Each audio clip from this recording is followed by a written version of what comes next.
It's all come down to this, with Alex Foxen still on top of the Poker Masters leaderboard. 3 players are waiting to strike. David Coleman, winner of event number 1. Doug Lee, runner-up to Foxen in event number 6. And David Chen, runner-up in event number 4. Who will become the series champ and who will win $500,000? Find out right now. And one final hello and warm welcome to those of you joining us for the 2025 Poker Masters. The 10th and final event, the 25K, the granddaddy. Its final table coming your way momentarily from the Aria Resort and Casino here in Las Vegas, Nevada, specifically the PokerGO studio. Ali Najad, Brent Hanks in the cockpit, Dre Renee working the cabin. As you get a glimpse at the final 7, those 3 pictured there, aforementioned as the only ones who are in contention to don the purple velvet. Alex Foxen currently up top, but you see the threats. Coleman in particular, 303 points in 5th. Needs to finish 3rd or better, provided Lee or Chen do not win. Doug Lee needs to win or can finish 2nd if Coleman is not in the top 3 and Chen does not win. David Chen, a little bit of a simpler proposition. He's just got to win this 10th event. Series champ not only gets the trophy and the jacket, but of course, the 25K PGT Passport to be applied to any future PGT event. But let's not gloss over the over $500,000 that will come with it all. $63,000 the current payout, fairly top-heavy stuff, and a very heavy $3.2 million in front of Brandon Wilson. He's the chip leader by a wide margin with 127 big blinds. We're going to throw it down now to Drea Renee as she's going to kick off this final event of this year's Poker Masters. Thanks so much, Ali. It's a big day here as we close out an incredible Poker Masters series with the 25K main event final table. That purple jacket is on the line, and what better way to kick it off than hearing from the late great tournament director, Jack McClellan, and his unforgettable words, shuffle up and deal. One of the proudest things I was in my career was I had 37 years of tournaments, and I never had a gaming infraction, never had a gaming complaint, never had an employee complaint. Floor man's decision is final, and you better be right. Okay, let's shuffle up a deal.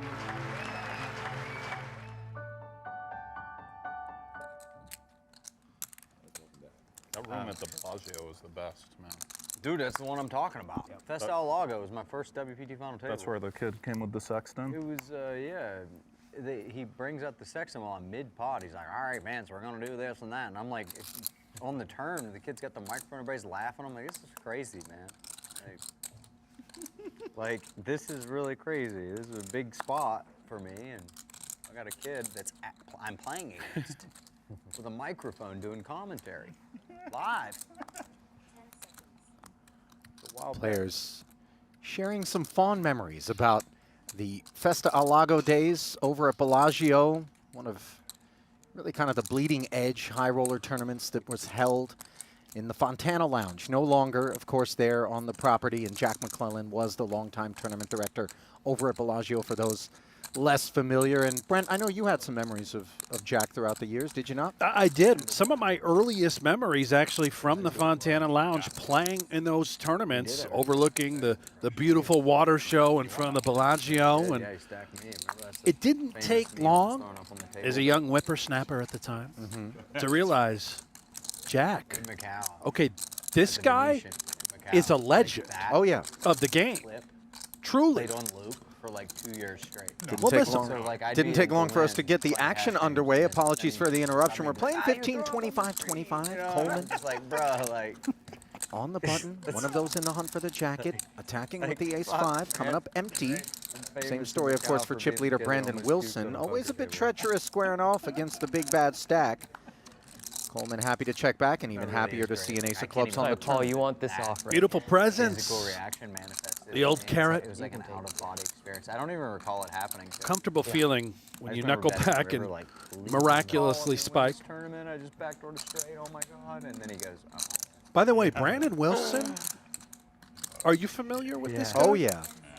Listen, there's one word that comes to mind when you talk about Brandon Wilson when he's operating out there. $7.5 million in career tournament earnings at just 32.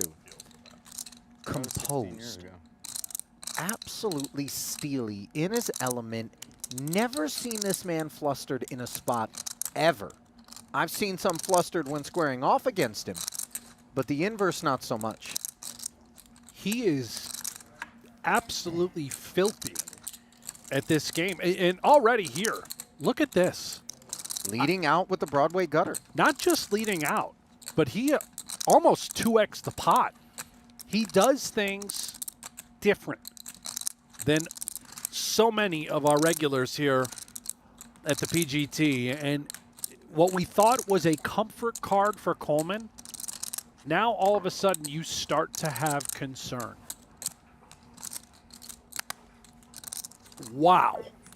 Brute strength on display. And I'll tell you what, as you talked about, he does some things different. Brandon very much studied and knows exactly what conventional wisdom would point us toward in any given moment. But like you mentioned, it is precisely his willingness to deviate and do so with great comfort. Obviously, the big stack not hurting those prospects on this occasion that makes him such a threat. And I think back Stuck in my time banks. That was cool. to a young Tom Dwan when he burst onto the scene and he began to do things Yeah. very differently and raised a lot of eyebrows, ruffled a lot of feathers, and had great success early on. More modern, I consider someone like Jesse Lonis, who we watched yesterday at the final table of event number 9. He tends to be very much own drumbeat kind of operator.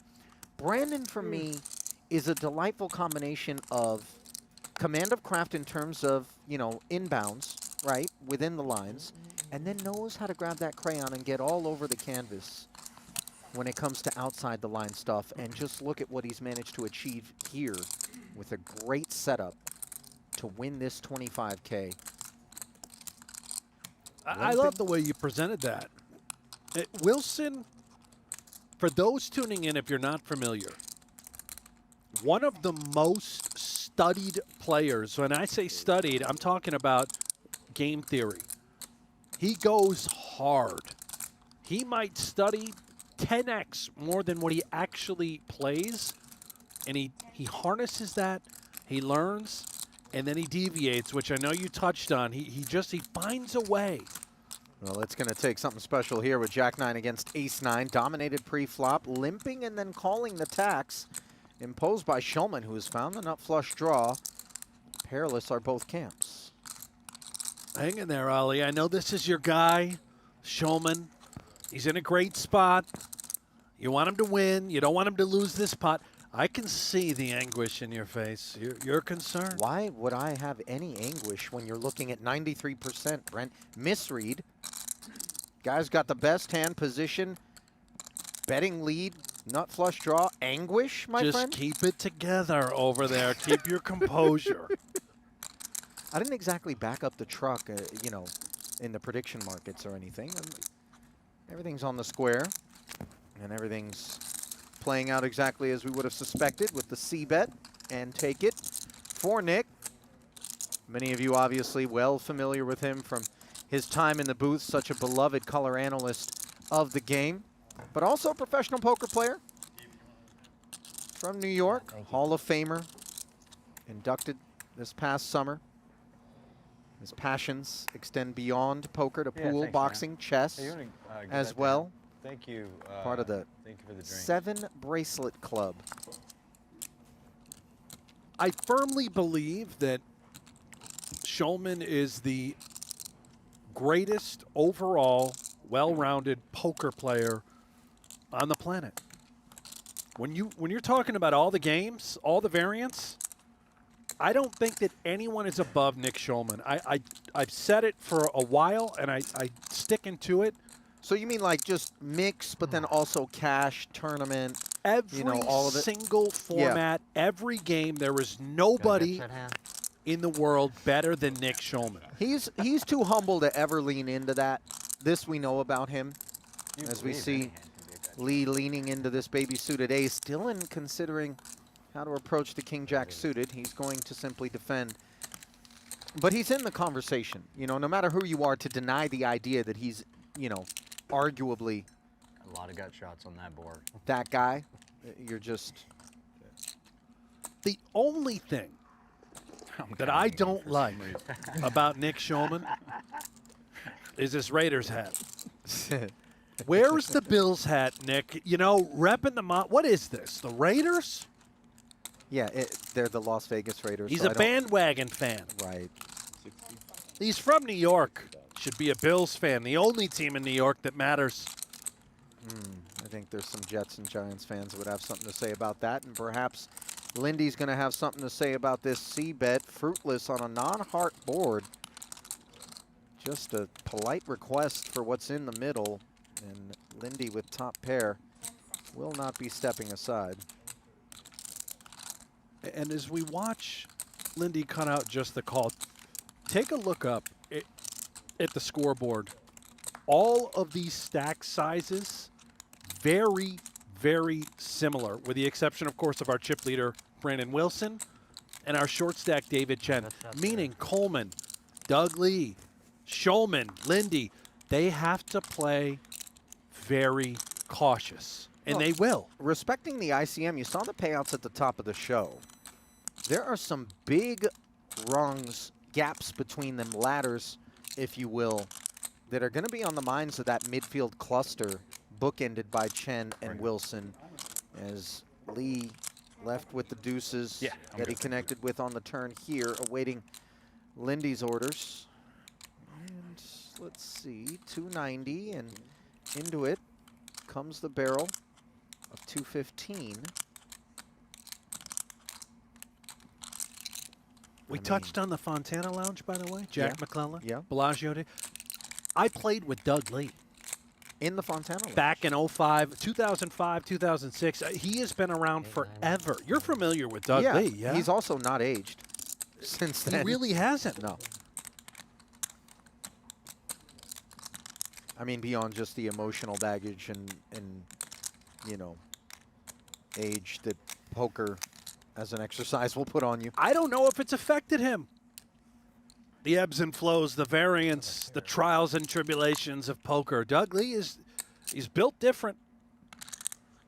He's trying to find some bluffs here to pick off Lindy. The 6-8, excuse me, not the 6-8, the 8-9, the 9-10, 10-9, 8-9. yeah. Thank you, yes. Yeah, Doug knows it's possible, but he does let it go. That'll be a nice pickup there for Lindy among those relatively lean on tokens.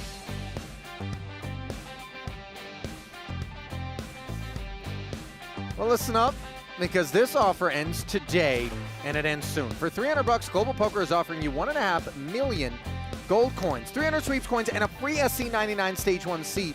Use promo code PokerMasters300 at globalpoker.com before 7 Eastern, 4 Pacific today. Terms and conditions apply. You got under 2 hours to make your move. What else are you going to do with $300? You deposit $300 and then you get a $99 ticket to get right into Phase A, Step 1, I believe they're calling it, of the Hydra. Right, you're a big fan of this Hydra situation. I am. We've established that. Yes. Again, I don't want you to be afraid. I know you're having a rough afternoon. The Hydra is and has been extinct for a number of years, at least 100 years now. What are you doing over there? You've got a little, why are you, what is the marker? And here's earlier when we were having those salads, a little bit of dressing flicked off onto this white hoodie. And so I carry a Tide pen, Brent. And as riveted as I'm sure everyone is to explore this, you know, I think maybe the 60K now being 3-bet is perhaps where one's attention should be redirected as Well, Koon. let's focus on this for a moment. You keep on doing whatever it is you're doing with that marker to your hoodie. I'm on it. Talked about how tight many of these players must be. Understandable 3-bet out of the big blind from Koon, and I think Schulman, he has a hand that might just be too good, given the dynamics.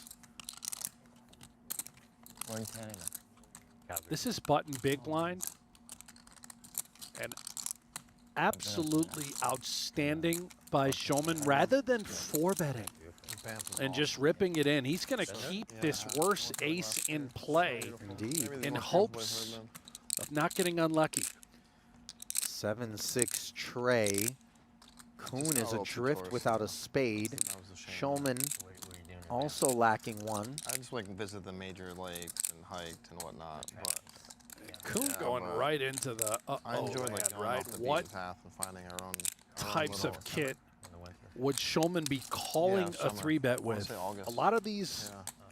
potentially mid pairs, the A little, 8s, I 9s, snowboard well, 10s, and what we can see, the ace jacks of the world, Deferred in the winter over the summer. the suited Broadways.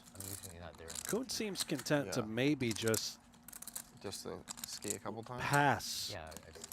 Just took his one shot. I mean, Schulman's willingness, given the lack of chips himself, he only covers by 90K, to call the 3-bet. We do range him toward things that could end up being a bit sticky. Yeah. Check back from Nick. Keeping a lid on things for the time being. Now this jack of clubs, 2 tones out there.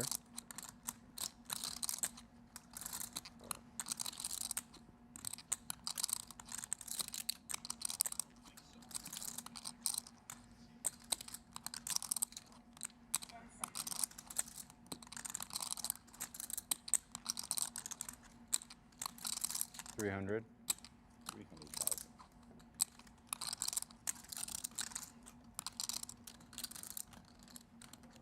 300K now from Jason as the check back emboldens him to make a fairly large commitment here on this turn. There are King X combos that would have 3-bet from the big potentially. And Schulman vacated from that one. Well done by Jason. It's just masterful by Koon. Well, let's send it down to Drea, who caught up with Koon earlier. All right, Jason, you're one of the more accomplished pros at the table, and you are. Thank you. You are. You're welcome. What keeps you coming back event after event? I love to play. This is the first one of these I got to play because I was overseas playing Triton, and prior to that I was playing an EPT in Barcelona, and prior to that I was playing cash games with our friends in London. I love to play poker, so just let me sit down and play anywhere in the world. As long as the stakes are big, I'll be there. And you're familiar with these guys, Nick Schulman, David Coleman, Dylan Linde. Yeah. Does it ever feel like Groundhog Day for you? Today, no, because Nick and I were actually at a park doing calisthenics together this morning, like doing dips, and he's doing muscle ups. So today has a different flavor already. I'm really digging it. And yeah, a lot of my good buddies here, Nick being a very close friend of mine, but we're happy to compete against each other on a big stage like this.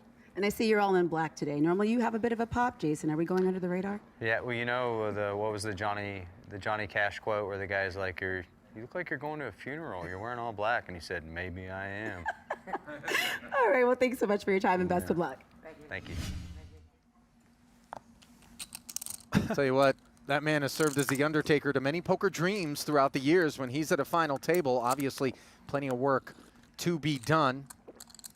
But Jason, another one of those guys who, if you're going to talk about the greatest to ever do it, more specifically super high stakes 2-card tournament stuff. Yeah. You know, he has to be in that, you know, in that discussion. Without question. question. 68 million plus, almost 69 now in career tournament earnings. I mean, top 3 all time with Chidwick and Bryn Kenny. 3 scooping it once more is Koon, King Jack over the top of the Linde suited queen. Chen out of the way.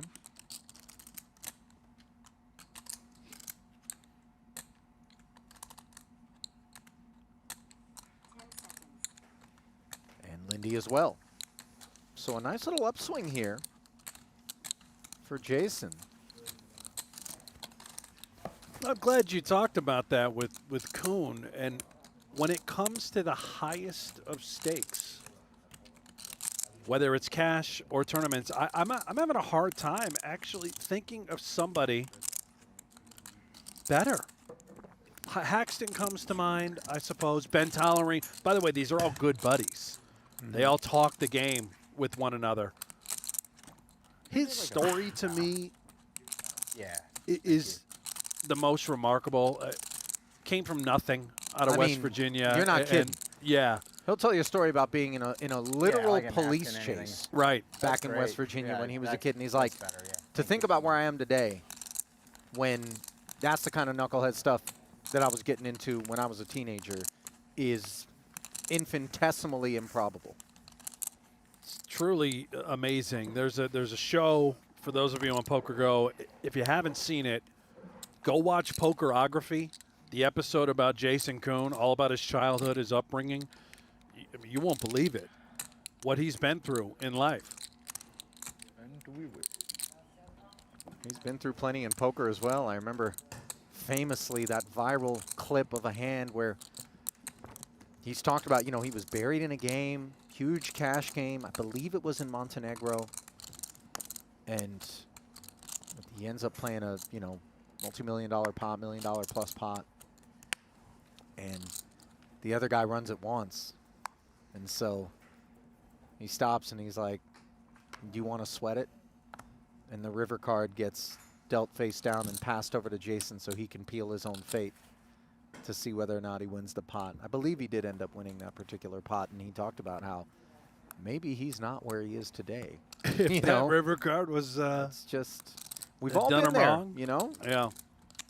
Measure of overextension. Almost think it's a rite of passage. As we see the pocket fours being given passage into the muck by Dylan in the face of a chip leader open with the ace-7 suited. Understandable and concession all the way around.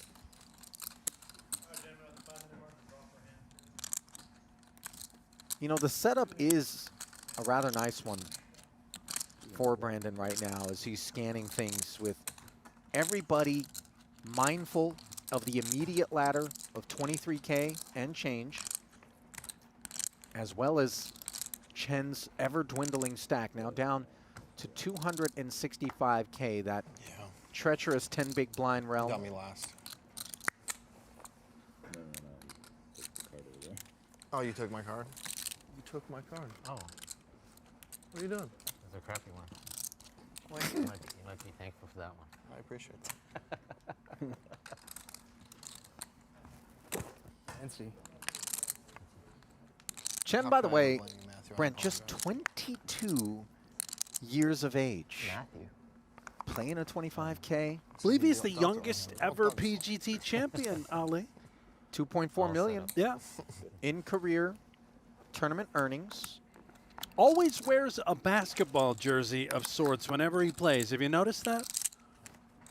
Yeah, and you know, I do appreciate that he's wearing a Golden State Warriors jersey, since that is my home team when I grew up. Yeah.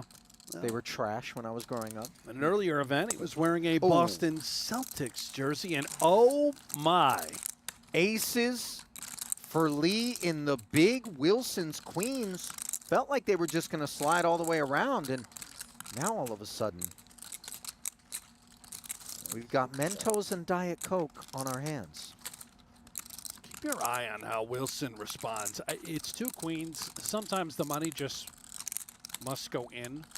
But Doug Lee, when he 3-bets you out of the big blind, one would assume Oh, he's got the goods, man. He's not light here. And again, Chen having 265, Brandon knows Lee's decision-making is tethered to a real holding. But there's only two hands we're worried about with two black queens. Let's see how Brandon chooses to proceed. Lee started with just shy of 50 bigs. It would not surprise me if Wilson decided to just play call here rather than putting in any more chips.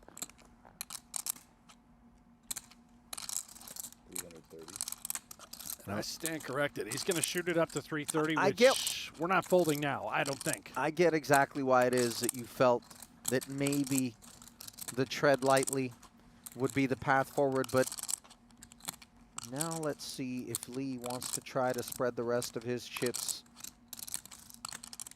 down the way or just snatch this 330 here and now, potentially, which we know is not going to be the case, but he doesn't. Little acting, yeah. Let me see how many time extensions I have. And there it is. Rip it.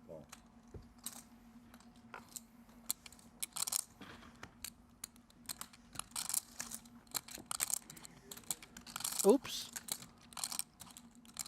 Well, Thermostat just got turned down. But Doug gonna be a Lee's big stack boss. might catch fire. And it looks that way on an ace-high board. Top set. Only runners. 2 a straight or quads are the things to worry about. And sure enough, it's How never locked easy. into the deck are you, brother? Looked like a good flop to me. I don't want to say it. Yeah. 10 would just be stone disaster here. You see the palms being rubbed together. Right. And a friction-free jack of diamonds will allow Doug to take his seat and just get a look at what it does. It puts him into the chip lead, Brent, by a couple of $100K. The parlay that we are witnessing right now with Doug Lee, 1-1 3-5. there should be a book about it, a movie, Ali. It all started over at the PGT event at the Venetian. Doug Lee satellited in, went on to final table. Okay. He then satellited in to the opening PGT Masters event here Okay. at the studio. His second final table, and it's now in this 25K. It's unheard of what Doug Lee is doing. It was a troll. That was Bad. a good joke. You're like, how dumb is this guy? How does he win?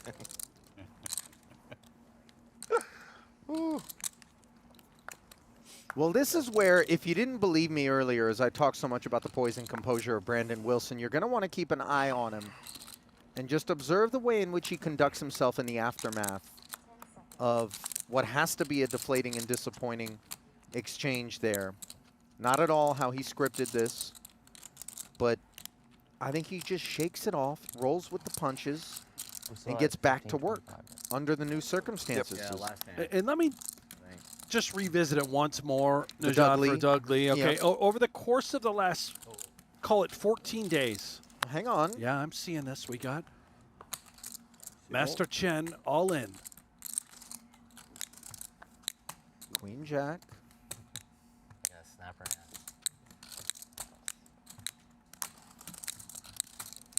And it's Wilson who wakes up with an ace here.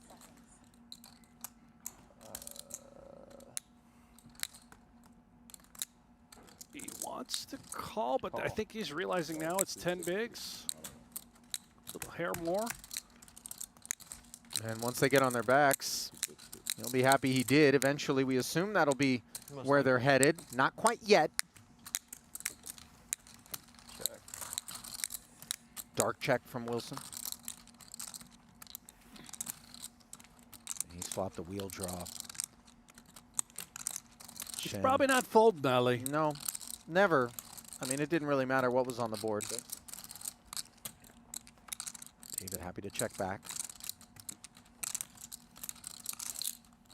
Now a pair of fours for Wilson. Doesn't really change anything in terms of Chen still needing the 6 outs. Well, I think Wilson also is fine keeping Chen around, so to speak. Would further allow him to continue to bully this table, but you see another check even with the straight. He's going to let Chen keep that 5K. I don't think he goes for it for the 5K, and he might get dealt one more hand. I mean, listen, if we're going to be given a stay of execution, we're not arguing with the governor on the other end of the line.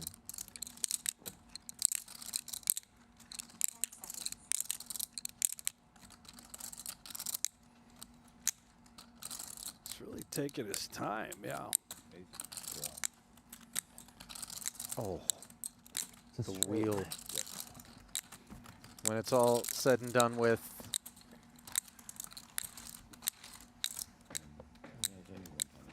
And for those tuning in wondering, why would you leave one chip? Well, he's not out, and anything can happen. over the course of the next couple of hands, there could be an elimination in front of Chen, and just he's able to ladder up a spot. I'll tell you what, stranger things have happened, and I actually just got back from South Korea, and there was a final table out there during that Triton Super High Roller Series where I believe it was Alex Foxen who had kept someone around with one big blind, exactly the same sort of spot. He was chip leading. And then that person with one big blind spun it all the way up to like 25 blinds. Are the blinds up? Really? And all of a sudden, they were in contention. Yeah, for 2 And seconds. in those moments, you start to lament your choice. But it is optimal, and it is certainly one of the more nuanced kind of points of the game. More of a modern evolution. Like Koon might be a little lean on caffeine. Well, you heard it. He went and exercised a little bit at the park with Schulman today. The dips and what do you say, calisthenics? Can't do the thing anymore. Yeah, Borrow some? I don't. Maybe If he's it's tired. exercise related, Yeah. I'm not. I don't really know. What is a calisthenic? You're the vocab guy. What does that mean? It's probably some aerobic kind of, the kind of thing that makes you look like the two of them, right? But it sounds. Have you ever exercised before? Yeah, if I'm late for a flight, you can just give me the gold medal, because I'm. But unless that's, running, Yeah. not really. By the way, don't clip this and play it if I have kind of an early cardiac incident and check out. Just, well, good old Ali only ever ran at the airport. Oh, boy. I'm with you. Never exercised a day in my life. Nah, come on, I call. Yeah, you're right. Used to. Now very sparingly. I don't think Chen also is out there bench pressing with any measure of regularity. Why is that? Yeah, just a read. He's going to go with the king eights. Maybe thinking this is the best hand he'll pick up before he's forced all in. Paltry 5K. Coleman with the ace-jack will be entering. He's got 35 big blinds. Does Coleman...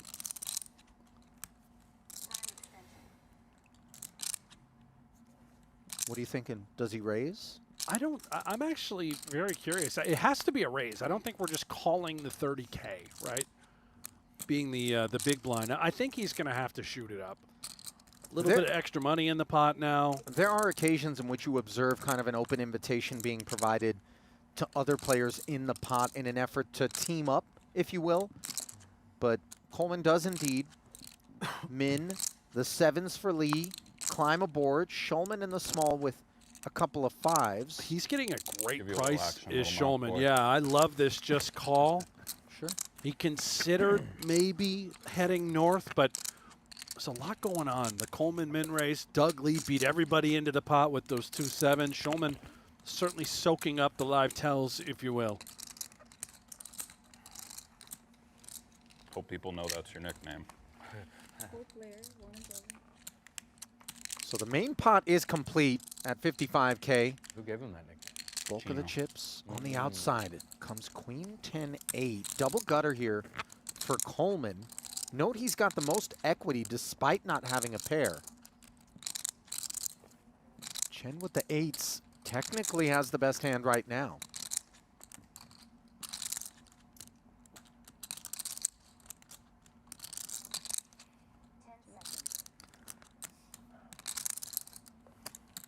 Coleman content to check it. I think Lee will likely be happy to do the same, looking up at the 3 overcards. There's the 3 amigos. Take the turn, which is a jack.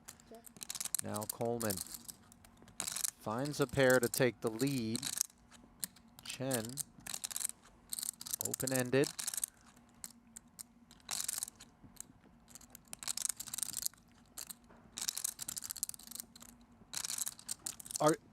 Am I seeing this right? Is Doug Lee? Oh, I thought he was about to cut out a bet.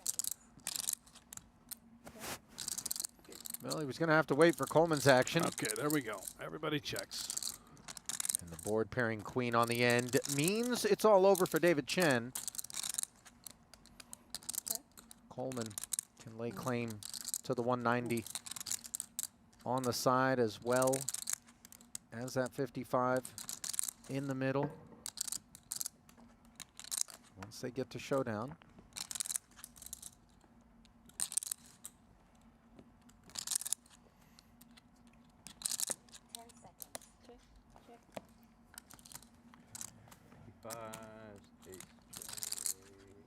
That'll do it. Yep.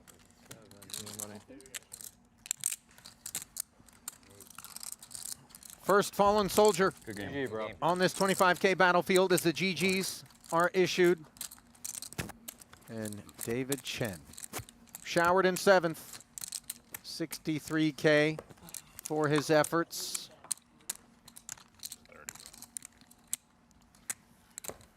Okay, we don't need the extreme close-up, guys. I mean, that's, you know, we know who he is. And we know what he's not going to do. And that's win event 10 of this year's Poker Masters, let alone the jacket. Chen needed to win, was always a tall order.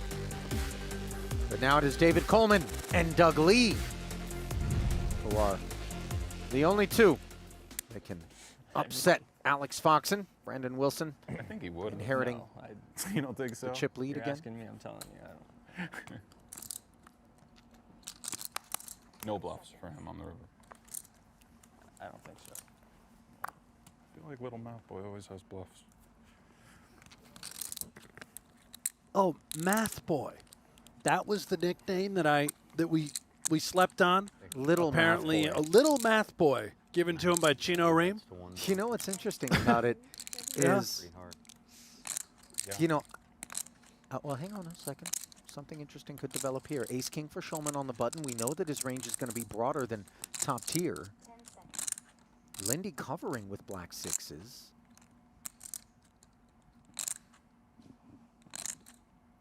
Not going to lean.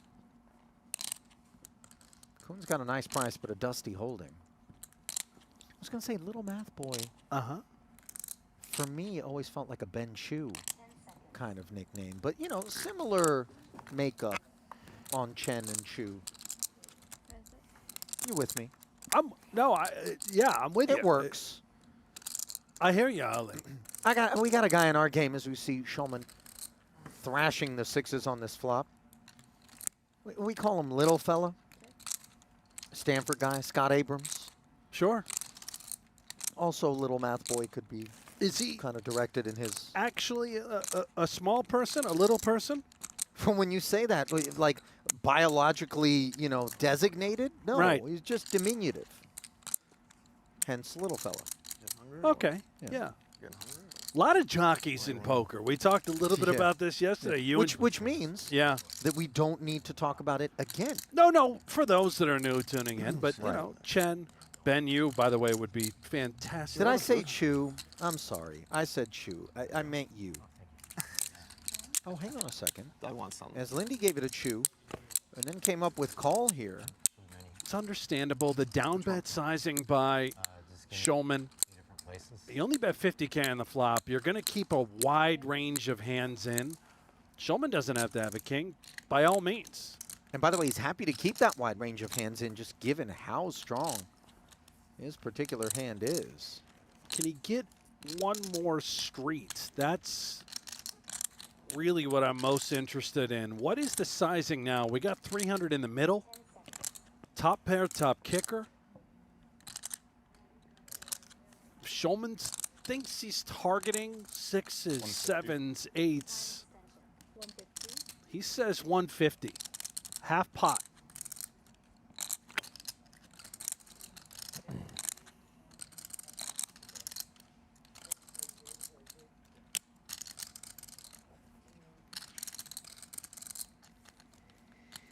You know, that 5 is not at all troublesome. If your sixes were good before, they're still good now. Yeah, we're beating all the ace high type holdings, but that's a great laydown by Linde. Became a believer. Smart bet size. Very smart. smart hand too for it. Well, just smart bets. Easy to just crank up 250 there. What was in the pot? 3 hundo.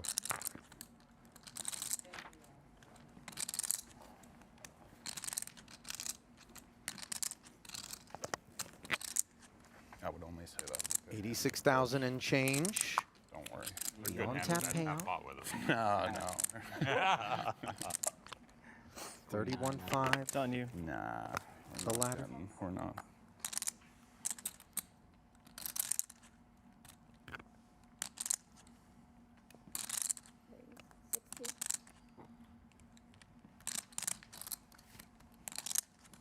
Wilson back at it. And Koon's not going anywhere. King, queen suited.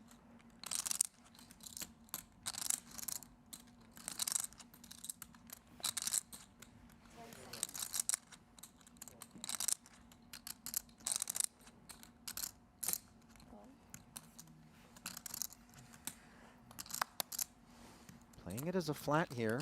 Coleman bowing out. Is that a parlay card Doug Lee's working with over there? What's going on? Probably. I got to get back to that, by the way, because he is living a real-time parlay as far as poker is concerned. Oh, yeah, we kind of put a pin in that, We by the did. way. We had an all-in and a call, and maybe now's a decent time, but I'll hold off because Yeah, we're not got sure Wilson. Yeah, we don't know what Koon's going to do. I don't suspect much. Yeah, no spade out there, a couple of overcards. He slips it. That is that a menu or a parlay card? I don't. I guess baseball's going right now. You got the NFL coming up. Maybe get the picks in. You know, this would be really epic if it was the betting slip Yeah, from Tino the had some sports spot book. when David first started coming around. You know, some like short stack spot, and he was like, I gotta ask the little math boy what I should have done there.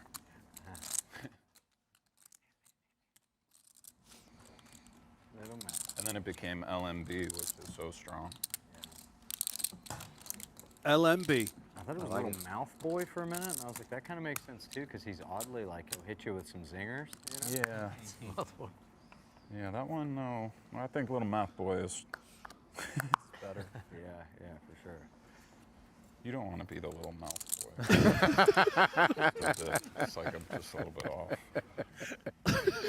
Yeah, might have the connotation you want.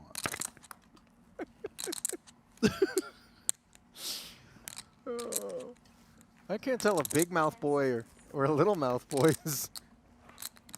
I think just, yeah. LMB.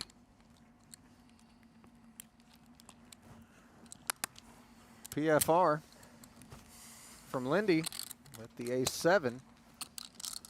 Doug with king-10. Serviceable. Gut shot time. I hope you don't hit one. He defends and threatens to hit a gut shot. Not sure what the context is. It would be ambitious on an ace-9-5 board. All Linde here. So with over top the pair. course of, it was about a 15-day stretch. Doug Lee started off by satelliting into a $3,000 buy-in event over at the Venetian, right? It was a PGT event. Third place, 120 dimes. Then at the Masters, plays the 5K, the opening event number 1, 6th place for 50 dimes. He then hops in the 5K, event number 2, 14th place, 13 dimes. Satellites into the 10K, from what I understand. Second place for 180,000, and now we're here. Six-handed in the Granddaddy, the 25K final event, an opportunity to win a $500,000 and take home the purple jacket. I'll tell you what, in terms of the stories, as you see Dylan Linde's story, and 4 points, Run It Once Pro, Mastering Mixed Games author, plays the cash games, by the way, out here, and plays them well. I've rumbled with Dylan on a few occasions. Really a pleasant guy to play with, too. Yeah. Very sharp, Author, but I think, affable. too. A couple books out there. Saw the Mastering Mixed Games. He was out there in South Korea. He's actually Talking to me a little bit about crypto. You know, I've yet to dip my toes in that water. No, you're just more of a. Are you a day trader? Is that what you consider yourself? Let's not talk about it. Just because. Oh, it's been ugly, huh? Yeah, there's been. Yeah. You want to talk to somebody about it? You need A bankruptcy attorney shortly. Queen 10 of spades for Doug as he's doing a little talking. 75 decibels. Wilson in there with smothered spades. Second pair versus bottom pair on the all red texture. Brisk follow through from Lee. 65 into the 180.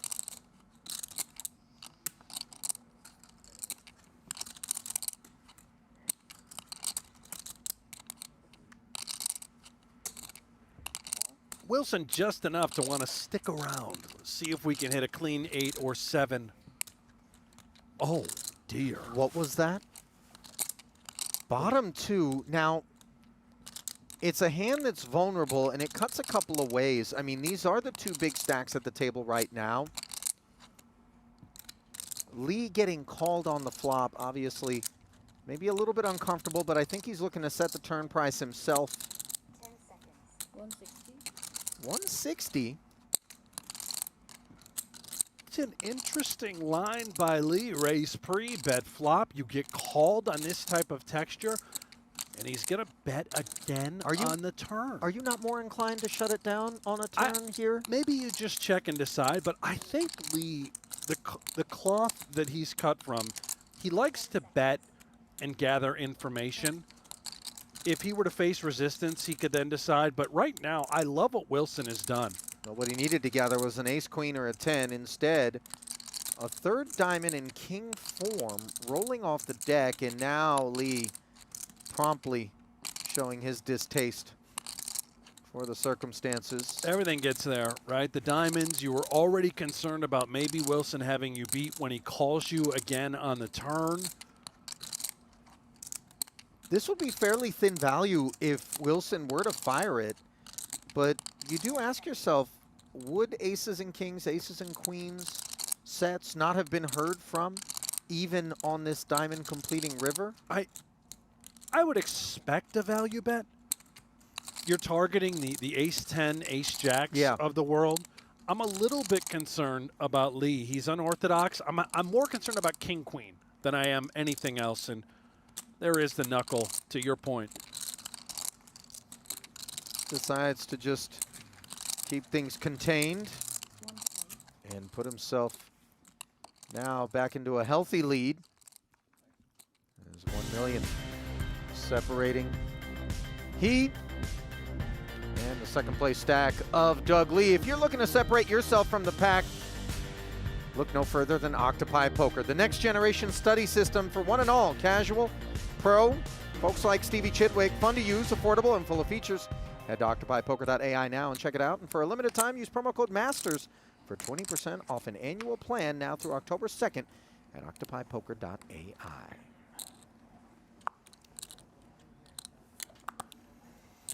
Hey, Alan. I'll do a filet from Javier's with no sauce. Make it 2. And chopped salad.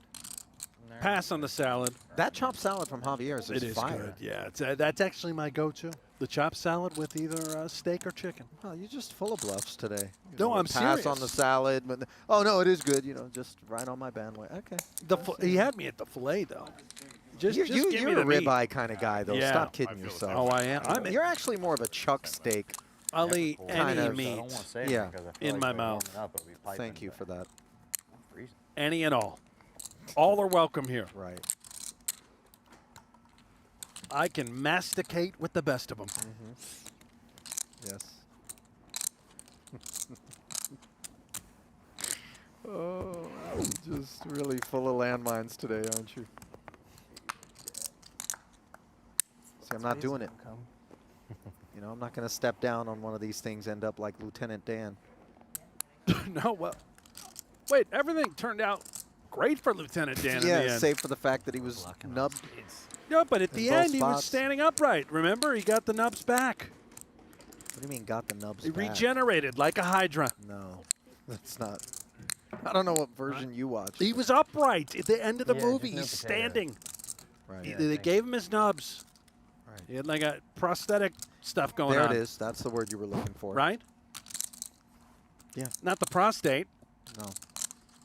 Yeah. Oh, hang on.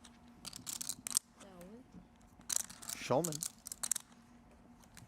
dumping the remainder of his stack from the small blind onto the top of the ace-9 offsuit.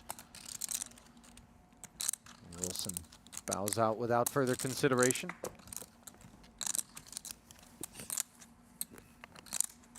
Are you a man of meats?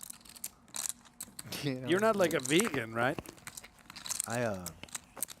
No, I am not a vegan, Brent. No.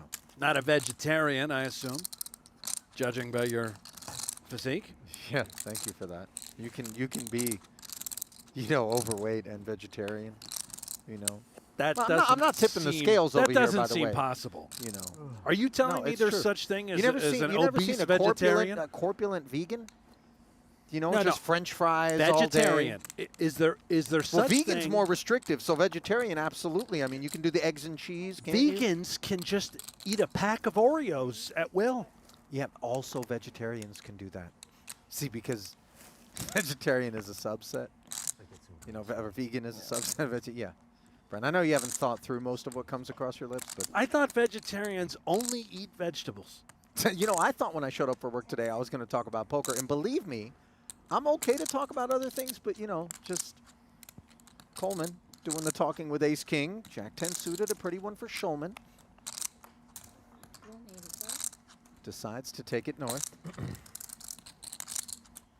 Offsuit. Oh, variety out of there. And Koon. No way. With ladies in the big here. 1.3. He covers Schulman and Coleman.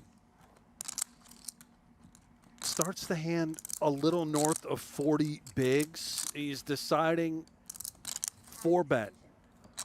Do we just go somewhere around 450? Or is it all of it?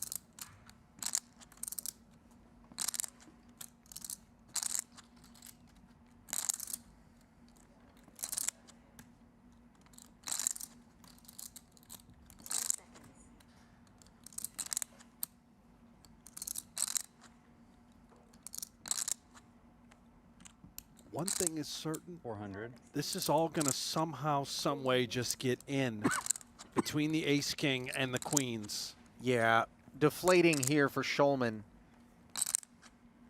Absent Coleman, you wonder how interested he would be for an extra 215. I mean, Jack 10.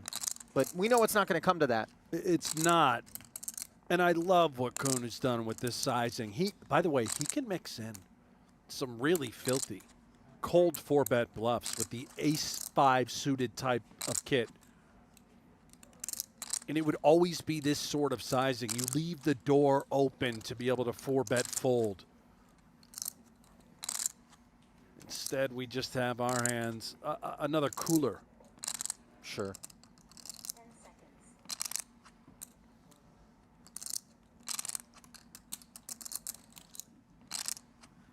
Raise.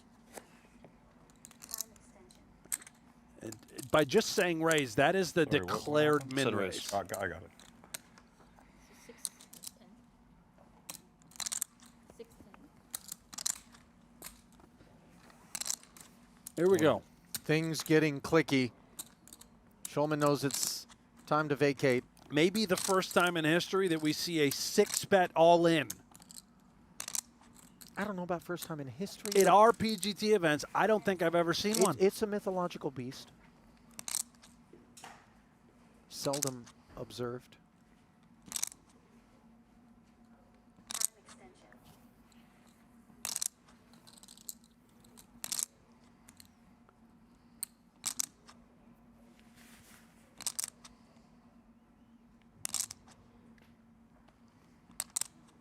And by the way, Koon knows this is not a bluff. Coleman is at the top of his range. How about, is he just calling? I am. Is he that good where he says, you know what? If it's ace king, let me just see the flop first. Maybe we can get off it. I mean, you think that's his intention here? I do. I think he's got it down to ace king, kings, and aces. This helps. He's got himself top set. And with the check now, Coleman playing 630 effective with Koon. Are we inclined to check back? I mean, or do we assume we have any fold equity? I don't know what he's assuming in this case, but one thing is certain: whenever Koon just calls the 5-bet, it's spooky. It is spooky. He knows that Koon also at the top of his range. He may be considering, could I ever get another ace king to fold if he does shove? Can I force him off a chop? We block aces, we block kings. Yes, we're worried now clearly about top set.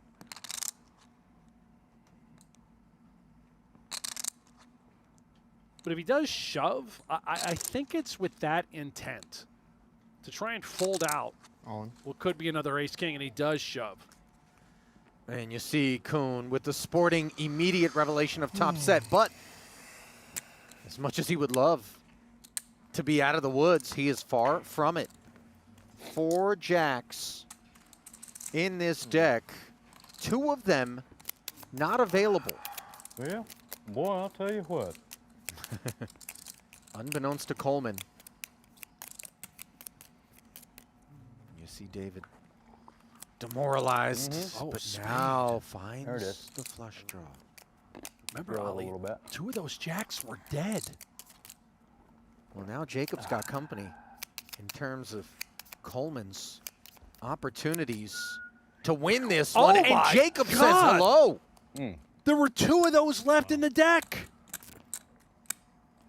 That is filthy. Jesus. 640. All right, let's pay this guy. Not lost on Coleman is the absurdity of what Jason Koon has just had dumped on him here. There you go. You know, we're on the receiving end of those. We tend to remember them more, but every now and again we dish one out. And Koon, of course, taking it in stride. Koon we know it stings. Played that hand I would have folded free. perfectly. It's my bluff. And still lost. I'm not even sure about it. I don't even think I could bluff it pure, obviously. I was mostly folding pre.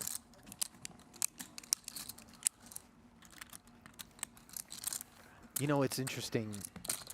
Just putting myself in Jason's shoes, I don't know, as much as we know Coleman is coming from a good place there, in an effort maybe to provide some revelations, to solve some riddles that Jason might have about that fairly unorthodox manner in which he conducted himself pre with those 2 queens when he says I was mostly folding pre.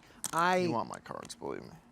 That doesn't make me feel much better. No, right? I hear you. Because it's like, oh, well, so I made a mistake, or you know what I mean? It's my fault. I do like hearing Coleman state that, and he may be being genuine.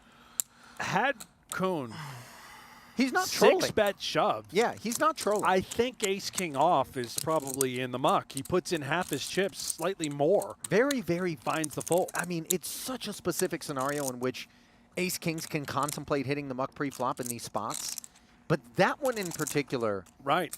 You know, with each step further up that ladder of raising and re-raising. Spin it up. All right. You could do it, Jason. We're gonna do it. You can do it. We're gonna try our best. You know. Oh no, that might have upset him a little more. Yeah, you know what's funny? I've never seen. I can really relate. I just can. This is all I can really say. This is remarkable. 5-6. Oh, Not looking great here. Yeah, just I shouldn't be. Oh man. No, we're not laughing at Jason. Of course it's not. the brutality of the whole thing. You know, this smirk here, he knows how absurd what's happening is, and now on the turn, he's got a diamond draw back door. Oh, and it comes in. Okay. Better than ever for us. We're back. Take your seat, sir. Seen this a million times. Yep.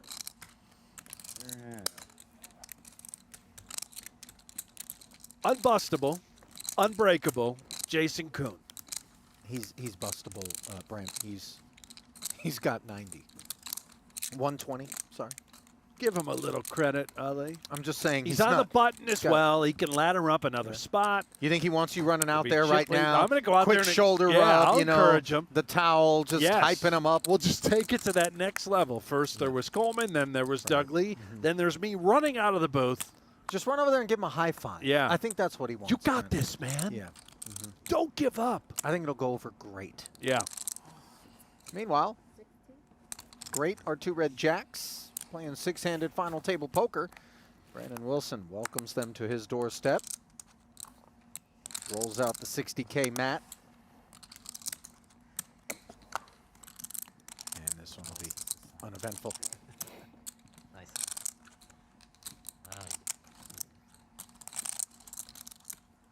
Well, Brent, I know you keep a keen eye trained on the chat Yeah, over there on I do. our PokerGo YouTube streams. Uh-huh.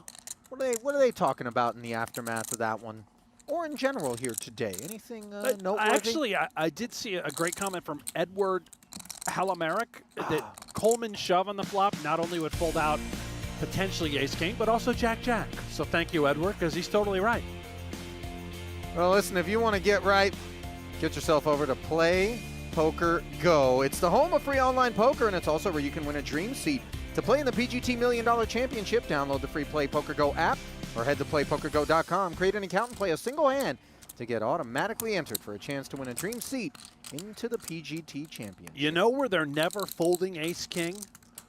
Over at playpokergo.com. You won't see one ace-king ever hit They're the not muck. folding ace anything. No. And on the topic of ace-x, that's what the button of Coleman has decided to open for 65K with. Doug Lee flatting the small with 7-8 offsuit. Yeah, this is a horse of a different color. I don't follow. Maybe we just see the cheap price. We feel really good about these, dare I say, rundown hands. You know what? That's why we do it, Ali. Clairvoyance is something, isn't it? Just flops the nuts. Okay. The heater is real. You know, for Coleman, 10-9-6, I mean, we have an air ball of a hand. We do. Is he not concerned about Doug?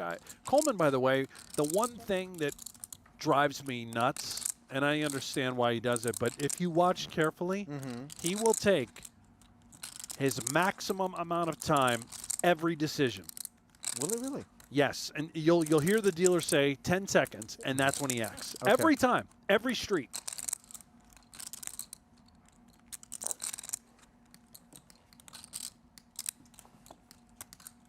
Well, shouldn't take too much time to find the bin here Yeah. as Lee does lead at the turn and take it down. And I love Coleman, by the way.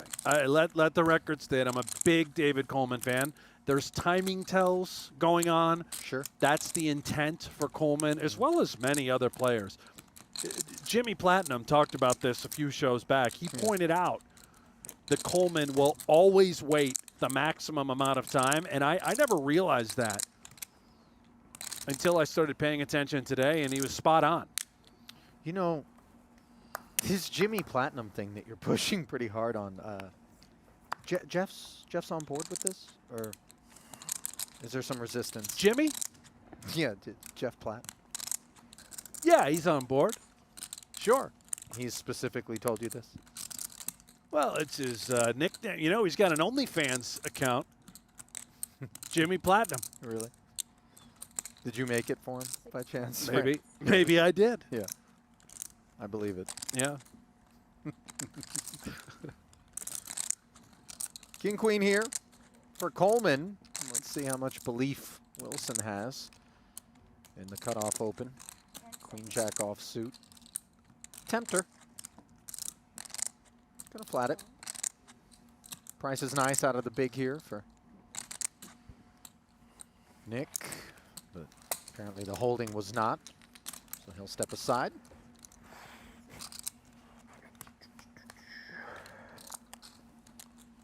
Ace 9-6. No pair anywhere.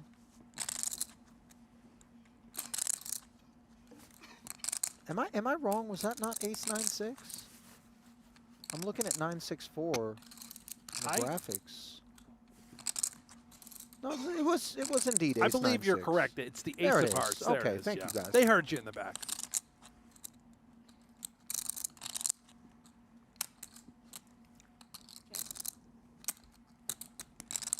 Round of knuckles, and now the king connects with Coleman. Broadway gutter for B-dub. Schulman, by the way, up and on his feet on multiple occasions, kind of just pacing, maybe getting out some Getting the steps in, Ali. 10,000 a day. Just some. It's a man of exercise right there. There's some known threshold that he's looking to Oh, accomplish. no, a lot of people do it. They have the Fitbit on, you know, you're out there just making sure you get your 10,000 steps in. It's a lot of steps. Yeah. I think that's what the doctor recommends. Not that I've ever been to a doctor. Yeah. By the way, if you do, consider like a mental health professional before a physical one, Brent. Just word of advice. Duly noted. Check back there from Coleman. Board pairing 9. Now plays the ace kicker.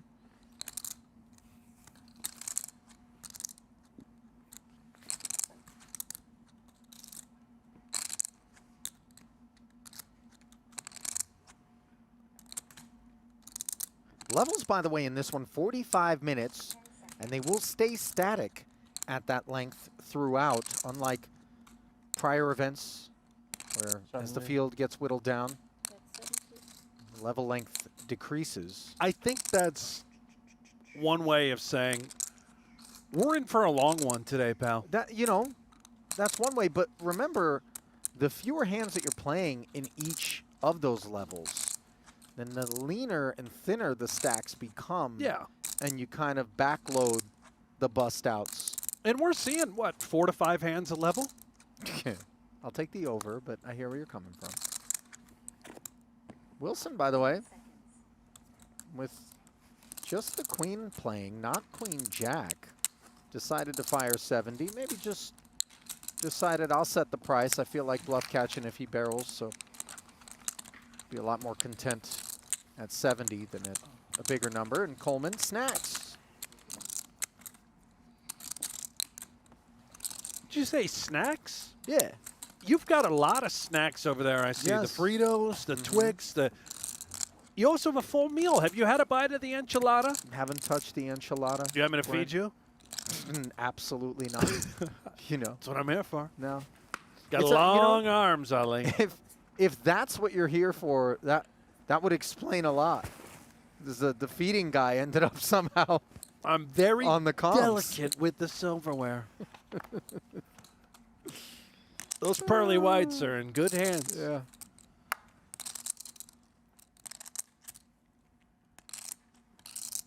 Action not on Coleman here.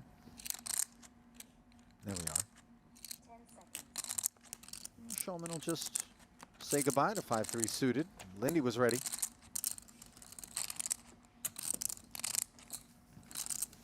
A lot of what we're going to be observing right now, Brent, of course, is going to be governed by the aforementioned ladder between 6th and 5th, 31 and change, and the presence of Jason Koon on 4 bigs, with his fate soon to come into focus. 2 of those bigs forced in there. Yeah, very likely just has to go with it in this spot, but you know, we'll see what develops prior to his action from the big blind.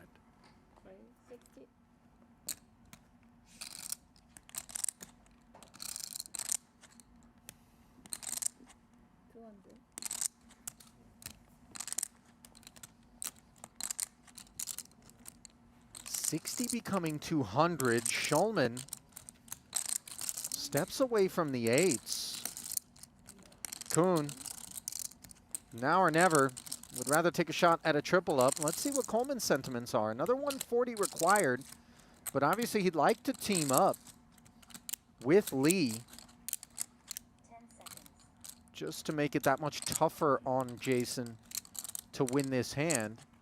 But having to play it out of position, well, yeah, he just steps aside. And 2 undercards to what our blackjacks obviously means this was a good decision under most circumstances. And for Koon, 2 7s. That's an above average holding. It is, and you know what? We didn't see the hand right away, but he doesn't just flick it in there blind in hopes of tripling up. It was for sure some sort of hand. So these 7s make sense. Here we go. Well, they're not making dollars, though. Backdoor stuff? Quite a lot, actually. A lot of backdoor stuff. Nice. Doug Lee.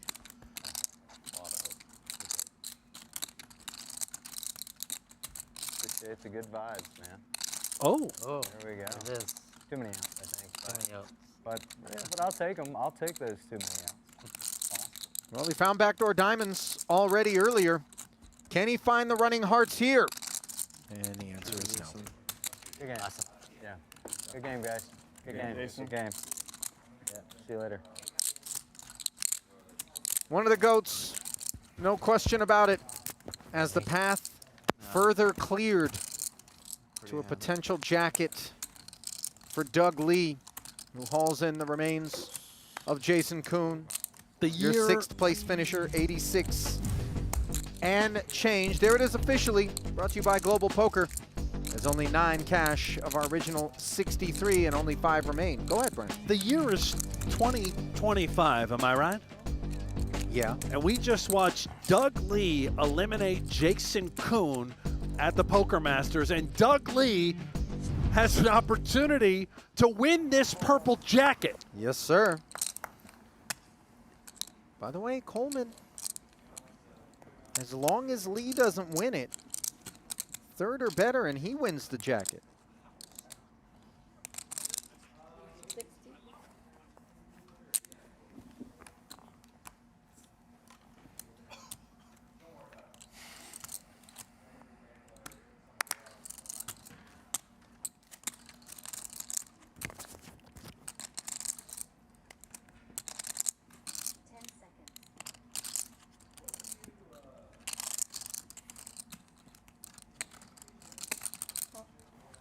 Ace 5 open, Ace 9 defense.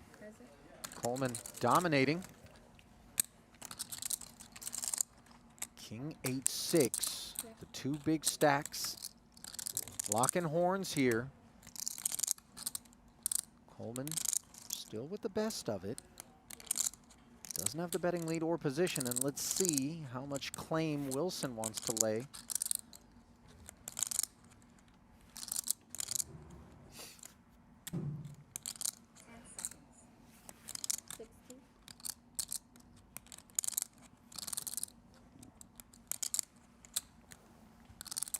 $60K into 150, modest, slightly north of 1/3 pot.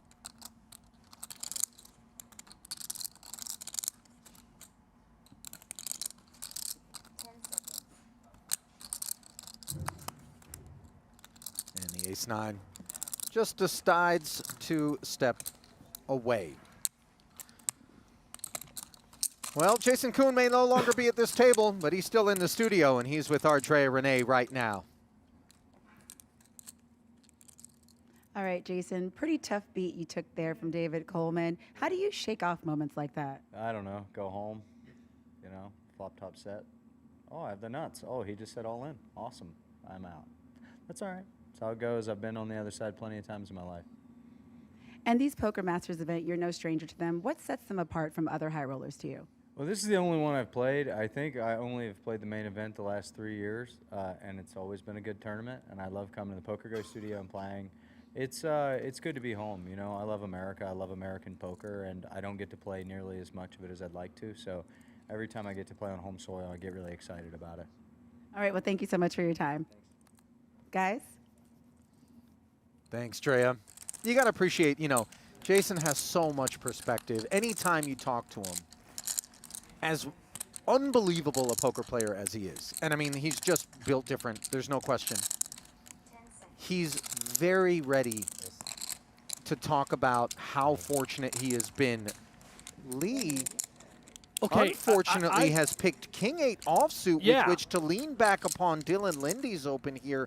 We saw the 7-8 off flat. Now we're seeing another sort of unexpected procedural moment from him. Well, this leads me even further back to when Brandon Wilson got those queens in pre against Doug Lee, who had aces from the big blind.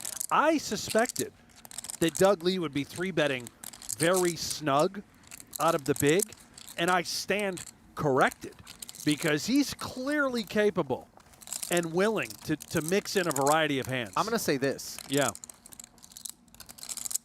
When you know your table image is intact and super solid, and you like have a pretty good beat on the idea that your opponents think you're tight, that's when you can loosen up and get away with things like that, as you saw Dylan bin the best hand, which was dominating.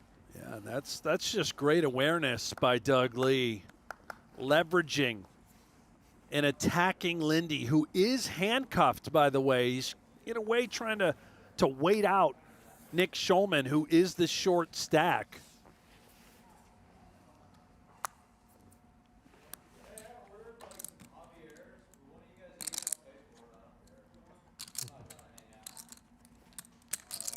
So it looks like, Brent, you want to run out there. That filet and the chopped salad are inbound. Jason.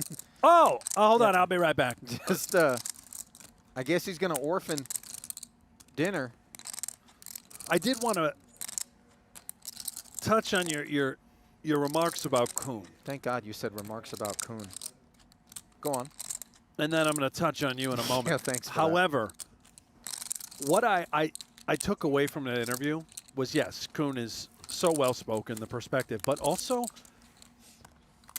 he was ticked off, man. He was salty. He was not happy. And I say that because he's authentic. You're not out there just wishy-washy. You know, been there, done that. He is a ferocious competitor. Yes, that's what I love about him.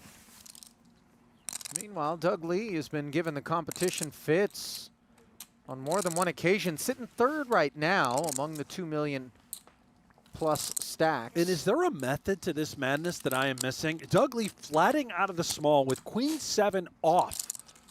Coleman flopping the open ender. Both ends of it obstructed by Lee, who turns himself a gutter. What is, I don't know what this is, but Doug feels like he can come after Coleman even when he's out of position, and it's this sort of small ball mentality. I'm going to float, or I'm going to flat you very wide. I don't. Out of position. I'm going to make you earn it. I don't. You can have it, or one of you guys. By the way, Lee is not exactly stoic. You know, he reaches out, he fires the 70, and then, you know, there's quite a bit of physicality on him. And Coleman has a front row seat to it. You wonder what he makes of this. Doesn't have a heart in his hand. I don't know what he makes of this. Remember, there has been some on tape. Obviously, we talked about Doug Lee's recent run. So if you're trying to study a guy, have you seen him do this along the way?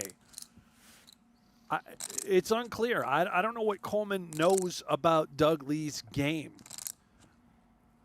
And this is just bizarre. Yeah, you know, for me, I'm unblocking hearts. I could see some single heart combos that I want to target with a hand that I don't feel like has much showdown value here for Lee, but just, again, doing it his way. I don't think he believes he has showdown value. I think he just is giving up. He would think with no showdown value, let me, you know, bet. Usually you barrel. Right. And, of course, Coleman doesn't think Jack High is ever going to be a winner. So no, yeah. He activates, and this should be over. And indeed it is. Well, we know who the wild card's going to be here, five-handed. Yeah, I don't know what's going on there. Maybe he thought he was in the big blind and defending, and he made an error, but I'm guessing not. I think that's just whatever the plan is, that was part of it. Well, True Classic and PokerGo are giving 15 players a shot at a $5,000 package to compete in a signature end-of-year event. Head to trueclassictees.com/TCPokerGo or scan the QR code on your screen to enter. Tell us your story and take your shots. Doug Lee's been the man taking the shots out here. And the bullets have been squirrely. Yeah. You know, the only shots I'd be taking would be right at the bar, which is where I think Koon should go after taking a bad beat like that. I don't think. Just drink away the sorrows, Ali. You're going to walk out there, you know, making a beeline for his filet and chopped salad and just pass by the bar. Straight to the Everclear. He's on his 8th, you know, Jack and Coke or something. Just how much? Straight to the Everclear. You see, I don't think we stock that. Top here in the set studio. goes down, you play Yeah. perfect. I mean, I understand when you just need to unwind and unravel. Right. There are times in life where you have no choice. We're just drinking yourself silly is the only solution. Is that what you're saying? That's Yeah. kind of that feels like from the Bills fan playbook, by the way. Well, I mean, we're undefeated for what it's worth this season, but yeah, come playoff time, we'll talk then. Yeah. Wheel draw as Lee did the pre-flop talking, made it 80. Schulman dug in, queen 9, no club. This one should be over in a hurry.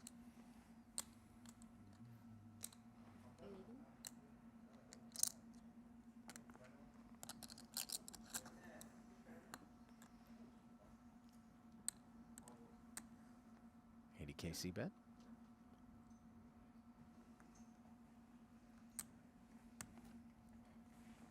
And it's a wrap. And Nick's on his feet along with the rest of the crew, which can only mean one thing, of course. It's time for the first break of the day here at the PokerGo studio on event number 10, this 25K Poker Masters. And on our way to that break, let's get a look at the lay of the land. 2 have fallen, 5 remain. Schulman is the shortest stack among them with 15 bigs. David Coleman up top. Brandon Wilson hot on the trail. Brent and I are going to step aside. We'll be back in a few short minutes with continuing coverage.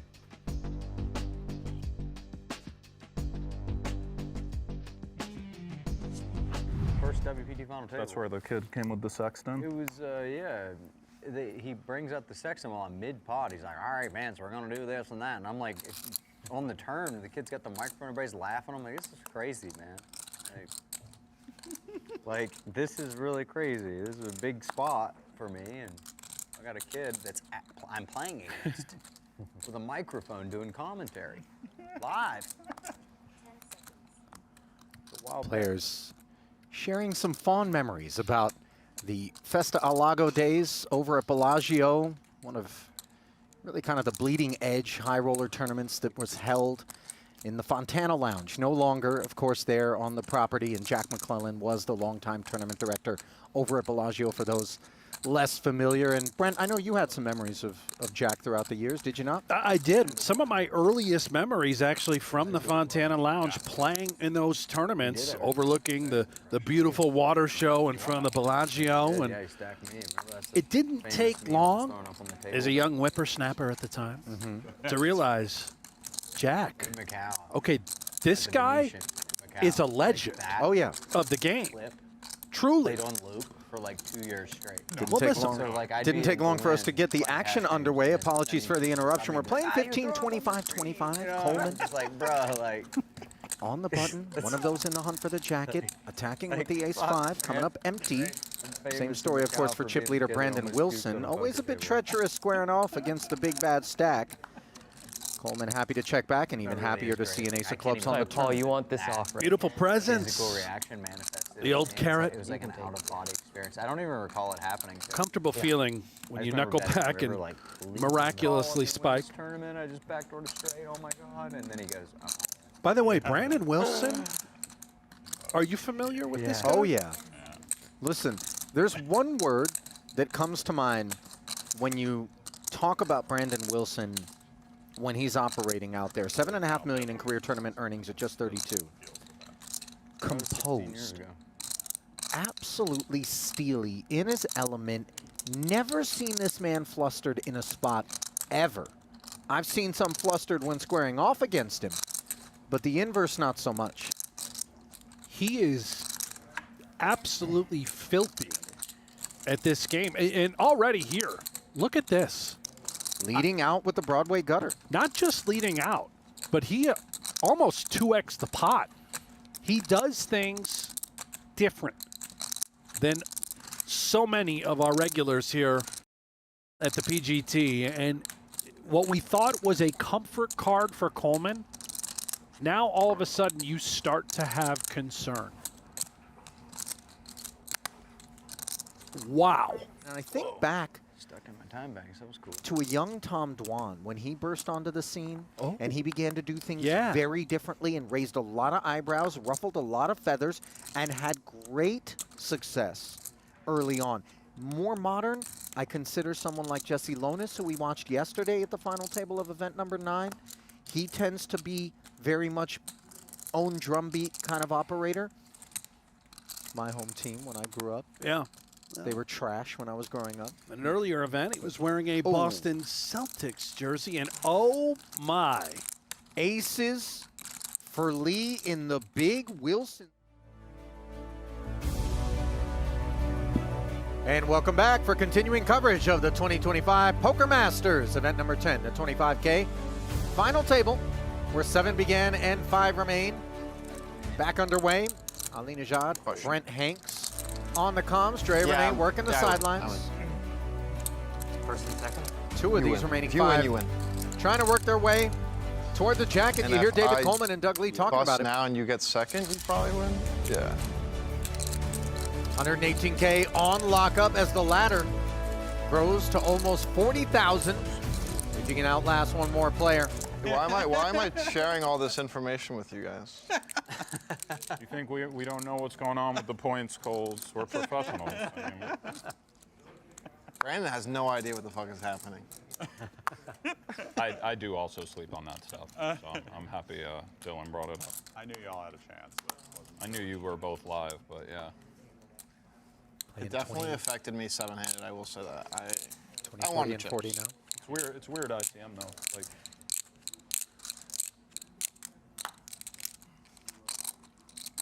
You think Coles or Doug will look better in purple? Neither. I think it suits both of them. You know, what a great versatile color. Yeah. Purple.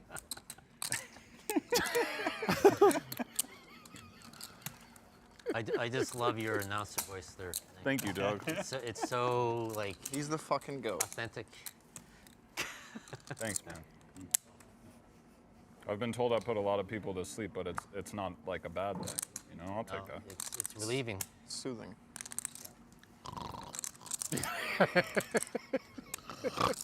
Sorry, what happened? Brent, you with us?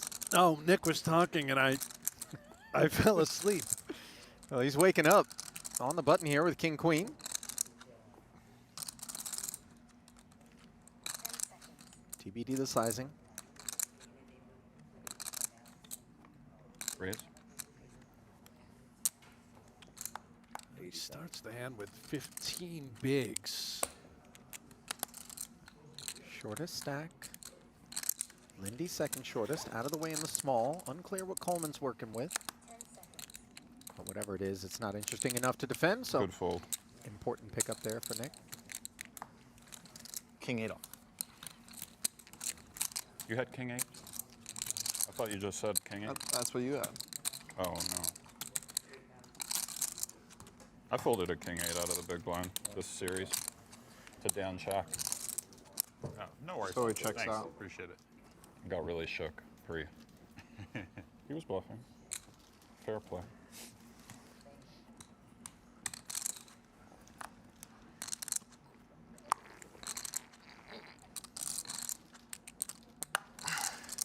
Not quite King 8, but King 7. And out of the cutoff. Undesirable. Same story for 5 high. 2 shorties.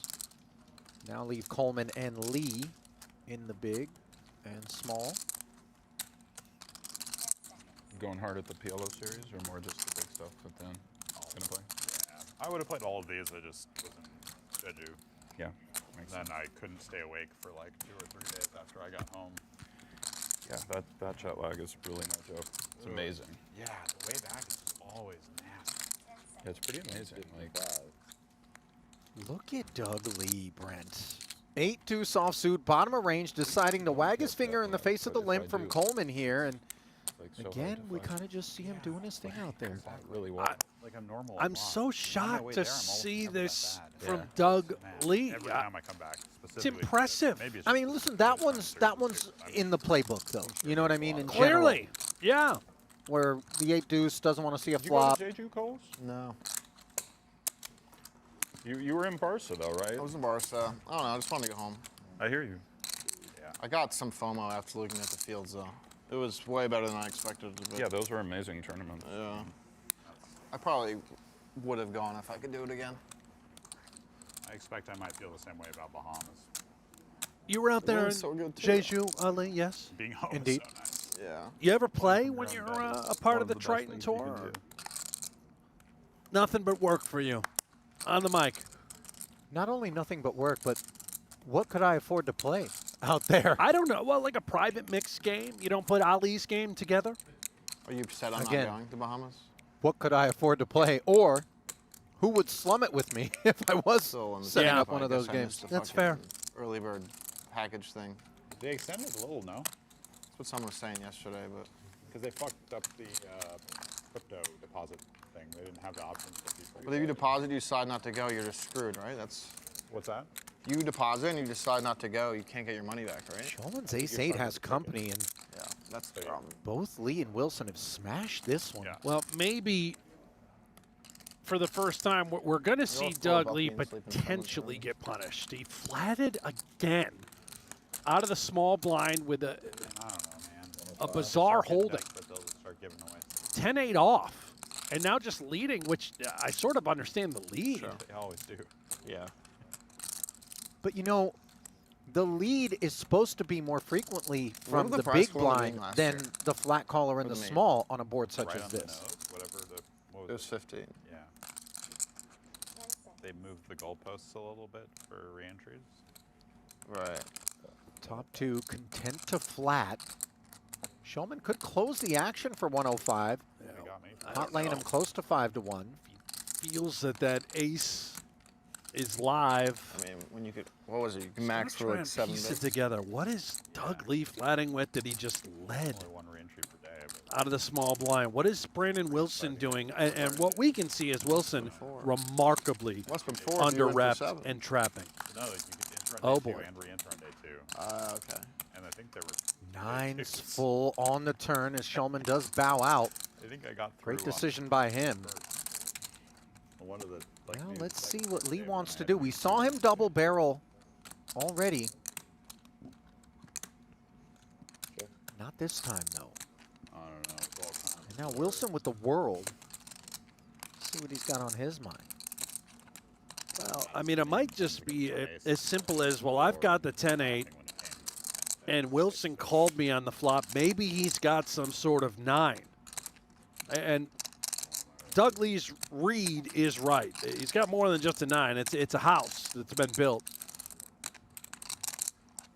I'm not so certain that Doug Lee is just going to give up his hand with that gut shot. You can see him quickly grabbing his chips. And I love Wilson's sizing. He sized it up and says, you know what? If he has a 10, he's never folding. And he's right. I'm excited for the series. Delighted to see this 360 called. Yeah. Jack on the end. This card should save I didn't think about Doug Lee. It fills in some of those semi-bluffing type hands that Brandon Wilson could have contained. Queen Jack, a very clear example. Jack 8, another one that would have called flop, semi-bluff turn, and then you just get there.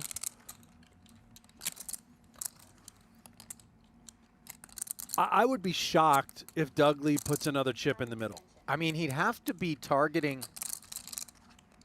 What? a bluff catch of backdoor diamonds, like having failed.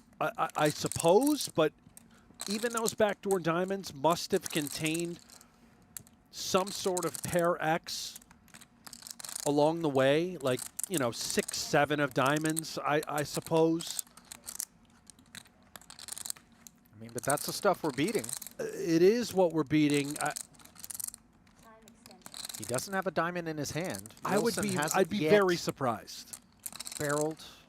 It's going to have everything to do with the sizing here from Brandon.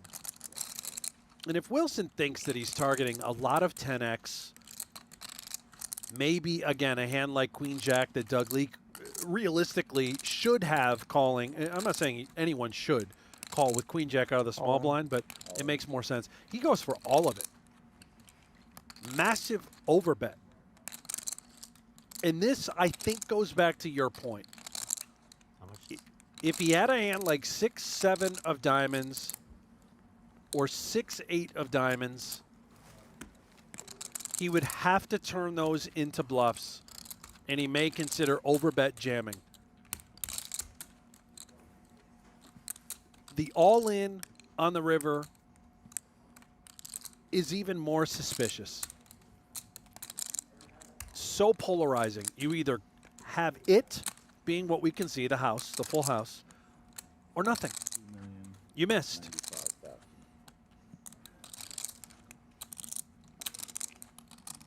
David Coleman, a very curious onlooker. If Doug Lee calls, he's out. And all Coleman has to do is survive one more spot, and he is the Poker Masters champion.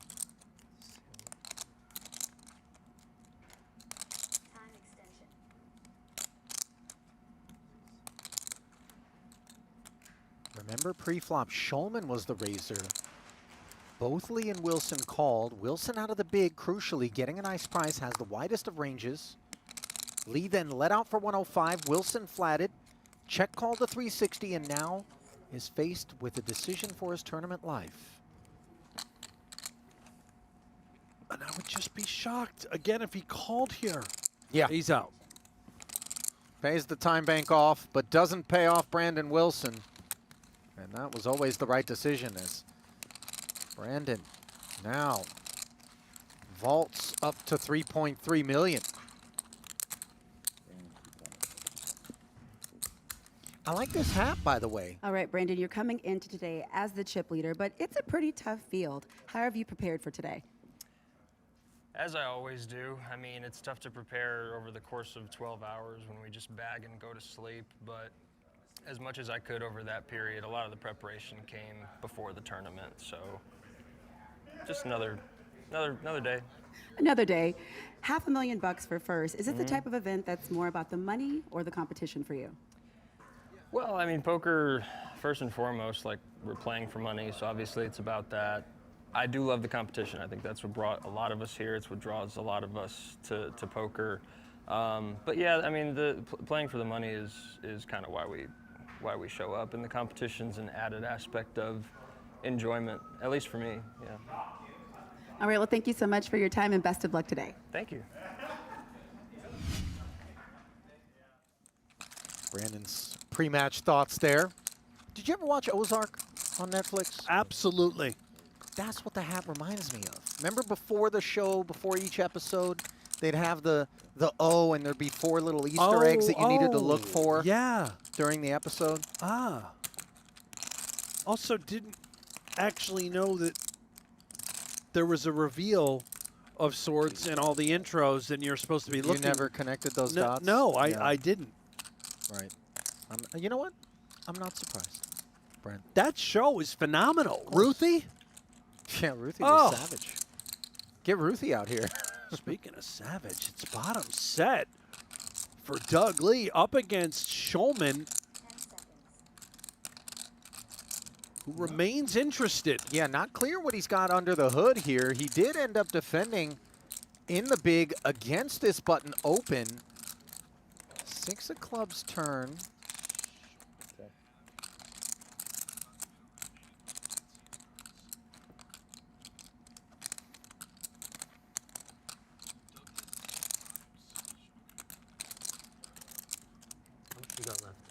And this might be it for Schulman. I mean, listen, if he's got an ace, I don't know, you know, how much flat calling you would do. It feels maybe more like a jack. It's Jack 7, we're being told. Okay. So I even think that type of hand he might feel obliged to go with it. I mean, he's only got 405 back, and Lee's asking for 275. These are very uncomfortable situations we find ourselves in, but he's the short stack. He knows the pressure's on him. Dylan's not going to be doing him any favors.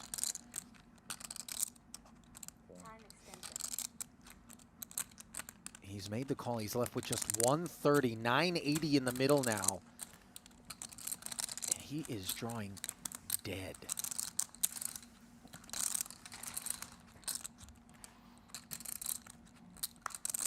That's a super clean river for both parties. Yeah, Nick is clearly going to go with it.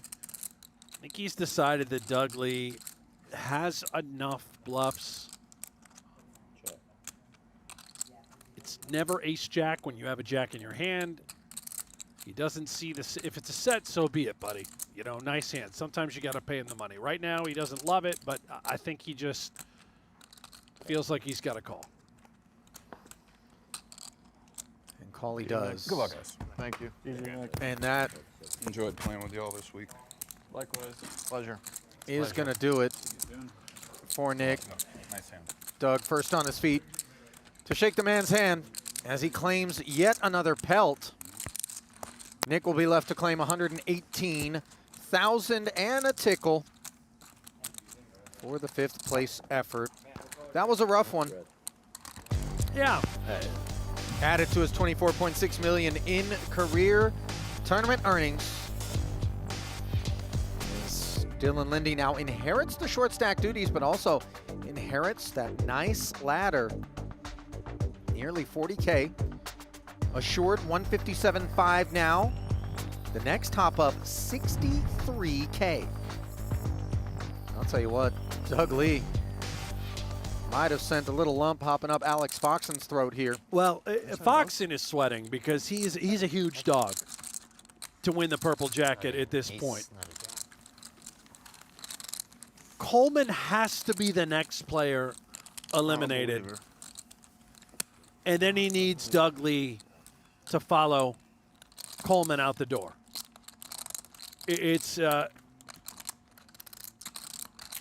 I would say Foxen's got like a 5% chance to win the purple jacket. He's a huge dog. Yeah, it ain't looking good, is it?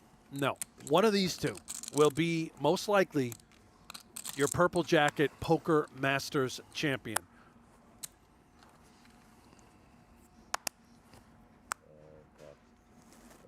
And for David Coleman, the only thing he has to fade is, of course, step 1, don't finish in 4th place. And step 2, he's got to fade Doug Lee from winning this event. Right. Otherwise, it will be Coleman who's your champion.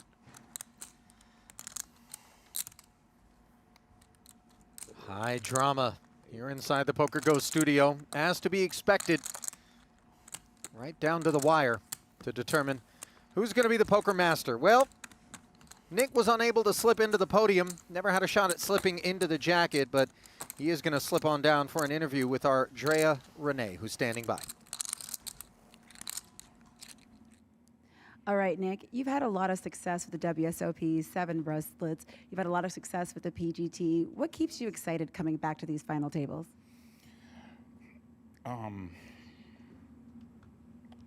You know, it's not all excitement, but I mean, yeah, I don't know, Drea. You know, I love to play. I like the whole process of it. Like I just feel pretty dialed in to just sort of play, try to improve. Just kind of. It's so boring what it really is. Like if you really play for a living, but it isn't. You know, I try not to get that excited, I guess. And your New York roots run really deep. Does that mindset still come into the competition? New York roots, like how? Like, you know? Your New York swag, your New York vibe. Does that show up at the table for you? You'd have to ask the people I play with, you know? All right, and I recently saw a tweet where you were playing chess with Junie. That was so sweet. Will we see her shuffling any poker chips anytime soon? No. And maybe at the house, but, you know, I'm hoping she, whatever she wants, though, we'll see. All right, thank you so much for your time. You have a good one. Guys. Bye, Drea. See you soon. Thanks, Drea. You know, I love and appreciate the amount of kind of like unbridled joy that Drea encapsulates at all times. And it is not an easy assignment to be out there to grab someone in a moment of acute disappointment, you know, and get their thoughts. You know, Nick, gracious, not everybody pit stops. You know, some will just walk right out of here. Some will run right out of here. Yeah. But yeah, just a shout out to the two of them for doing the thing there. Never easy to turn that frown upside down. No, Yeah. no, it takes time. It's just time. Yeah. You know what I mean? Time or, you know, a nice kitten to run over or something like that. Oh, dear. I'm just kidding. I love animals. That's why I can say that. You don't, though. I do. Do you? Passionately. Do you have any animals? Huge. No, because I love them so much. I travel as much as I do. I don't want to have an animal that I'm going to have to leave at home. Abandoned? Yeah. Yeah. You know what I mean? Yeah. Ace 3 off. Meanwhile, Jack Deuce gets abandoned by Coleman. Off. As the Doug Lee show is very real right about now. You know, a lot of people take their What? pets on the road. I could see you traveling with a little Fluffy. Middle of the set. Pack them in your man bag and I'm not. Here's the deal. If I walk up to the gate yeah. You see it? and they're like, I'm so sorry, sir, Here. your animal can't travel, you know, in first class, let's say. Okay. I'm going to look at that animal. You're just going to leave it? And I'm going to scan the gate and be like, can anyone watch this thing for? I'm just kidding. I wouldn't. No, again, you're not kidding. Now, are you a dog man or Dog. a cat man? Stop. Dog. Yeah, okay, good. I'm happy to hear that. Come on. Yeah. The cat, you know, me and the cat people, respect, you know. I like the purring is cool, that whole thing. But they're just on their own terms. The cat, it's hungry, rubs the leg, acts like it's into you. You put the, you know, Friskies in the bowl, it eats, then it doesn't give a damn about you for the next 4 hours or whatever. You know. Yeah. You're like, hold on, I hold your life in my hand. Why are you scratching me? You know, you piss me off. Right. You're going to be eating field mice. A lot of outdoor cats. Yeah. That's where they just live, you know, strays.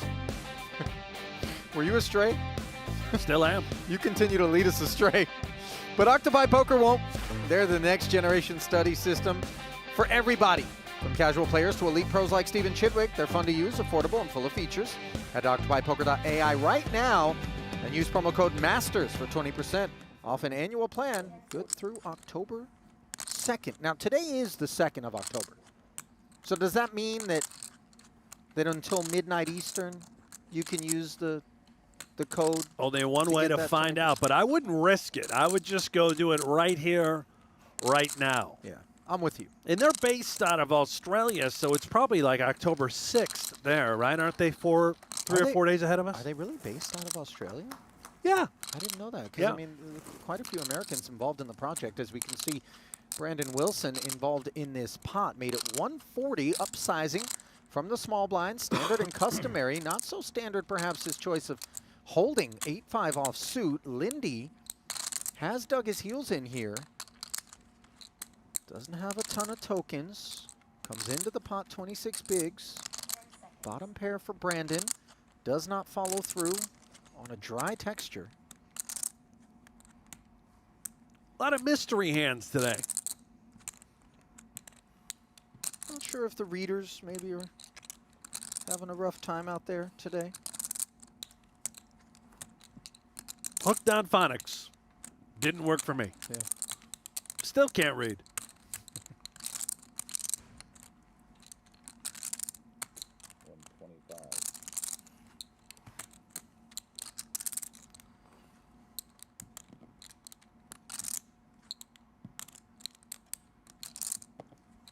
$125, says Linde.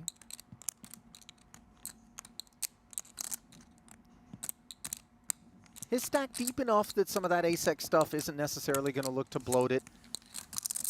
You see Wilson keeping an eye on him with the flat, another $250,000 into the purse. Now a gut shot. Courtesy of the 7 for Brandon. Knuckles once more.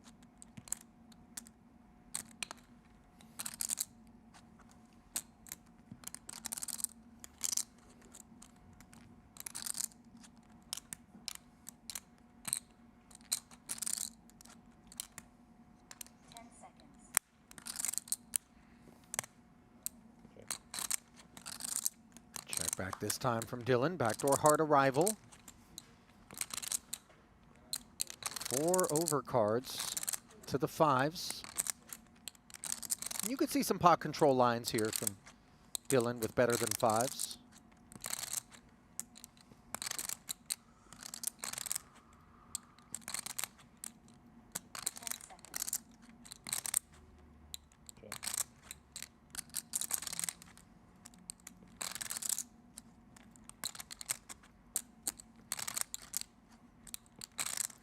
Third and final check now.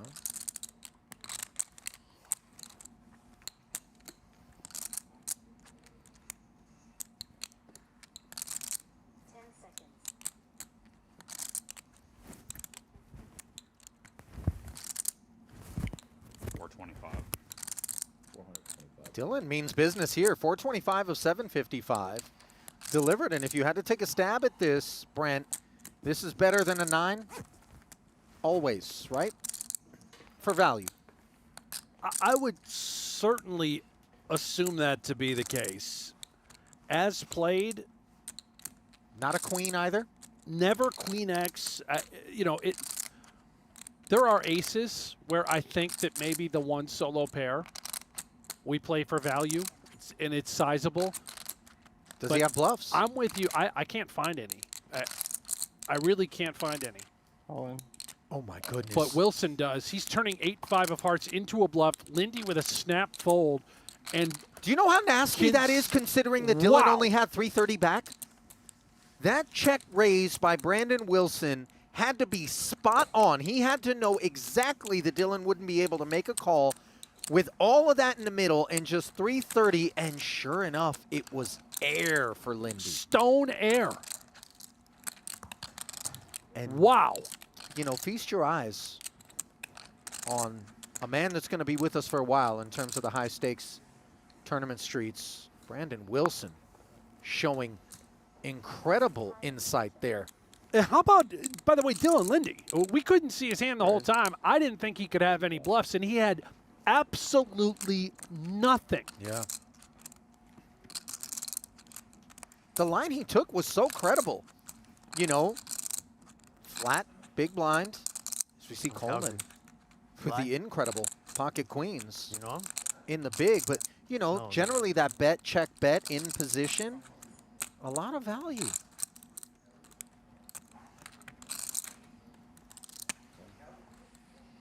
Coleman flatting now with the queens pre-flop. Above average board texture for him. King, king, 4, a couple of spades. Swiftly checks it over to Wilson. Obviously very mindful of Linde on 330, which is sub 10 bigs. That ladder between 4th and 3rd, which is so sizable. And this is just so under-wrapped by Coleman. And I think much of that has to do with securing a top 3 finish in order to win the Poker Masters purple jacket, right? And Linde is so short. He did not at all want to put himself in position, put in a 3-bet, and face any further resistance from Wilson and have his tournament life potentially on the line. That is, I 100% believe that that is the only reason he decided to just flat 2 queens and play this hand passive, while also, at the moment, earning the max. Wilson now acquiring backdoor shovels. Yeah, the 60K C-bet gets flatted. And now is he going to continue to lean and try to leverage what he thinks is ICM pressure that he can place upon Coleman? But on a board texture such as King, King, 4, when Coleman sticks around, albeit at just 60K, we do begin to question whether or not a king lurks, whether or not there's some flushes there. So the check back from Wilson, giving himself a free chance to realize the equity, and instead, the board double pairing. Coleman not so worried about 3s full, and as played, I would imagine not worried at all about kings full. So let's see how he wants to approach the spot.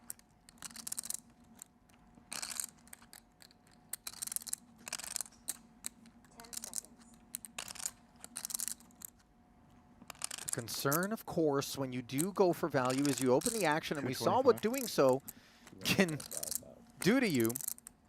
not long ago after Wilson check jammed on Dylan Linde, but this one far less eventful. Bet and take it, Mr. Coleman.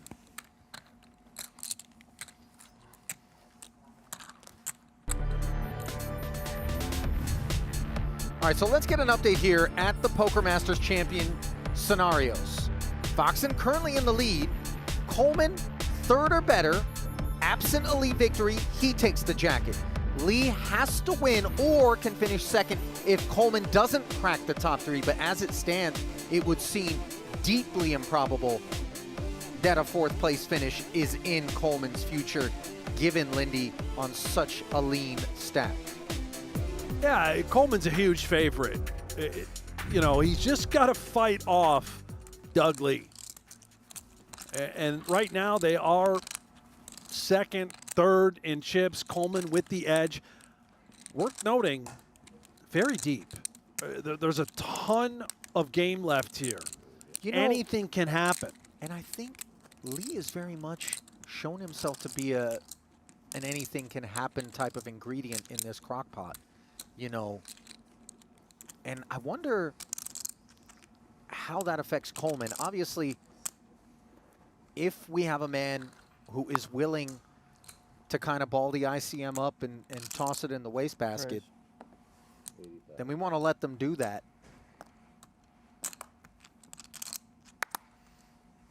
Wilson continuing to do his thing, this time courtesy of Ace-Jack. Lee now with 10s.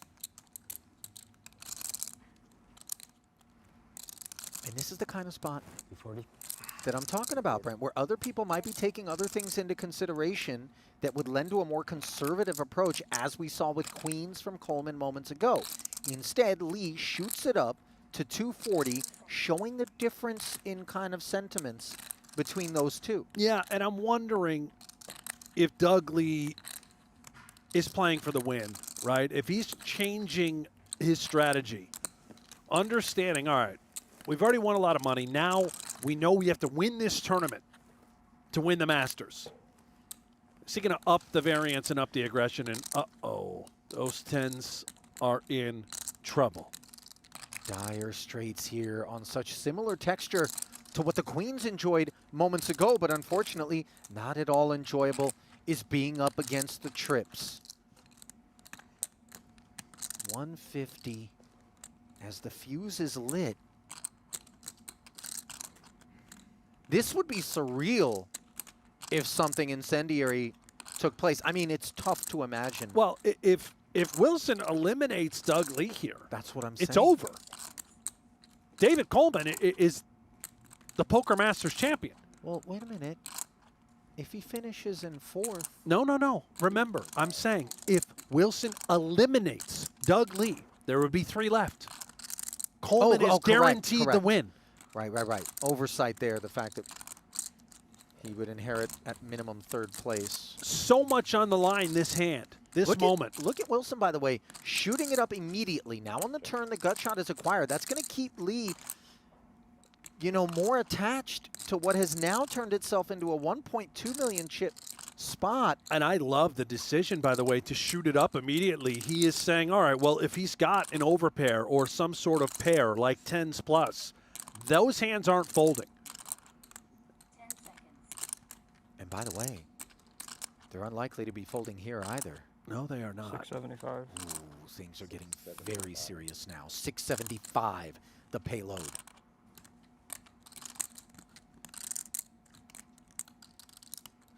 Lee interferes with 9-10.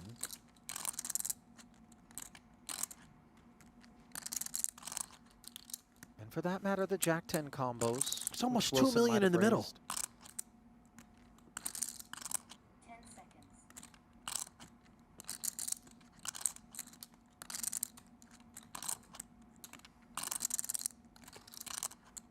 Time extended. No, I think he's got 8 time banks. He's already used 1. If he can find a fold, I mean, this would be top shelf against Brandon Wilson of all people. It was so very capable of running a bluff. We saw him turn 5s into a bluff against Jack High moments ago. Wow. And the fold is found. That's filthy. So Doug Lee gets away from the 2 10s, denying Wilson further profit. But for the time being, this is a runaway freight train of an ascent for Brandon Wilson. 4.6 million as Lee unravels to 1-8.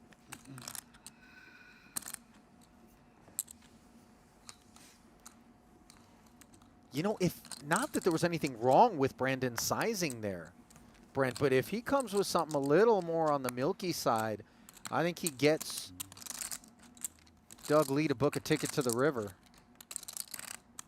675 just deemed a little bit too greedy by Doug. I thought for sure picking up the gutter as well. You know, you're not only hunting a 10. Right. Well, we won't be shocked if Lee makes noise here as Coleman on the button, shoots it to 110. And Lee just dumps with the ace-queen.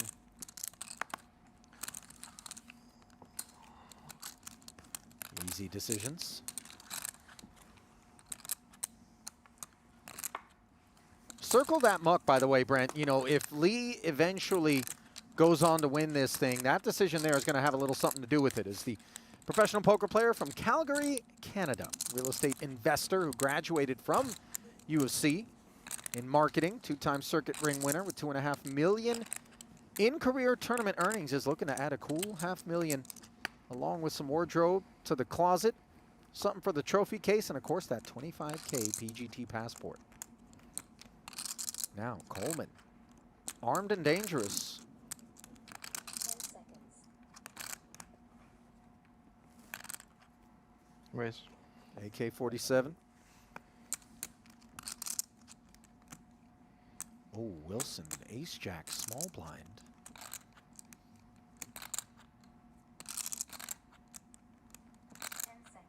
These guys are very, very deep. I'm going to keep pointing that out. And Wilson, instead of coming with a 3-bet, just decides to call out of the small blind with ace-jack. Very nice. They're all trying to eliminate this guy, Linde, who is empty at the moment. Has to fold. 280 in the middle, and the ace-king further dominates on the king-high rainbow board.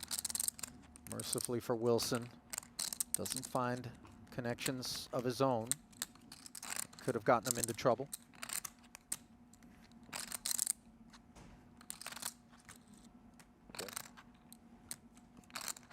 Checks it.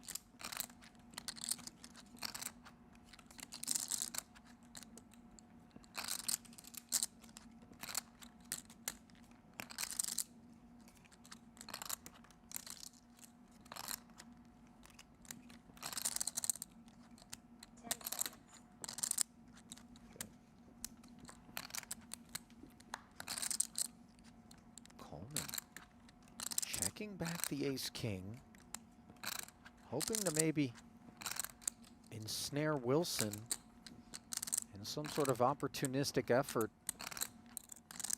I'm also watching. Just a little pot control with Linde out Yeah, there. that's sort of what I'm trying to observe and understand, get inside the mind of David Coleman.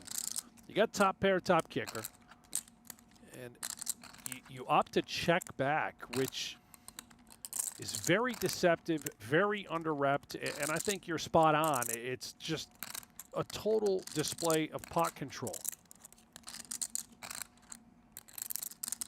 10 seconds.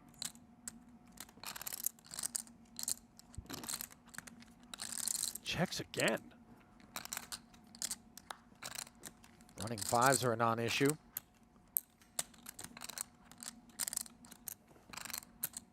Wonder whether or not he's going to be able to chisel a little value out of this ace-jack high, potentially as played. Provided that Wilson checks a third and final time. Well, if he checks a third and final time, I would imagine we must bet. And Wilson could, to your point, look him up with just ace-jack high. Going to have a lot to do with the sizing. Do we go Gordon Gekko? Greed is good? Try to make it look polar? I think so. Maybe not. If you've checked twice, does it make much sense to bet full pot? He's trying to make his hand present some sort of value, and you know, what would he do if he had 2 10s, but also what would he do if he had bluffs? And I think this is right. You get a little cutesy, you go 140, and you allow those very curious, stubborn ace-high type holdings that Wilson could have to consider calling. Half pot exactly. This is quite nice from Coleman. Now with the sunglasses dropped, you know you're never getting check raised. Great laydown by Wilson. Excellent laydown. I got to tell you, man, these guys are scrapping. And I know that there are some who, in this phase of the program, are going to look up and then feel like, oh, this is boring. You know, these guys are tanking. Ace-Jack's not even calling. Take a moment to appreciate it, not from the lens of expecting huge pot after huge pot, some wild bluffs, 5-6 bet type stuff, and just rather how the best in the world go about their business. As Nick Schulman often puts it, collect the ideas.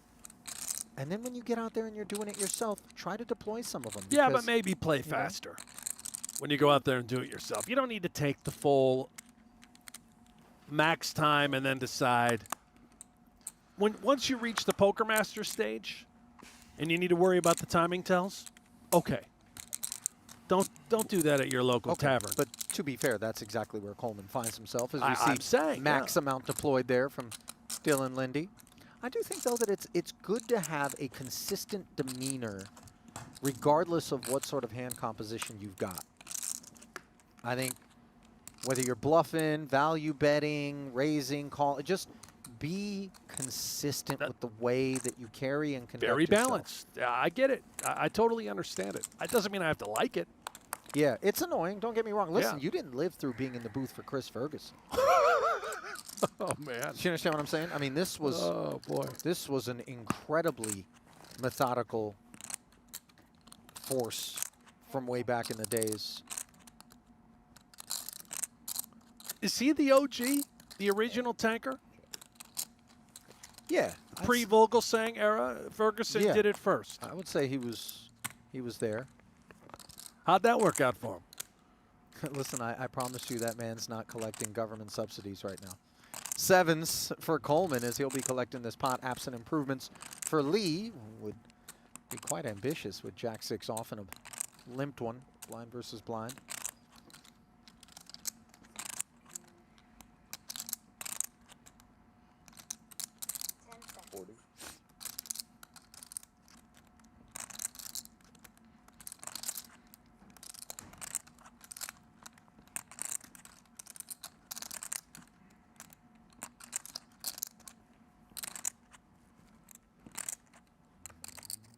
Straightforward exchange there.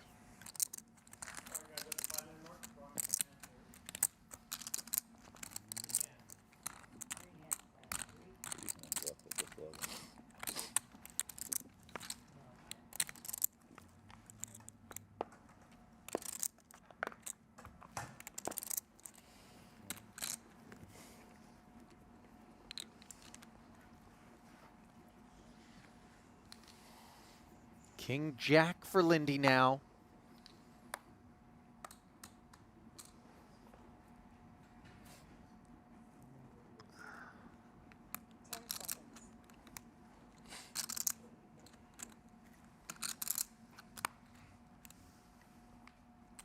Understandably decides to rip. Let's see if he's got a customer. Not in Coleman and not in Lee either. But Wilson finds ace-queen, and we're going to be off to the races. Yes, sir. 10K left back, so we're going to have to play post. Sorry.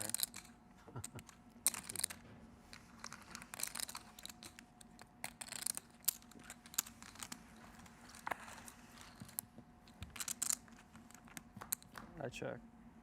Dark check from Wilson. Both holdings divorced from this board. Dylan, very happy to check back. Double paired board. Now a 6 or a 4 for the carve up. Kings or jacks still clean, as they've always been. Another round of checking. Check.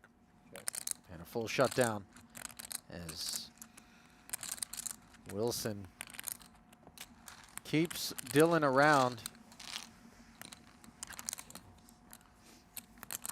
Well, he's all in now, is Yep. Linde. Forced in there.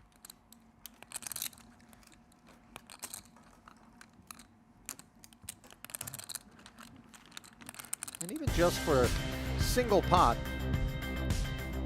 you see Wilson looking for the edge. Well, if you don't want to stress out over high stakes poker, how about some Play Poker Go? By the way, you can win yourself a dream seat out there to play in the PGT $1 Million Championship and enjoy some high stakes. Just download the free Play Poker Go app or head to playpokergo.com to create an account, play a single hand, and get automatically entered to win that dream seat into the PGT Championship. Linde has woken up with threes in the big. Coleman limping the ace-jack suited. Lee's getting with the program on the button. 7-6 off isn't exactly a delight, but the opportunity to take 6 cards up against 2 as he and the boys are going to team up to take down the threes. Certainly worthwhile. Math is good as well. 90 on the side, 40 in the main. Ace-6 deuce. Coleman all over this one. Wilson checks his sixes.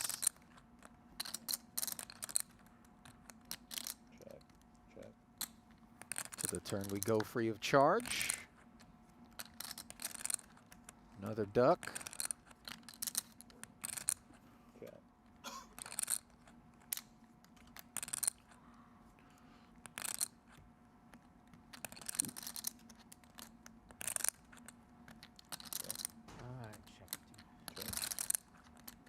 Once more, the boys quite happy to just take it all the way down to the river. Wonder how optimistic Lindy's going to be about a couple of threes here. If no one has an ace, you would think the 6 and 4 might not be so likely. Yeah, fair point. I mean, he's done. It's a wrap. He's certainly out. It's hard to know if he's feeling at all optimistic. Certainly not now. Any sort of bet, and then what I suspect will at least be met with a call from Coleman. Oh, once bet call happens, it's good night threes. Adios. I think even once bet happens, he knows he's out. Yeah.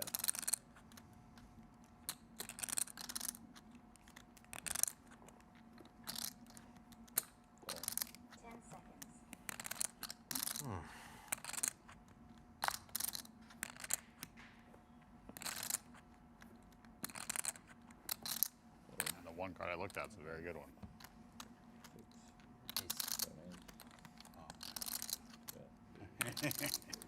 Three clubs is a sweet sweat. That really is.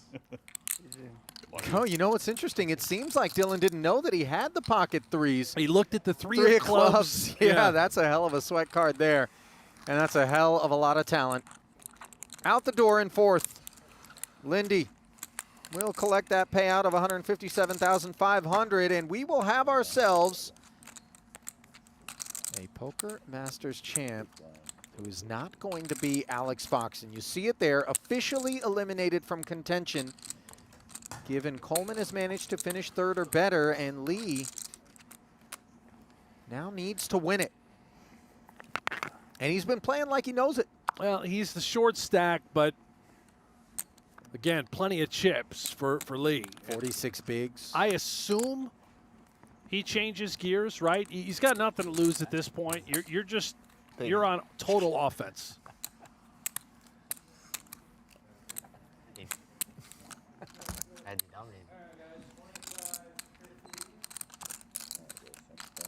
Paul Campbell, the TD, in the background. Heard saying 25-50 time, gents. I'm near you in that jacket. Let's see what the poker gods say. Right?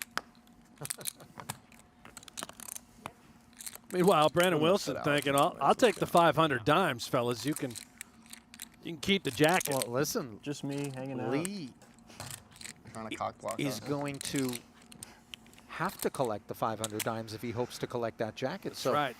it's not as though all those scenarios are going to be able to work. But if Lee were to bust next, we see he is the shortest stack, but again, has plenty of blinds, albeit diluted moments ago by the escalation. 10 seconds. Then Coleman could end up finishing second, winning the jacket and leaving Brandon to take down the trophy and the $500,000.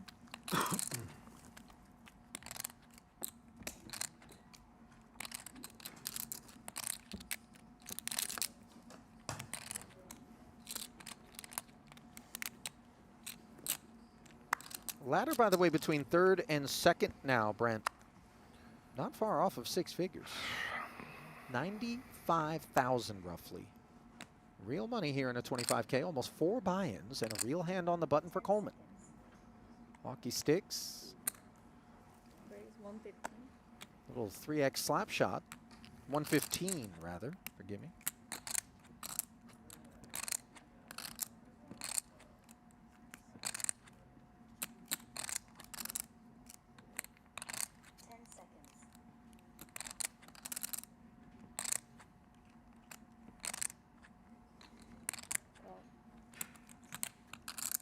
Wilson gonna defend.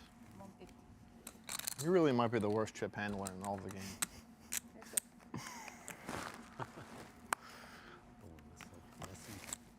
Queen 10-5, open-ended for Wilson, who knuckles. Coleman with the under pair to the queen and 10. You like a check back here? Or you think get busy? Suppose could go either way. Range advantage seemingly would be Coleman on the button. Sevens aren't necessarily significant when you're discussing just range, and he will bet the 80K.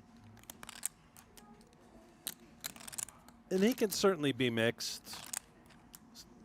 Sometimes check, other times we just continue.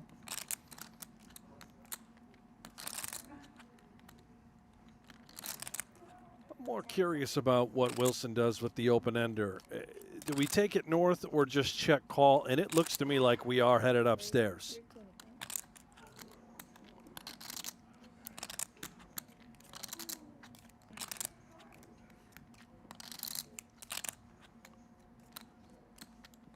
Now with this exact hand, the 2 sevens, good luck.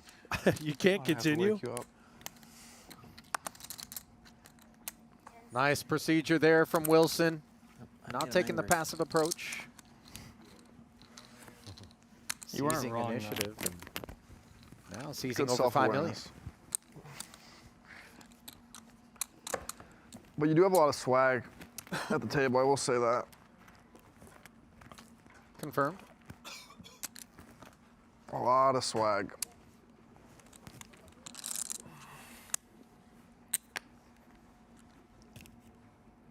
There it is. Does have a little drip going on, doesn't he, Wilson? Sure. Yeah. Nobody can hold a candle to Sweet Lou Garza. Oh, no. He's in a class of its own. By the way, I think in my college days, we used to call the cheap leafy bags swag. Yeah, you can also just call them oregano. No, but it was the real deal. How would you know? Oh, I knew, Ollie. Yeah?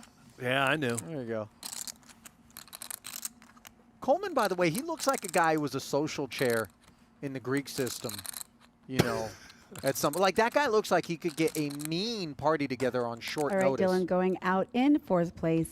You've had a lot of success across many formats, No Limit Hold'em, PLO, mixed games. What edge does that versatility give you in these high rollers? Gives me a lot of experience playing, well, one, playing high stakes, but also making a lot of decisions in kind of different decision points. I think mental flexibility helps a lot when you're trying to adjust to like a varied field of opponents. Also, it helps keep the pressure low. You know, I just try to enjoy it and have fun. And as a coach through Run It Runts, how has the teaching sharpened your own game? I really find coaching to be probably the best tool for me for learning. A lot of people like individual study. I find that if I help someone else with their game, I learn a little bit about not just mine, but how other people approach poker at the table. Are you overall happy with the way you played this series? Very happy. Few small regrets, but you live and learn. I think if you don't make a big mistake, or you'll never play above the rim. So, I mean, occasionally bad things happen. And sometimes really good things happen. All right, thank you so much for your time, Dylan. Of course, thanks. Thanks, Drea. Apologies. Got a little bit sidetracked on the Coleman visual there. But great that Dylan did check in to share his thoughts. Just a great mindset on that guy, honestly. Just unbothered by the swings, unbothered by the ups and downs, and unbothered by this 75K is Coleman making the call with bottom pair. You see just a total air ball for Lee, which turns into a gut shot now on the turn. This one was limp check back pre, blind versus blind. You saw the check call of 75. Now around to knuckles. Fourth heart on board, nobody with the flush. Ace is up for Coleman. Definite bluff catcher candidate.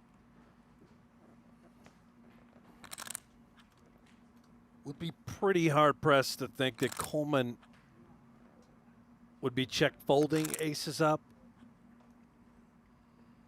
10 seconds.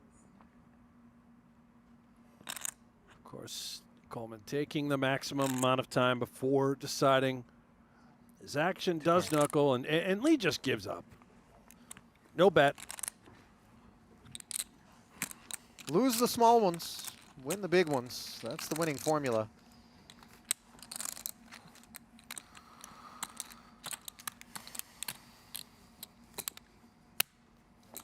As we grind on. You the queen? You have poo-poo? Maybe.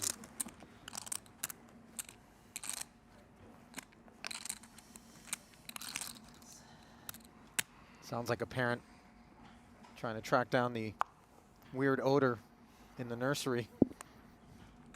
You got poo-poo? Honestly, if it's in the nursery, that's a good thing. It's usually the weird odor in the family room or the side room. dining room. You can't find it, but you know it's there. And oh, look, there's the poo-poo. Yeah. Great. Little Rugrat Fudge Factory. Yeah.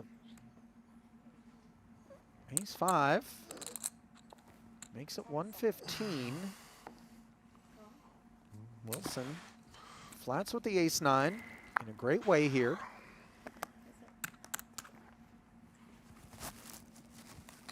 Jack 7-6. Neither party connects. How are those chips and salsa?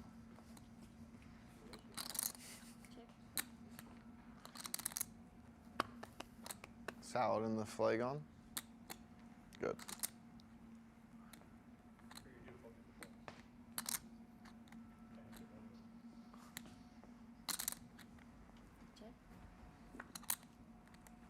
Turn comes free of charge. Now a gutter for the ace 5. Oh, and Lee decides he wants to fire it. 130.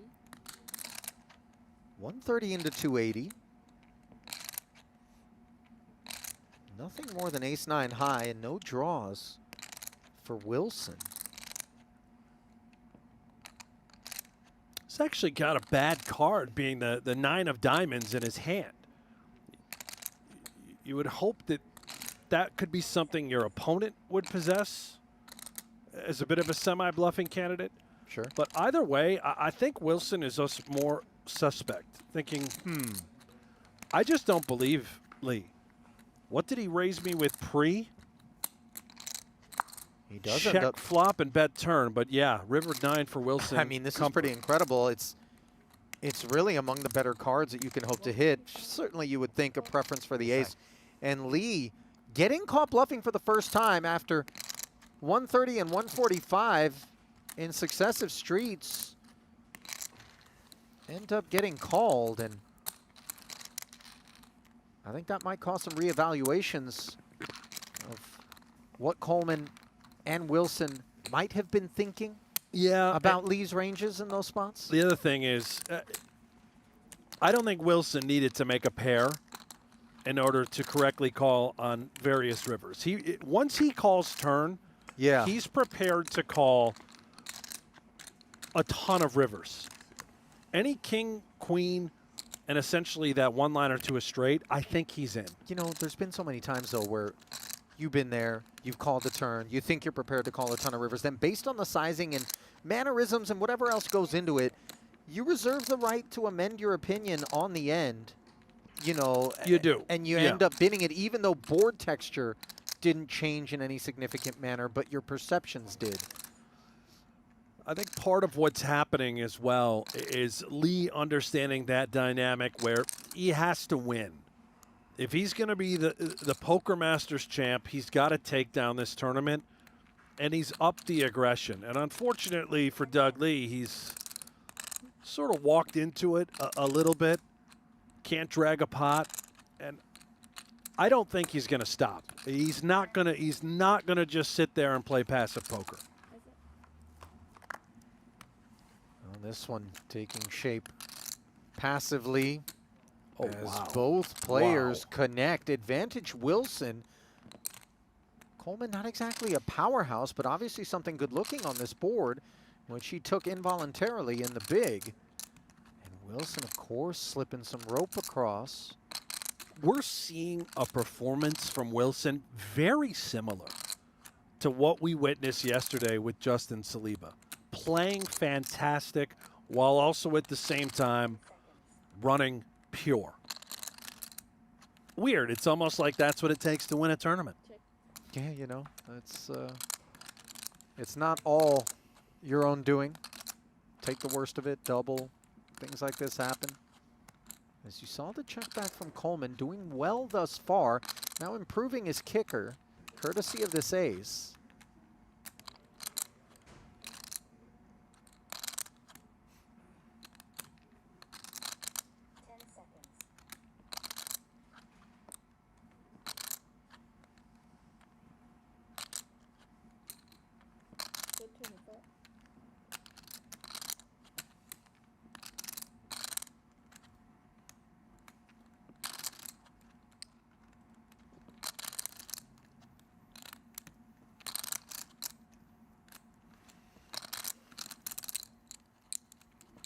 Quarter from Wilson.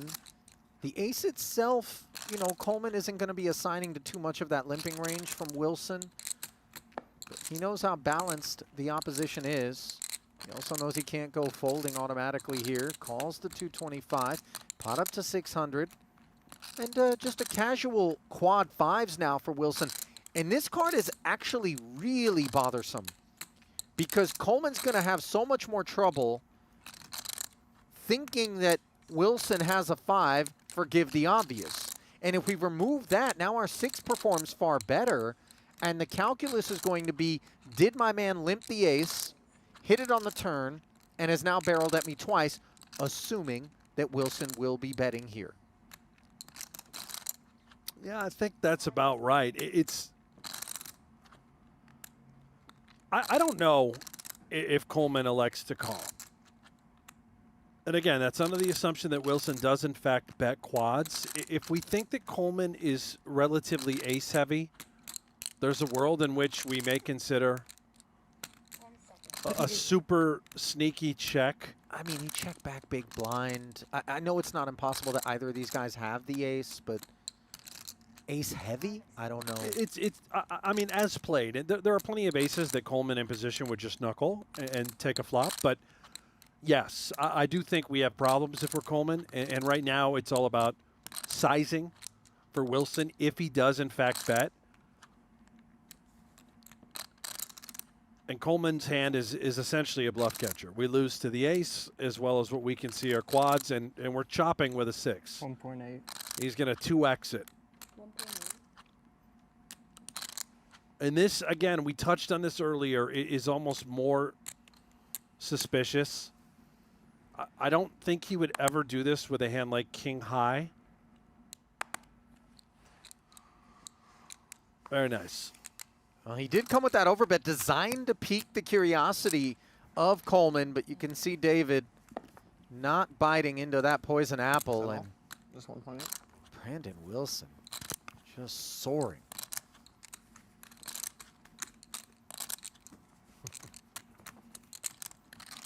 That's it. Less fair. Well, True Classic and PokerGo are going to give 15 players a shot at a 5K package to compete in a signature end-of-year event. Head to trueclassictees.com/TCPokerGo or scan that QR code on your screen to enter. All you got to do is tell us your poker story and take your shot.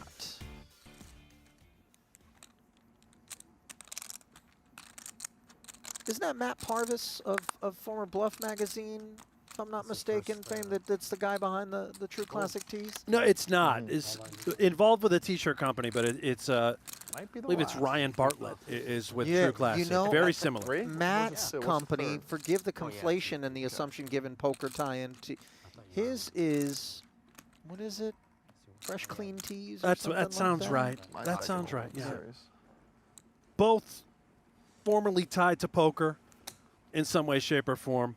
Both went on to create wonderful T-shirt clothing companies. But True Classic, with Ryan, they really they stand above the rest. Everyone I know wears True Classic. Jeff Platt, Jimmy Platinum, sorry.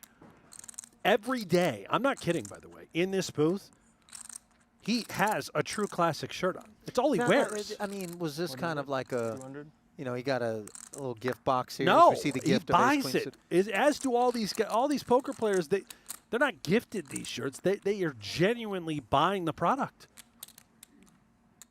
Really? Eric Baldwin, Coleman.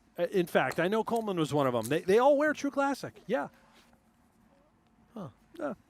Okay. Osmus, Jeremy Osmus, his T-shirts, True Classic. Just thinking about, Yeah. maybe I should start fake modern tees.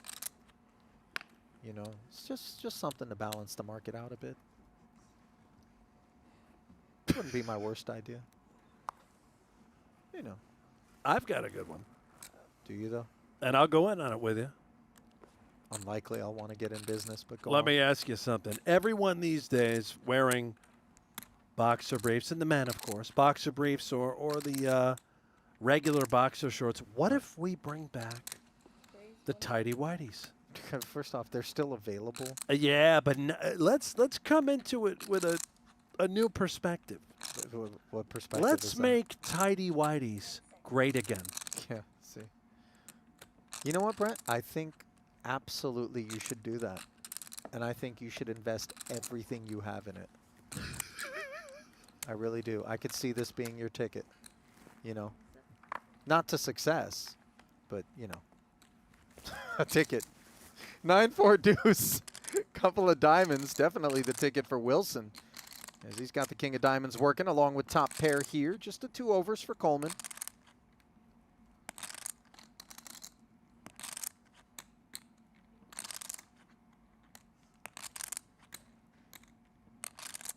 Are you a boxers or boxer briefs guy, or are you wearing the whites? You just, you know, you really, no. What are you wrapped in up? What do you got on under I don't those like sweats to wrap, there? you know. Well, you're not going Free commando, range. are you? No. But the old school boxer is. I'm a boxers guy myself, but I'm bringing back the whites. You know what? I really think you should do that. I think you should lead the charge. 10 seconds. Wilson leading the flop, and leading in more ways than one, as Coleman does want to peel here. That 10 of diamonds, the 2 overs, interactions with the 9, all on his mind. He's just not done with it. He wants to fight a little bit for this pot. Can't blame him, and buries it. 10 for the lead. That sizing on the flop, by the way, of 300 was chunky by Wilson. 3/4 pot, and yet Coleman willing to stick around. I wonder whether or not we remove floats more so from Coleman's range when we bet that strong. Got Terry Fleischer, Scary Terry over here talking to Doug Lee. Not sure who the other guy is. Sorry, Scary Terry. That's right, yeah. Brent? Just you happen to know him? Or I know Terry, another Right. local legend, plays all the tournaments around here. Okay. Dabbles a little bit in some of our PGT events. Clearly good friends with Doug. 400K now, value bet from Coleman. 40% pot as Wilson did slow down, perhaps a touch concerned about the adhesion in the face of the sizing and how this 10 of clubs might create a response from Coleman. 10 seconds.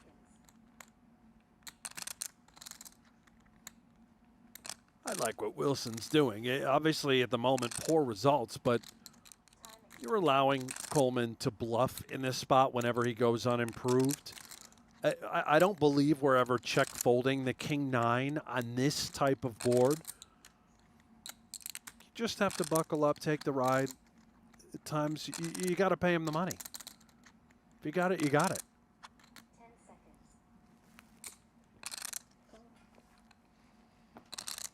So another 800 into the middle. Pivotal exchange here. Can Wilson find the help he needs? No. Diamonds come in along with a second 4. We're not so worried about any 4s. Don't believe so. Diamonds are a real thing, and let's see whether or not Wilson wants to maybe lean into that king of diamonds to convince himself he's got more than he does. It would seem a bit unnecessary. King 9 is still a lot of hand on this board. 10 seconds. It's a lot of hand. You also are, in a way, blocking diamonds. The king of diamonds is a not a bad card to have. And Coleman was the one actually fearful of being up against what could have been a 4 or those diamonds. So he doesn't go for value, but he does go up the leaderboard, closing the gap between he and Wilson as Lee left to spectate.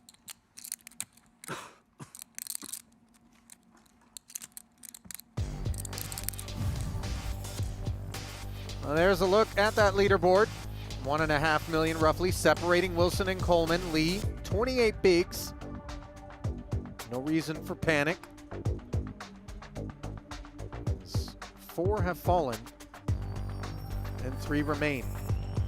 Guaranteed payout, $220,500. Second is worth $315K, and of course, $504,000 up top.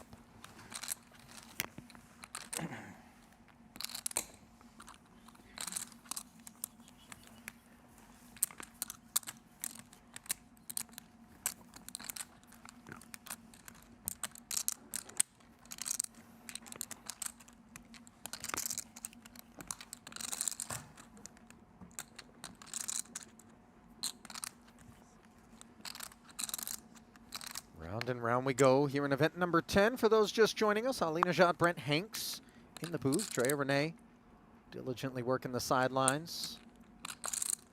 As this 2025 edition of the Poker Masters draws ever closer to a conclusion, but we still can't conclude who it is that's going to be wearing the purple jacket. Will it be Doug Lee or will it be David Coleman? 10 seconds. Time will tell.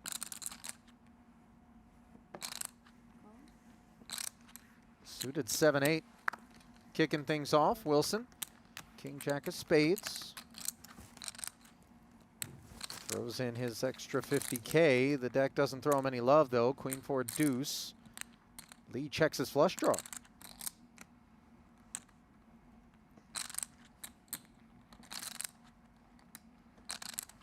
Check.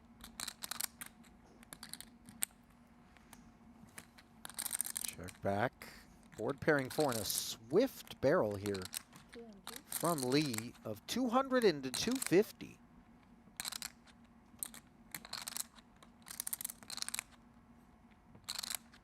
Well, I'm already a bit, I think that's a snap fold from Wilson, just out with king high, but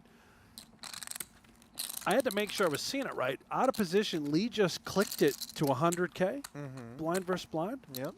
So he's mixing it up with whatever he's trying to accomplish out there and playing yeah, we out of saw- position against Wilson. We saw 115s. Right. What we haven't seen, I don't believe, is the 3X, which is more standard when it's blind versus blind in the NT format in order not to create too enticing a price and prevent kind of the narrowing of range in your opponent. You know, you want there to be some hands that they'll put into the muck. Oh, yeah. Look, he's going to go back to work here with 10-6 suited. This looks a little meatier now from the button. 140, the near 3X. I mean, gonna be tough to really establish what's going on with Lee if he's willing to take on all sorts of posture with all sorts of hands. So Wilson this time playing back at him. And I would imagine we're all done with 10-6 of hearts, but imagination is more Doug Lee's forte than it is ours.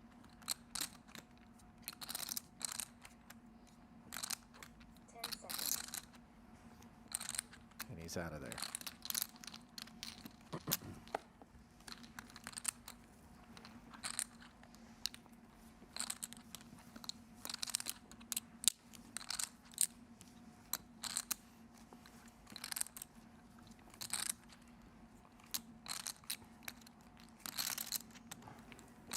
Brandon Wilson truly has not put a foot wrong throughout the course of today's proceedings. Now, a few things haven't gone his way, but for the most part, as you touched on, very reminiscent of Justin Saliba's Event 9 victory performance yesterday. Granted, it's going to take him a little bit longer to scale this summit, and it's not a foregone conclusion. Obviously, Coleman will have something to say about things. Sat here 3.1 plus. Yeah, Coleman has been steadily and quietly chipping up, nipping at the heels of Wilson. Now Doug with a very premium blind versus blind three-handed king-queen suited. Wow, 4X. Dominating Coleman, and generally speaking, we don't like limping with these sorts of hands with the intention of folding to what we know with some frequency will be the aggression, but you wonder whether or not 4X skews the queen nine more toward the muck. As we can see, it did not. Seems like a pretty clear call, and we also know that General Lee would do this with the napkins, the 8 deuce off. Top pair and the spade draw for did you call him General Lee? Is that That's like right. Civil War era reference? Wasn't that the Dukes of Hazzard car? Well, yeah, he was the driver. General Lee, The driver? stuntman. No, I thought the car was called the General Lee. Probably was. So you really don't have a clue. Just a great name, I think. 110 from Coleman. Not a great hand. Interesting that he breaks with kind of the betting flow here. Maybe just trying to determine. Yeah, this is a problem. If Coleman decides to continue to get after it, he is drawing stone dead. I don't know that once we get called for 110 on the flop, we have designs on continuing to represent with such a poor holding. But I think he's just thinking Lee is more skewed in his perception, and I could be wrong about this, toward the trashy side of the spectrum when he ratcheted up to 4X. Yeah. And if that's the case, he's considering maybe let me just vacate the dust with this 110. It didn't work, and now it seems like he's going to be all done with it. We can see Lee most definitely is not. I think Coleman, a lot of what you're saying has merit. You can fold out some better queen highs. You can fold out potentially some ace highs whenever you do lead this board. You can pick up some backdoor equity to set up a 2-barrel. But you're right, especially the ace of spades on the turn. And now Lee just the milkman for the general, 100K. They're just begging for it. Coleman does not take the bait.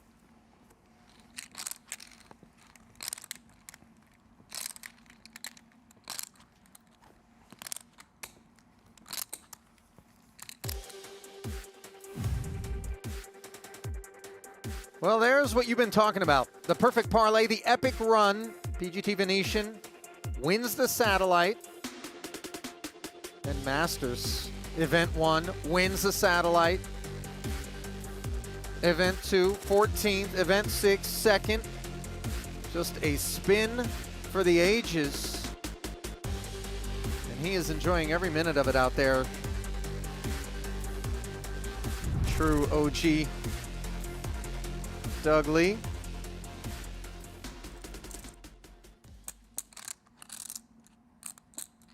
King 10 of clubs. Does well to flat the small against his Coleman button aggression here. Premium is David. 10 seconds.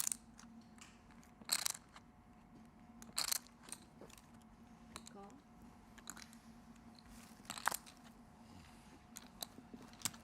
Here's one.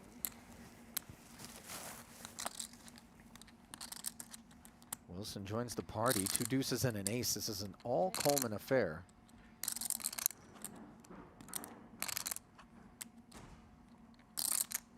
$395 in the middle. And It's an all Coleman affair, but the power of King High on these types of board is quite real. And Doug Lee, he's got 3 to a royal. I don't know if he's going to give up. Coleman remaining under rep, he knuckles. And now, deuces full of aces for Coleman. Opposition drawing dead. And it's sort of a perfect turn.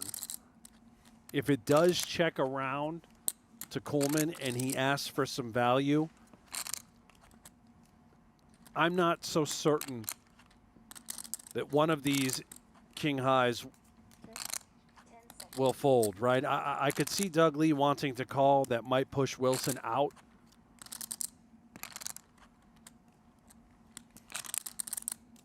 And if Doug Lee were to fold, I could see Wilson maybe sticking around and keeping Coleman honest. But instead, we've seen this now time and time again where Coleman allows his opponents to catch up.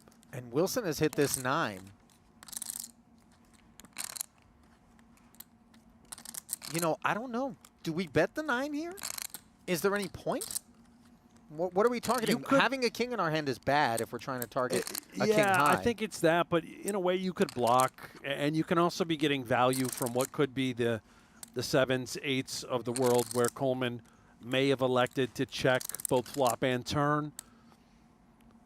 Yeah, I like this. He goes 100, and if Coleman raises, I would imagine it's sort of an easy getaway for Wilson.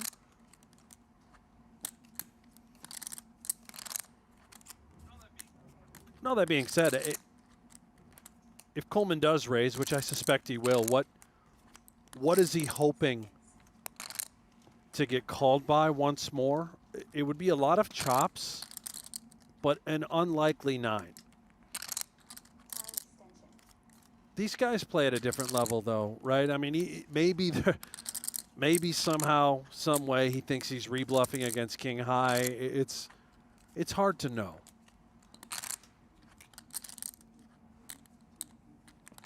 Time extension utilized. 10 seconds.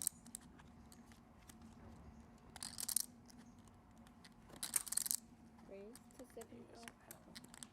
What did he come with here? 275. Cheeky sizing. Yeah, he's asking for it, right? Trying to lay a price where it just feels like a 9 is a must call, but I don't know if it is. I think Wilson understands at this point what Coleman may be up to. We have a king in our hand, so we sort of block those bluffs. The 9 is the problem, obviously, but a lot of times it's just the ace, and he knows it. You either have an ace or you don't, but it certainly feels and looks like he's got the ace.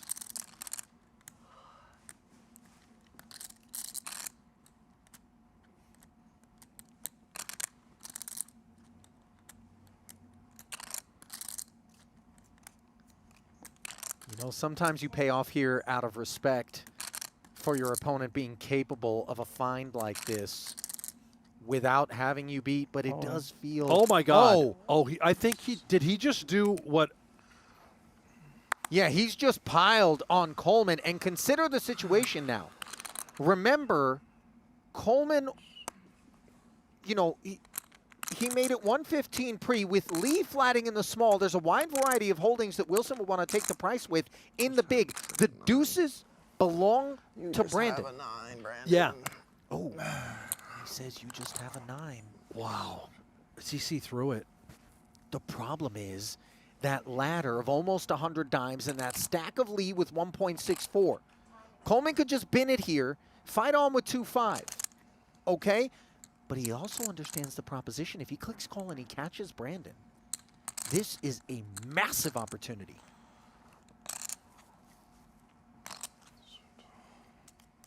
That is a stone cold This gangster is on your just screen. filthy. Yeah, he's saying, buddy, I've got a deuce. Call if you want. Coleman, if he goes with his instincts, which was immediately saying you must have a 9.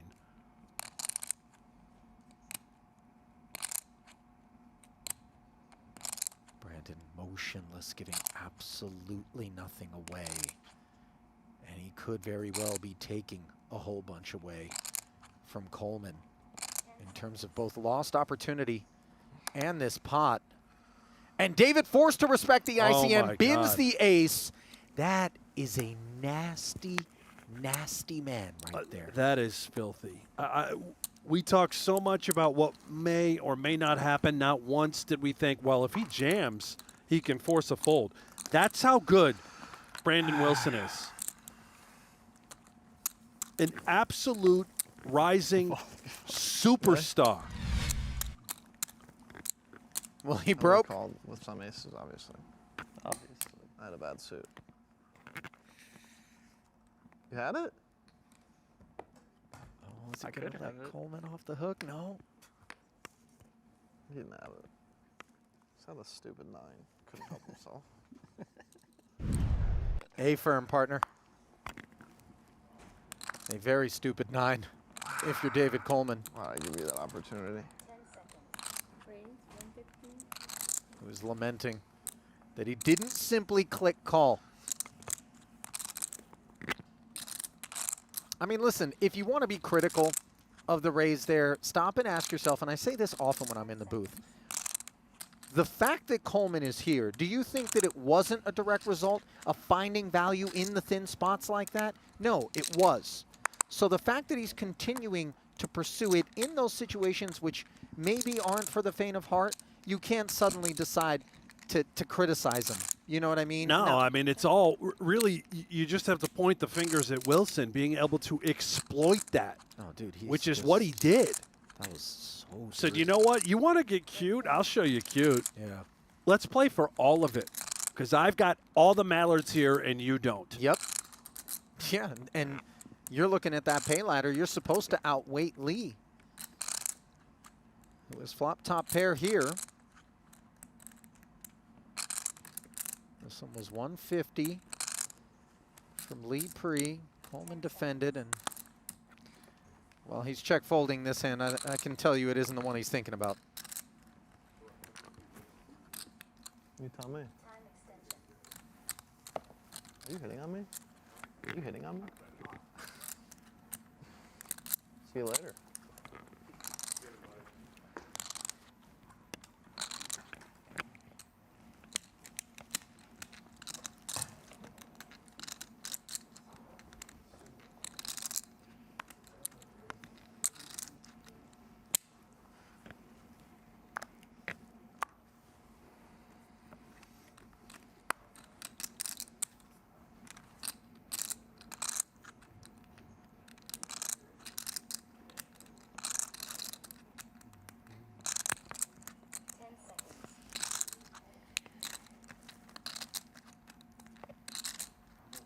Raise 175.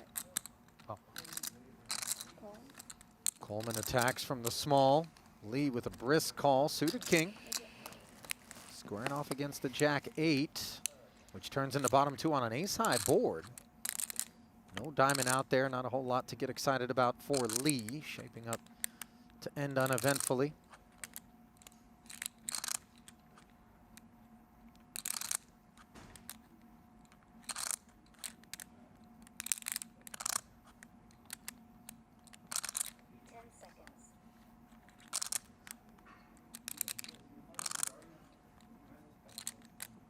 $275.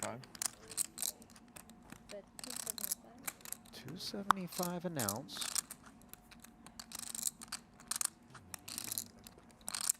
What'd you have? A good hand. What'd you show? You had a weak ace. What did you have?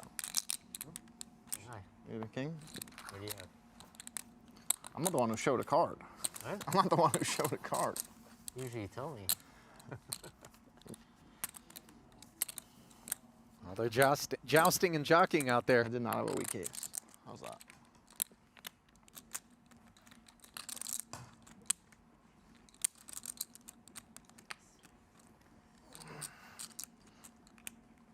There's a weird chisely gridlock kind of vibe about what's going on, but it can be broken in a hurry. If the right recipe presents itself. And what is that right recipe, Ali? I mean, obviously a cooler is the fastest path, but I think in particular, if Wilson were to lose a few meaningful pots, Yes. in particular to at least Lee, now we could end up with kind of a three-way, Oh, you know, within a few big did blinds you kind just of see affair. that, by the way? Is that limp pop? I think that was a limp, and then a 3-bet to 650K with 9-3 suited. Oh, man. Just add D. Lee. It's kind of like the Cholula. You know, a dish that maybe feels a bit bland, and then you just a few drops of D. Lee, and then things are spiced up. Cholula? Yeah, do you never have Cholula?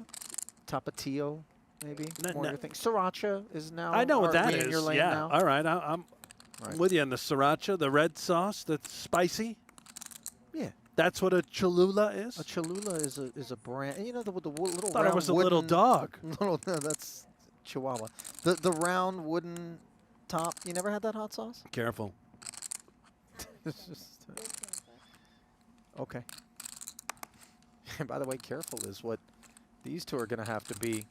Although Wilson throwing a little caution to the wind here as he takes a little playbook move. With the 3-bet of his own, wagging his finger in the face of Lee.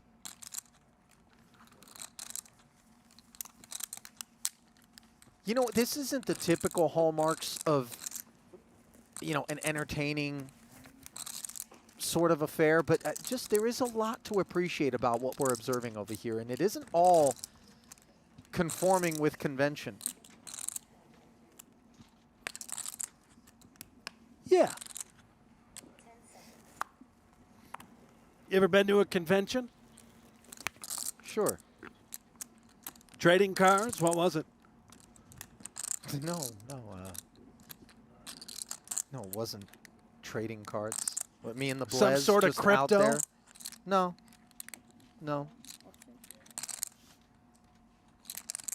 Is this you fishing for specificity here? You said you've been to a convention. Yeah. I just want to know what type. Oh, hang on. This one being brought to order by Queen 9 offsuit. Coleman limp the 7s. Let's see what his intentions are. Does he want to play one post out of position for more, or does he want to just take it here? There's your answer. And it'll be a simple decision here for Lee. Queen 9, never the one. It was the E3 convention. Brent, do you know what E3 is? E3? Yeah. I used to cover it. Esports? Not esports. It's actually like the gaming, video gaming convention. It would happen every year in LA. Huge. I mean, all the major manufacturers would be there, and I would work. I would Very different I would do situation, my interviews and friend. stand-ups, and Really? just reports from the floor, and as a kid who was a gamer, it was I like guess, you know, Candyland. I mean, it was incredible. Many And you would get like copies, you know, of games that weren't out yet. I mean, it was Wow. It was amazing. Wow. This game, by the way, is going to be out for about 10 minutes as the players are headed to the break. You see Brandon Wilson holding court, but how long will he be able to continue to do so? Time will tell as we step aside. Back in a few.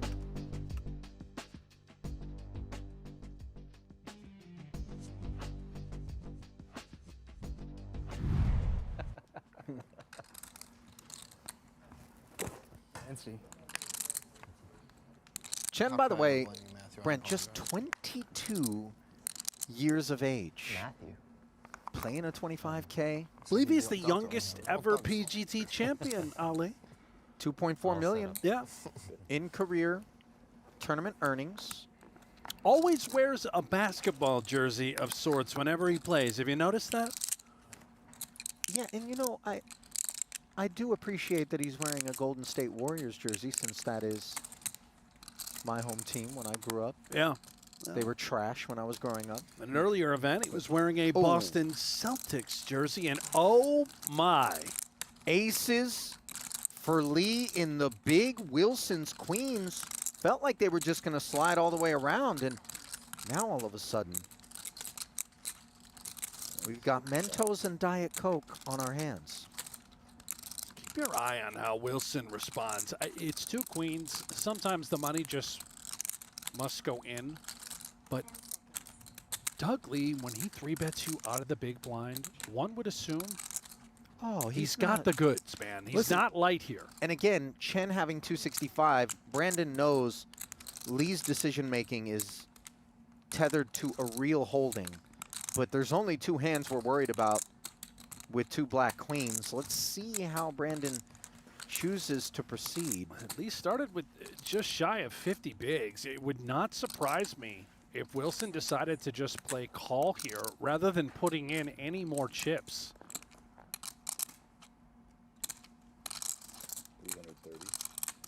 And I stand corrected. He's going to shoot it up to 330, which we're not folding now, I don't think. I get exactly why it is that you felt that maybe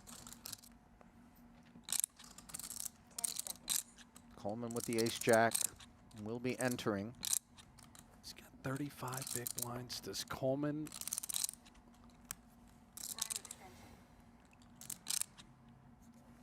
What are you thinking? Does he raise? I'm actually very curious. It has to be a raise. I don't think we're just calling the 30K, right? Being the big blind. I think he's going to have to shoot it up. A little bit of extra money in the pot now. There are occasions in which you observe kind of an open invitation being provided to other players in the pot in an effort to team up, if you will. But Coleman does indeed min the sevens for Lee, climb aboard. Schulman in the small with a couple of fives. He's getting a great Give you a little price, action, is little Schulman. mount Yeah, I love this just call. Sure. He considered maybe heading north, but there's a lot going on. The Coleman min race. Doug Lee beat everybody into the pot with those 2-7. Schulman certainly soaking up the live tells, if you will. Hope people know that's your nickname. So the main pot is complete at 55K. Who gave him that nickname? Bulk of the chips on the outside. It comes queen 10-8. Double gutter here for Coleman. Note he's got the most equity despite not having a pair. Chen with the eights technically has the best hand right now.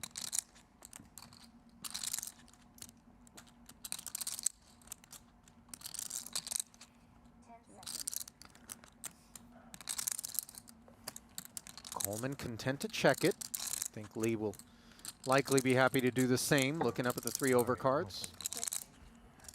As the 3 amigos take the turn, which is a jack. Now Coleman finds a pair to take the lead. Chen, open-ended.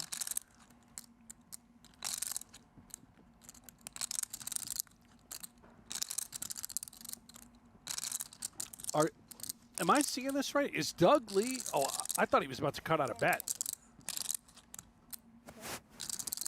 Well, he was going to have to wait for Coleman's action. Okay, there we go. Everybody checks.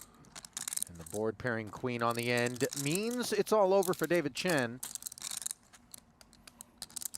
Coleman can lay claim to the 190 on the side as well as that 55 in the middle. Once they get to showdown.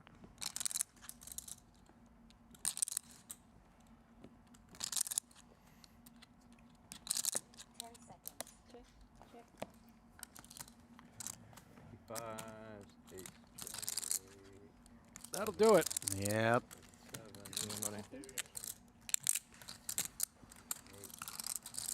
First fallen soldier Good game. GG, bro. on this 25K battlefield as the GGs are issued. And David Chen, showered in 7th. Really a pleasant guy to play with, too. Yeah. Very sharp, Author, but I think, too. affable. A couple Yeah, books yeah. out there. Saw the mastering mixed games.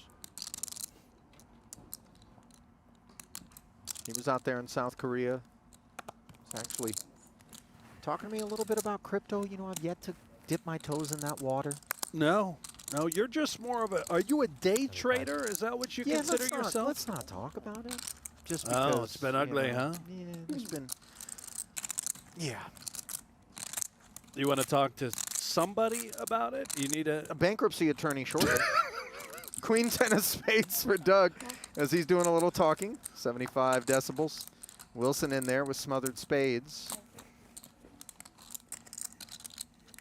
Second pair versus bottom pair on the all red texture. Brisk follow through from Lee. 65 into the 180.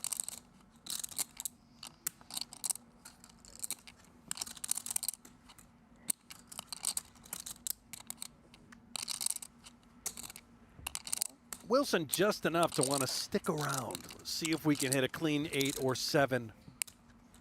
Oh, dear. What was that? Bottom 2. Now, it's a hand that's vulnerable, and it cuts a couple of ways. I mean, these are the two big stacks at the table right now. Lee getting called on the flop, obviously, maybe a little bit uncomfortable, but I think he's looking to set the turn price himself. 10 seconds. 160. 160. It's an interesting line by Lee. Raise pre, bet flop. You get called on this type of texture, and he's going to bet again on the turn. Are you not more inclined to shut it down on a turn here? Maybe you just check and decide, but I think Lee, the cloth that he's cut from, he likes to bet and gather information. If he were to face resistance, he could then decide. But right now, I love what Wilson has done. Well, what he needed to gather was an ace, queen, or a 10. Instead, a third diamond in king form rolling off the deck. And now Lee promptly showing his distaste for the circumstances. Everything gets there, right? The diamonds, you were already concerned about maybe Wilson having you beat when he calls you again on the turn. This would be fairly thin value if Wilson were to fire it, but you do ask yourself, would aces and kings, aces and queens sets not have been heard from even on this diamond completing river? I would expect a value bet. You're targeting the ace-10, ace-jacks of the world. I'm a little bit concerned about Lee. He's unorthodox. I'm more concerned about king-queen than I am anything else, and there is the knuckle, to your point. Is there such Well, vegan's thing? more restrictive, so vegetarian, absolutely. I mean, you can do the eggs and cheese, can't you? Vegans can just eat a pack of Oreos at will. Yeah, also vegetarians can do that. See, because vegetarian is a subset. You know, or vegan is a subset of it. Yeah. Brent, I know you haven't thought through most of what comes across your lips, but I thought vegetarians only eat vegetables. you know, I thought when I showed up for work today, I was going to talk about poker. And believe me, I'm okay to talk about other things, but, you know, just Coleman doing the talking with ace-king. Jack-10 suited, a pretty one for Schulman. Decides to take it north. Offsuit. Oh, variety out of there. And Koon. No way. with ladies in the big here. 1.3, he covers Schulman and Coleman. Starts the hand a little north of 40 bigs. He's deciding 4-bet. Do we just go somewhere around 450? Or is it all of it?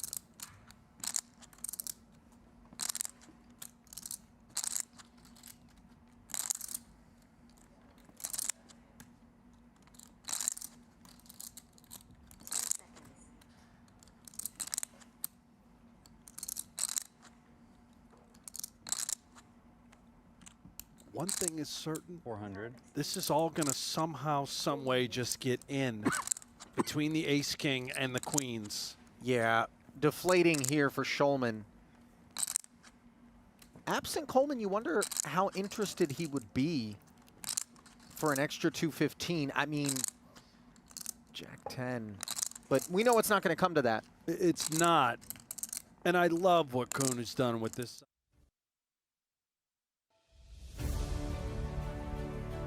And a warm welcome back inside the PokerGO studio, where the 2025 Poker Masters draws the curtain. Not quite yet, though, as 3 of our original 7 remain here in event number 10, the 25K finale. Ali Najad and Brent Hanks in the booth, Dre Renee working the sidelines, and Doug Lee and David Coleman trying to jockey and work their way right into that jacket. Both of them drawing live as Alex Foxen dethroned. He was the owner of that jacket until today.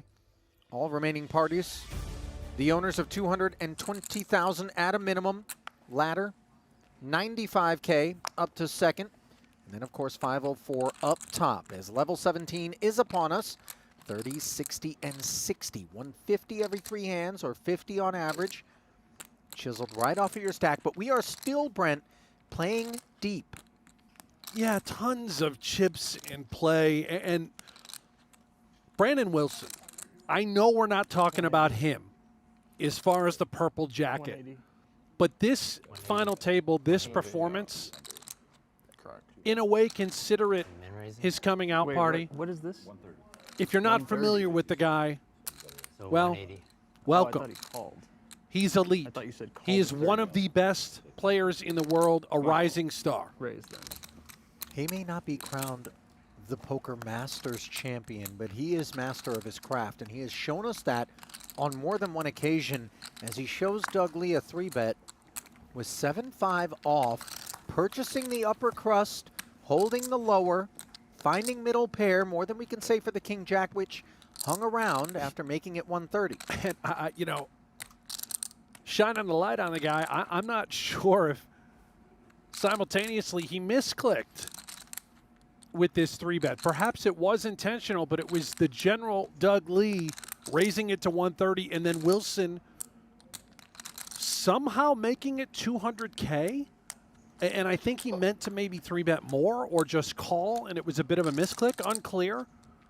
And you know, pots like this, when you're involved in them from Lee's perspective, there's always kernels of doubt about how to proceed in consideration of those sorts of developments. But doesn't look doubtful when he's betting 150 after the check back. From Brandon on the flop. Thought perhaps a barrel was available to him. He is more content, however, to have checked back and now call this 150, and that is not an issue for the 7. In fact, he improves to the queen kicker on board. Lee shutting it down.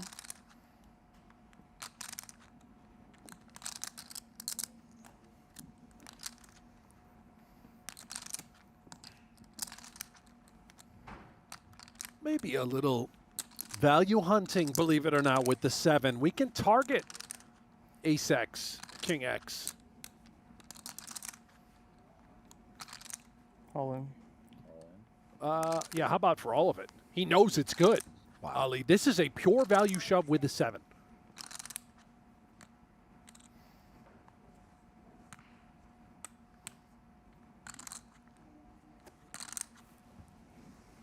Lee doesn't waste any time. Counting down his banks as Wilson counts his way up to the near 6 million mark.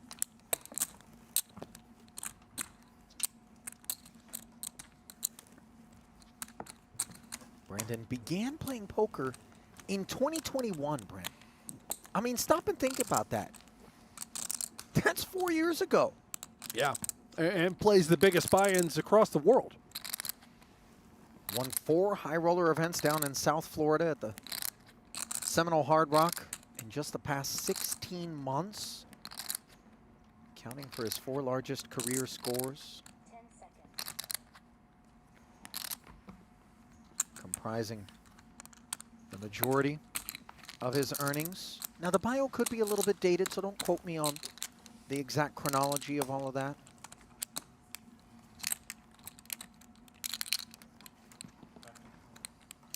Does his fair share of online play as well, does Wilson, as does David Coleman.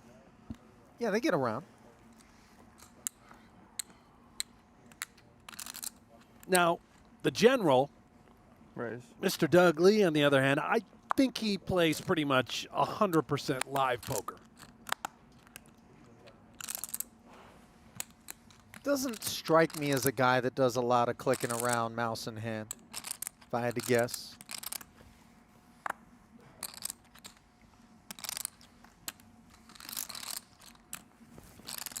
You ever dabble online, Ali? And I'm not talking about, Yeah, no, I get it. some of the stuff that, Yeah, no, I understand. online poker. Black Friday was the last time that I really played any measure of serious online poker. During the pandemic, there were a few of these online clubs. That, Mixed games? The live games. Yeah, Yeah. always. Meanwhile, Wilson and Lee mixing it up here. Brandon made it 120. Lee defended, 10-7-6 flop. It goes check, check. Wilson with the 6 now and a second check in front of him. Still not barreling. Diamonds coming in.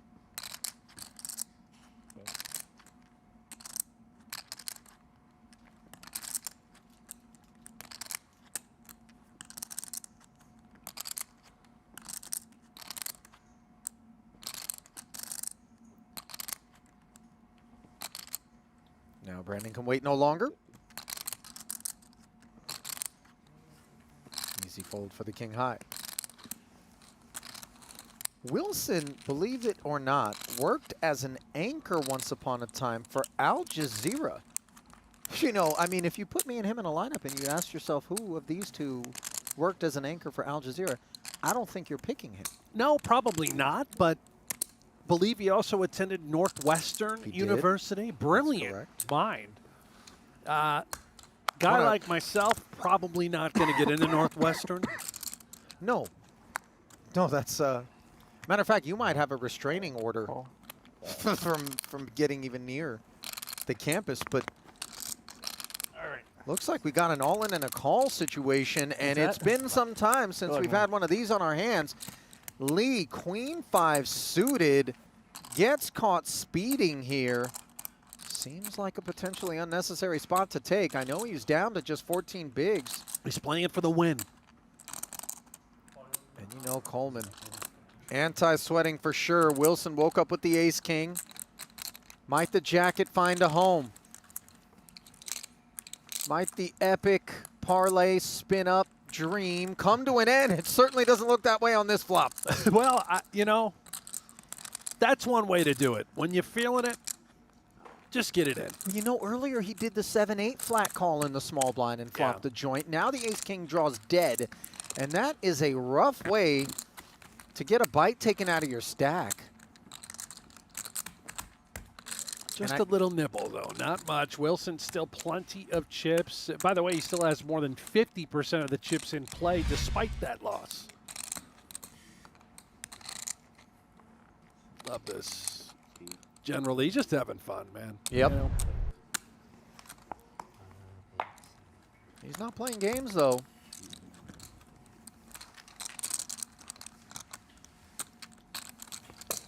is playing with a much deeper stack now, though, as he resets to 30 bigs.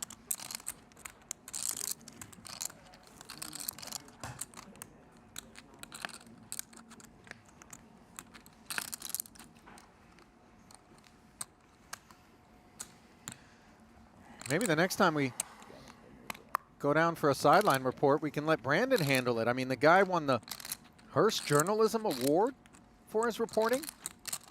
Society of Professional Journalists Mark of Excellence. And he was a college Emmy nominee as well. Had no College idea. Emmy, like the Emmy Awards, TV show stuff? Yep. For his journalism? Yep. Really? Well, I'm not making it up. Did you ever win an Emmy? I know you were a TV host at one point. Your football show? Did get nominated. Did you? Mm-hmm. You didn't bring home the bacon? Nah. They still let you on a lot of those campuses? I know you had some Yeah. some run-ins. I'm not just not on, no one knows what you're talking about. Top pair in a gutter here, what Wilson's talking about. You have like a particularly rampant imagination. Well, I just, had heard some things. You hadn't. You just hadn't. You went to all the major universities, yeah? I mean, I traveled around for a time. Yeah, did you go to a lot of parties while you were there?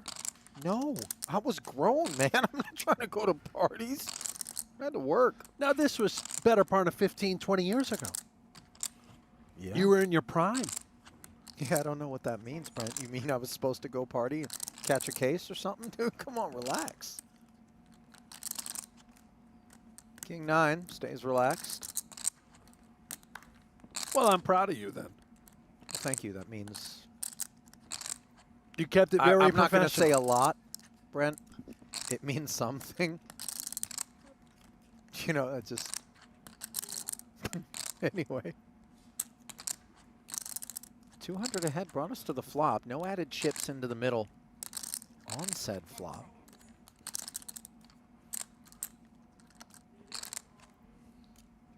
Wilson still knuckling over to Coleman here.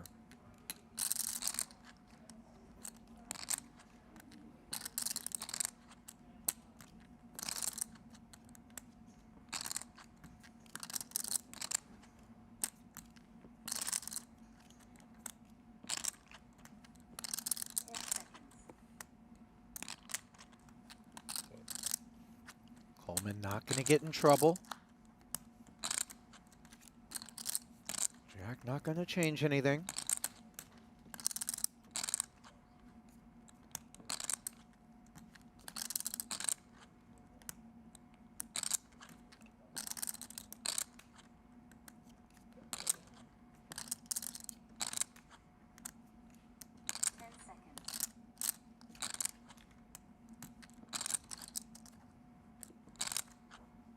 $120. Now at long last, Wilson pursues profit.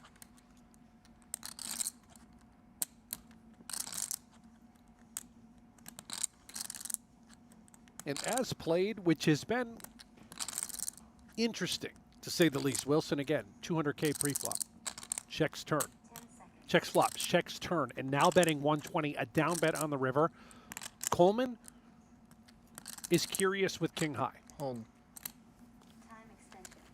And Keeps I say it a that curiosity, because, though. yeah, he gets away, but Wilson, I don't think, would value bet with ace high. Now, I could be wrong, because Wilson is a sicko, and we have seen him do some stuff that is unearthly. I gotta, this billing here with the subtext, the storyline of the jacket, which comes with a very real 25K PGT Passport, the jockeying between Lee and Coleman, along with Wilson astutely aware of those implications and looking to exploit from time to time, and also just playing nasty and out of his mind. Yeah. Lee being unpredictable, it's delivered. dare I say. I am also proud of you again for finding a way to use jockeying as part of that description and breakdown, considering the numerous conversations we had about my future stable. Yeah, and winning the Derby. obsession just persists with this. The boundlessness of it is, I'm not going to say impressive, but, you know. When I have a dream, Yeah, listen. I stop at nothing until I achieve it. You on the back of a Clydesdale. Us winning the Derby. Listen, no one's winning the Derby on the back of a Clydesdale, bro. You know, you might tow a trailer with a horse that might win the Derby with the Clydesdale, but you are not going to win the Derby. You might be in a Budweiser commercial. I mean, you really. 180. Regular old Bob Baffert here.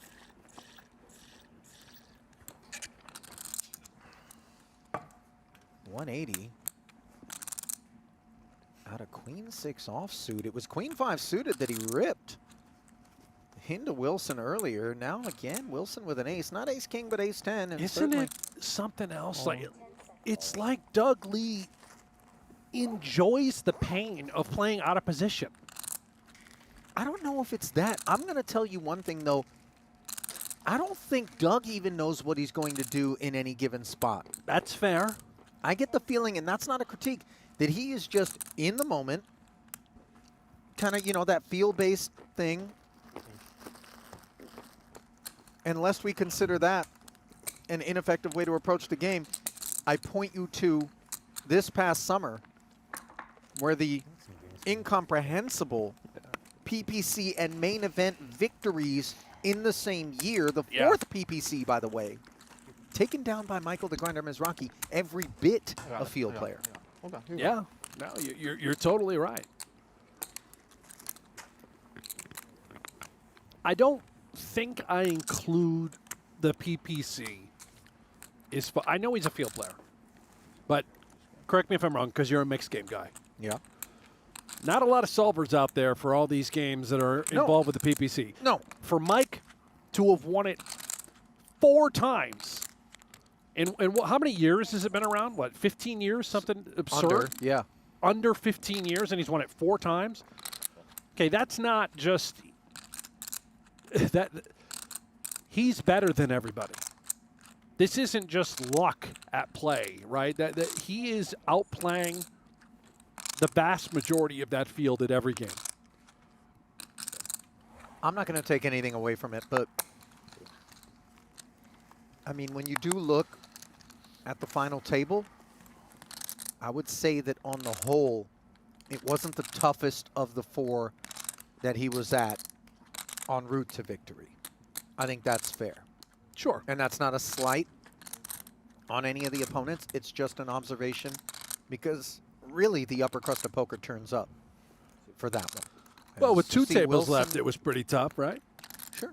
Wilson turning up here with 10-6, making quick work of 8 high. I think Mizrachi is, in that particular format, yes, we can, I mean, results-oriented, you don't just win it 4 times because of, you know, you were fortunate enough to be at a softer table. The guy is, he's doing something different and better than the rest of the field. I concur. He has to be. And then you win the main event. I mean, what? That's just, yeah, that is the greatest feat in the history of the game, and it'll never be surpassed. I don't think in our lifetimes, if ever, we will again witness that performance. We are, however, witnessing once more Lee and Wilson intertwining. Jack 4 Trey, top pair for Lee against this ace 10.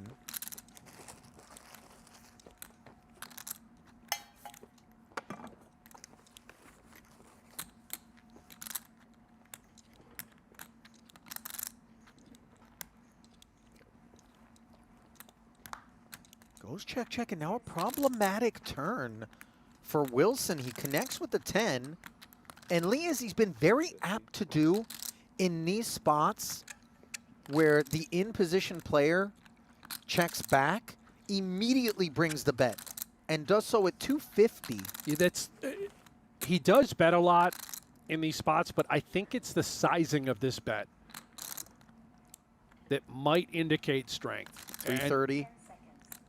Wilson's not going away. We know that. But he's concerned. I don't believe that he feels like the 10 is well out in front. It very easily could be behind. And this, look at this river. This is insane. Jammed. I mean, Wilson not given an opportunity whatsoever. I know where you were going with this. The ace of diamonds would have been an important card if Wilson wanted to suddenly do something. But now he's not able to do any of that. No, he's not. But he also, because he has the ace of diamonds and he's being jammed all in on, he might think that Doug Lee is bluffing. I wouldn't blame him for thinking that. He's interfering with the backdoor diamonds being there. He obviously blocks the nuts. And maybe he doesn't think that this man's going to overbet with something like 2 pair. And it's not even, I mean, look at he's got Jack 5. Whatever you want, Doug. Kickerless. What do you say? Up to you.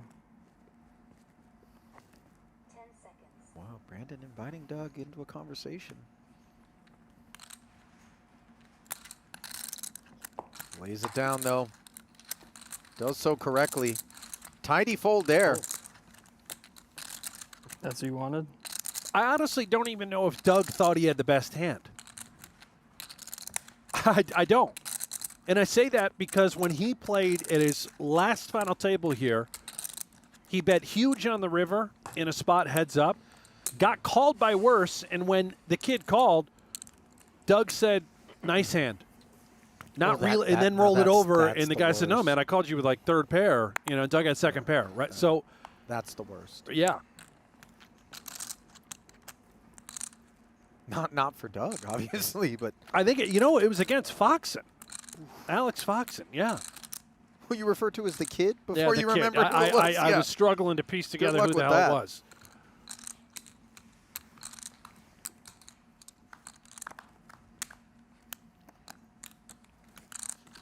Eight, 8-6 and a couple of clubs here. Wilson connecting meaningfully. Lee with unders and a gutter. He made it 125 before the flop, and now he is continuing to barrel as the pace has picked up here, as has the frequency with which Doug Lee is finding himself in pots versus Wilson.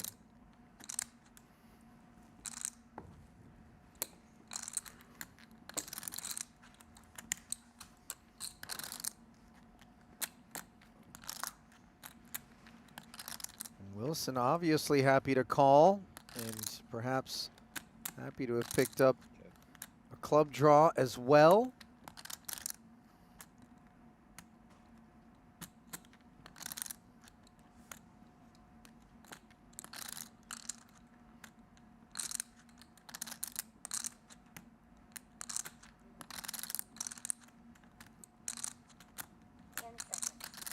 Lee did pick up a double gutter, but without a club in hand, slows down. Wilson checking back now and making the flush.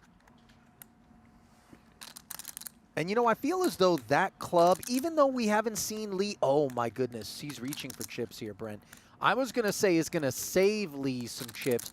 Maybe he thinks Wilson's never going to check back the turn if he had picked up the flush draw. And you see Brandon with the snap call.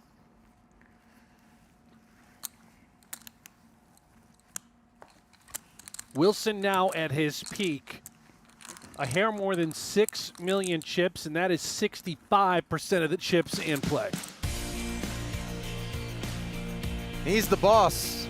And if you want to play poker like he does, well, Octopi Poker is ready to help. They provide the next generation study system for everyone, from casual players to elite pros like Stephen Chidwick. Fun to use, affordable, and full of features. Head to octopipoker.ai now and use promo code MASTERS for 20% off an annual plan now through the end of tonight, October 2nd. And Wilson genuinely does use Octopi Poker. It's part of his tools, tech, and training routine.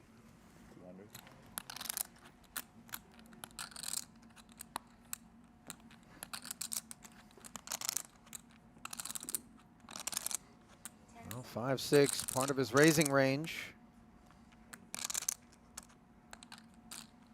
Coleman has been so uninvolved of late, but he's going to hop aboard here.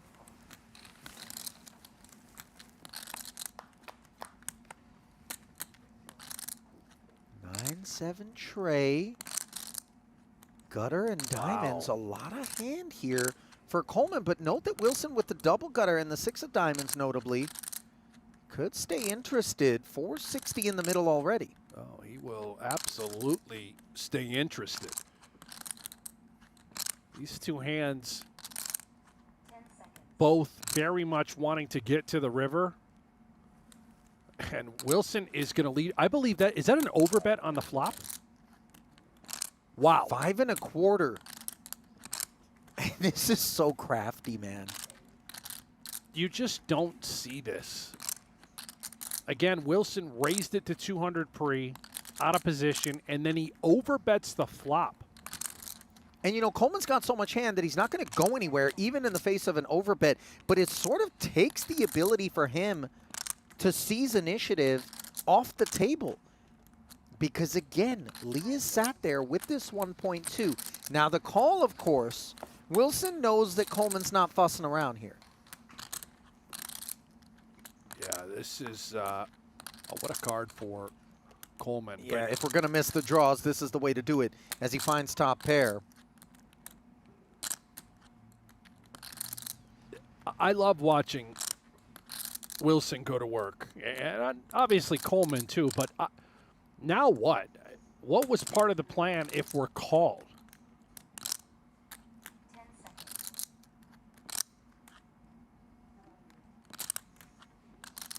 That's a good question, and only Wilson knows the answer. I mean, the draw remains the same, and as we can see it, and the fans tuning in, the Jing card would be the 8. Wilson completing the straight with Coleman finding 2 pair. But it's an awkward 2 pair, right? I mean, obviously, it's an awkward straight. We prefer the 4, without question. Yeah, the 4 sliding home, absolutely. For Wilson, right? Is he now betting the same amount? Let's see. 550. No, 1-5 in the middle, and he's come with 1/3 now.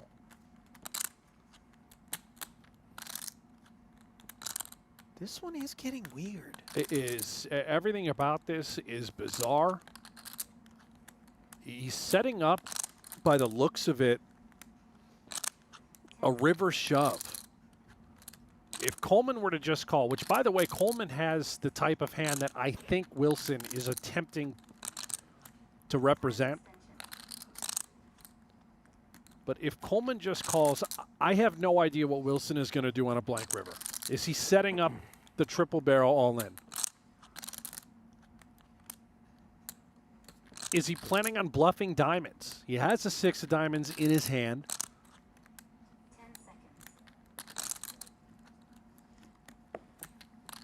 Well, we're playing a 2.6 million chip pot, and this is not an everyday occurrence. Since the onset of three-handed, a very meaningful one where Coleman, SPR now, 840. What they're playing for, very lean.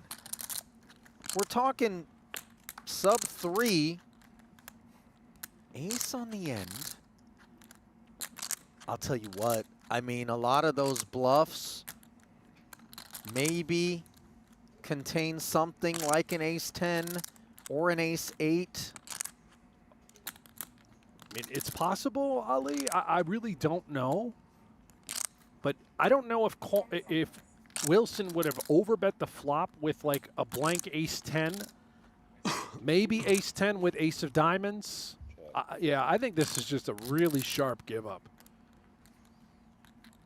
I'm not so certain if Wilson just ripped it in here, if it gets through. It wouldn't make a great deal of sense. You know, the check almost unnerves us a little bit more. Yeah. Look, Coleman, with just the 840, does check back, and that is patience rewarded for DC. Who's just kind of been lurking, hanging in that second slot. And now chomps down on Wilson. Call. I was calling. Easy to say. No, I really was. I would say if it wasn't.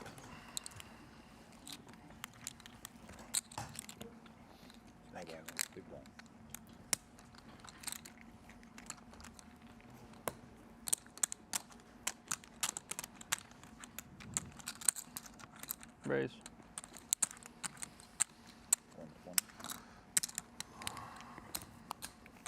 Wilson, undaunted, right back at it. Coleman now fights on 57 bigs deep. No fight out of either blind. This one goes Wilson's way. Well, between Wilson and Coleman, that's essentially 90% of the chips in play. Doug Lee is the one just hanging around. Doug Lee may not be a regular here on the high roller scene, but he has been making a tear this past month, satelliting into the Venetian for a third place finish worth $120K, and then a first place finish here at the Poker Masters for $50K. He added a cash in event 2 and sixth place finish for $180K in event 6. He is definitely in contention for that coveted purple jacket. Doug Lee, who knew? You know, he didn't know. And it feels like there's a lot of situations in which we most certainly don't know. King, queen. Technical foul. Jam and take it there. How many round penalties is that? I feel like at least 4 at least. Okay. What was it? Count your deck. 2 fell. I think 1 fell on the deck, mate. Yeah, I think so. Well, that's why we're gonna count them. If we get 52, we're good. If not, I'll do some research, obviously. Paul Campbell on hand to clean things up. Oh, really? That's pretty cool. The green light means everything's good to go. If you try putting like a 51 card deck in there, you'll never get a green light. Interesting. No intention there, of course, from Coleman.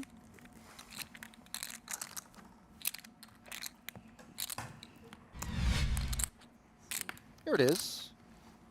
Kind of got away from him, sailed a little bit. Oh, that's it. One on the deck, mate. Oh, boom, wow. and then one on the ground. Yeah. Okay. There it is. He's been working out. Yeah, it's just. You know, he's a bowler. I'm not kidding. Like, is he and, nice? Lonis, Schulman. Schulman? Yeah, they all go bowling. They roll, huh? They're out there rolling, man. I'm serious. Yeah. Schulman's you been really, out there? I haven't. I'm going to join him. But Here's the deal with Schulman, okay? Yeah. I don't know a thing about his bowling game. What I know of him, if he's going to try to do something, Yeah. he's going to want to be the best at it. Oh, no. That I know. Yeah. Meanwhile, the best here, even though Coleman has the pair, certainly feels a lot more like this Jack-8 suited for Lee. Gutter and the flush draw along with position. Follows through on the 120 pre with 175 post.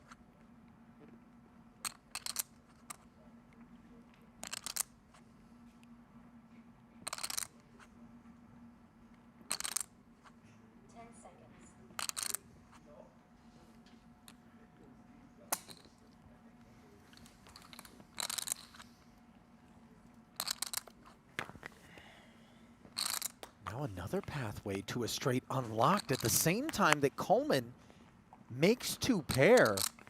This one could inflate in a hurry. 680 in the middle at present. Well, we know that Doug Lee wants to play fast. This type of draw, that added equity, I think you're right, Ali. This could just get in. So Coleman suddenly breaking with the betting flow and deciding to lead for this 170. And look at the speed with which Lee comes with the call. I mean, not even a second thought. Now an ace on the end. And it's a good thing that he didn't have a second thought. Rather than just quickly calling, had he shown further aggression, put in a re-raise, he would be out.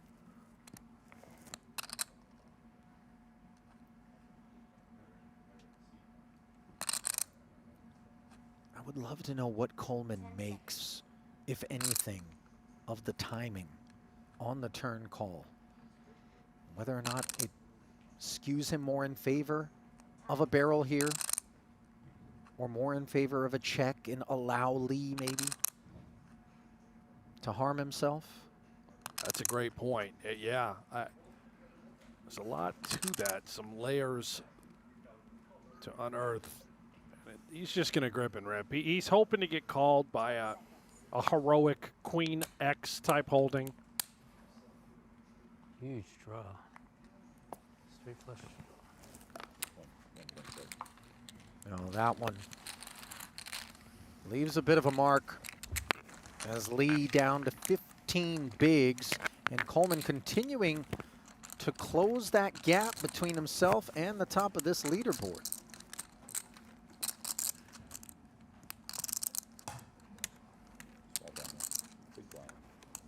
She'll let me bet. Yeah, sounds like it. Right?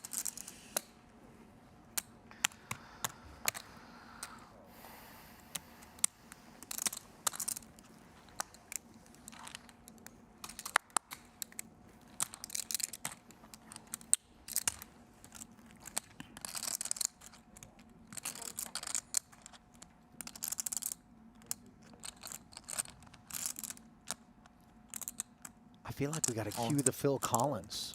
Brent, as we see Coleman queuing up the ace deuce.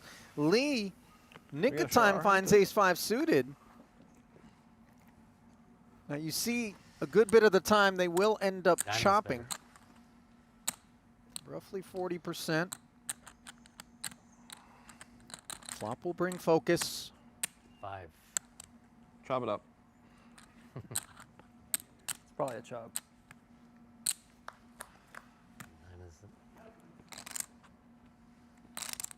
King 6 tray, chop likelihoods increasing.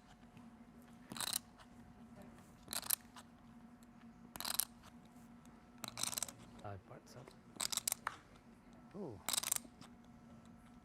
Now the ace 5 has the opportunity. Could win it with the right river here. The 8 leaves them chopping it up.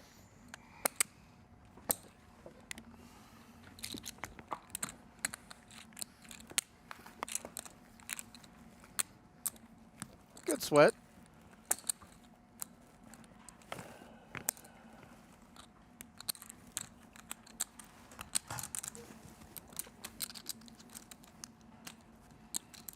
I like that t-shirt on Doug Lee, by the way, the old Superman logo. He wore that at his first final table. Yeah? Yes, I think it's the go-to lucky shirt. Oh. I'll tell you what, the final table can be a little bit stressful, you know, perspiration. One would hope you didn't recycle the t-shirt without, you know, a wash. Just could own multiple iterations. Do you own multiple of the same t-shirt? Hoodies, yes. Like different color, though? No, I actually have a couple of the exact same hoodie, same color. hoodie. Yeah, some of my Carhartts. Yeah, I love them. Wow. Yeah, strong. 8-7 deuce. I would say you're in the minority. I just don't want to worry about the laundry. Yeah. Something tells me you're not doing the laundry at home, Brent. No, I have to. My wife won't touch it. Yeah, well, certainly at least some garments. Wilson here, 2 overs and the gutter. Slips it over to Coleman suited king. Made noise to the tune of 130 pre. We await his sentiments here post. 265. Oh, and he comes 265 on the healthy side.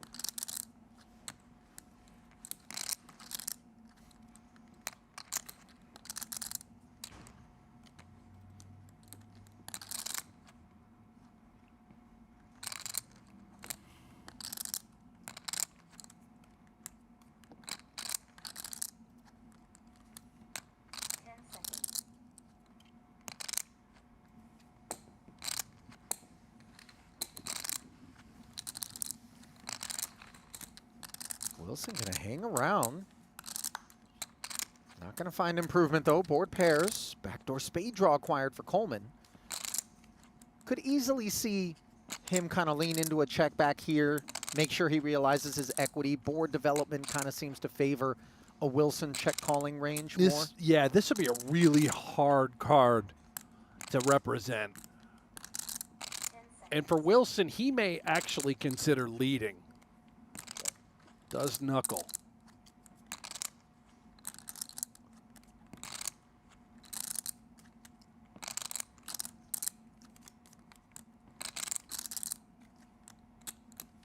I was more intrigued with the bet sizing from Coleman on this type of texture. He went large, 265.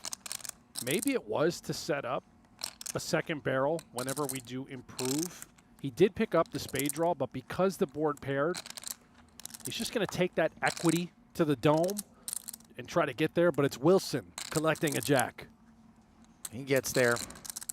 And now value available. He's got that 10, which is useful in terms of blocking any of the 9-10 sort of kit.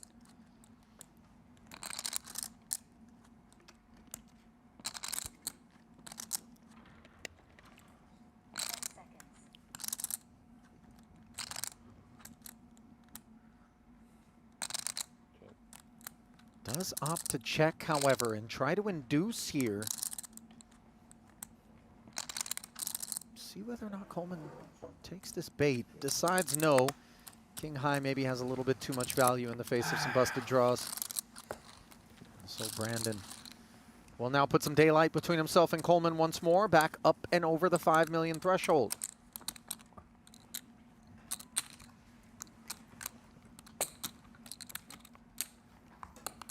Boy, this is like one of those cricket test matches. You know about these things that'll go like days on end? You know, two behemoths, teams. Don't some of these cricket matches go like a week? Yeah.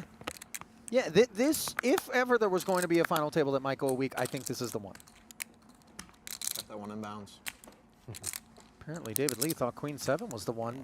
Missed it, but he just jammed the button with that? Risky business.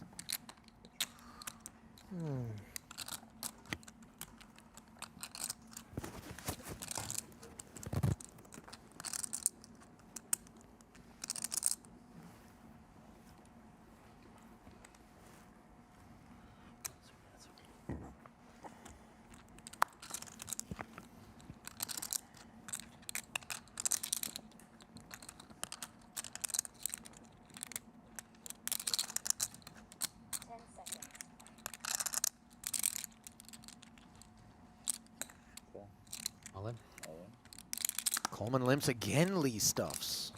And again, he snacks. Not clear what motivated him on that occasion.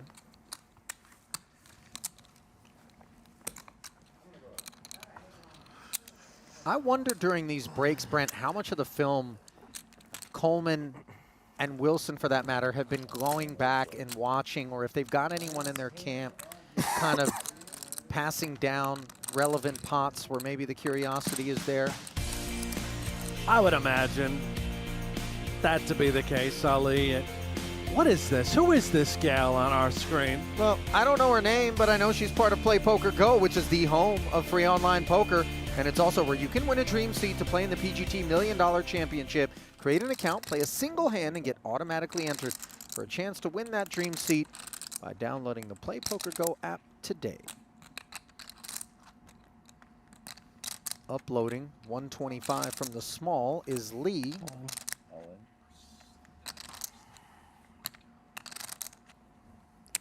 Wilson stuffs it. You know, this sort of response, beyond the merits of, like, you know, just the big little combination, we see a lot of this. Solvers have kind of guided us towards such decisions, but I think suggests that maybe Wilson has become a bit more aware of Lee's frisk. Thank you. That may answer the question that you just posed to me prior to that wonderful ad read. But I mean, he caught him bluffing. It seems to me that when he raises small, it's typically a not much of a hand, and Wilson has received the intel. But remember, he's also jammed it with things like Queen 7 on the button, seemingly out of nowhere. You know what I mean? Yeah.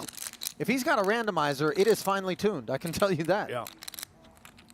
Meanwhile, we tune things That's up wrong, by the way. Yeah. to 40, 80, and 80. It's Level not updated. 18, and that is bad news for Lee. All that work he's done, and yet I think we have to play a hand. 12 bigs. Oh no. Now it's updated. All he has to show for it.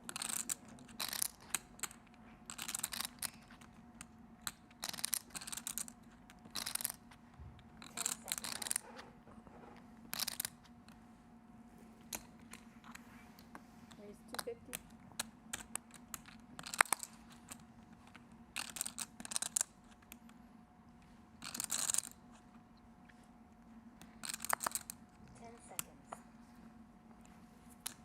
Raise and take there for Wilson. And the leaner that Lee Stack gets, Brent, the better the setup for Wilson to throw the shackles onto Coleman, put him in ICM jail, play Warden, and kind of force that patience and that sort of spectator mode to be engaged. Yeah, it's Wilson's world, and Coleman knows it, at least temporarily. Until those shackles, as you described, have been relinquished. Raise. Yeah, now he's starting to feel a bit abusive. Jack 9. Raising it up, Coleman with a playable King 10. 10 seconds.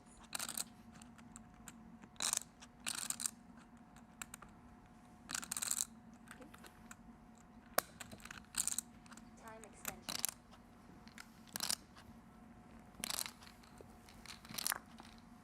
That's it.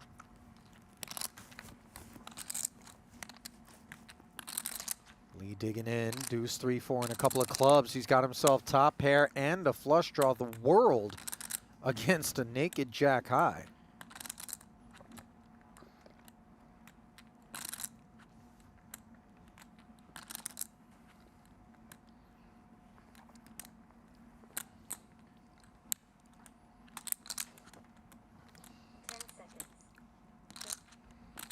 Wilson not going to find any trouble, and now going to draw dead as Lee makes the clubs. No waiting.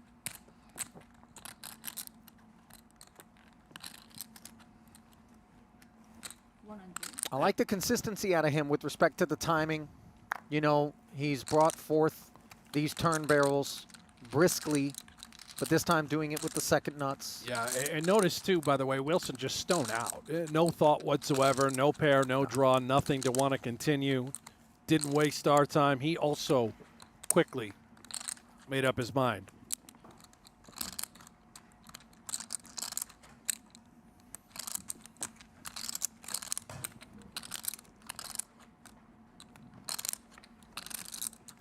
Doug Lee, man, you cannot overstate the resiliency that he has shown here. Granted, that Queen 5 spot against the Ace King having a lot to do with why he's still got his bones parked in that chair, but these things are allowed.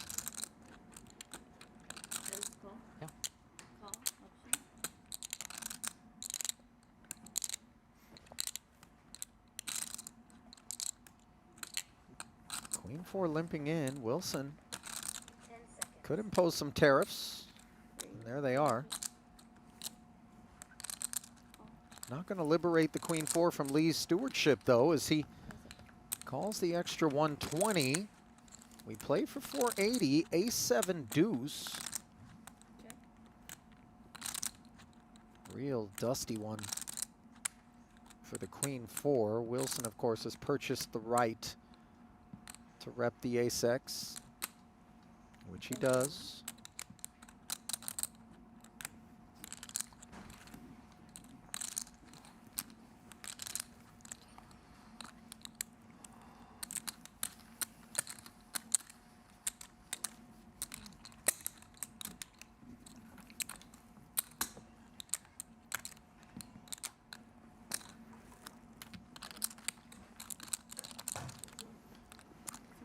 Oh my God, sorry. There we go. Who's going to win that jacket?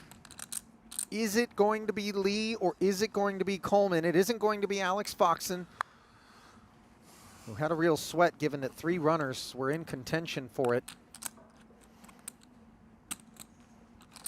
Chen eliminated first. The other party who had a shot. 10 seconds. Wilson not going to take a shot. Happy to limp the 6 trays. Similar territory for Coleman.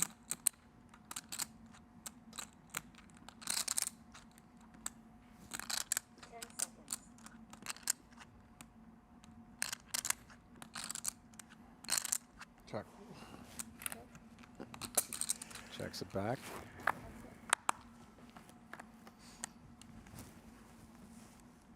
Oh, wow. Bottom 2 against second pair. And a texture where Coleman very much is going to be keen to continue. That 3 of diamonds in particular interacting nicely. It's guaranteed action. Wilson not leading. I'm curious if Coleman decides to bet this exact holding, or if he's content with also getting to the turn and controlling the pot. Remember, Lee under 1 million chips. You're sort of sick if you bet here and you get check raised.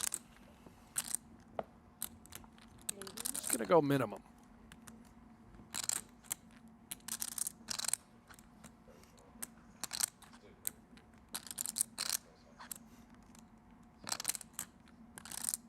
How do you wish to proceed with a vulnerable sort of holding like bottom 2? Granted, board texture that really doesn't have a lot of draw concern to it. No, but he would check raise a variety, I think, of draws, and he's going to mix that in with his value. And you can see there is the check raise. And for Coleman, Ali, he's got too much of a hand to want to give up. You're not thrilled with the prospects. You're plenty deep. Started the hand just shy of 40 bigs, but you have to see a turn. At least I would imagine. 10 seconds.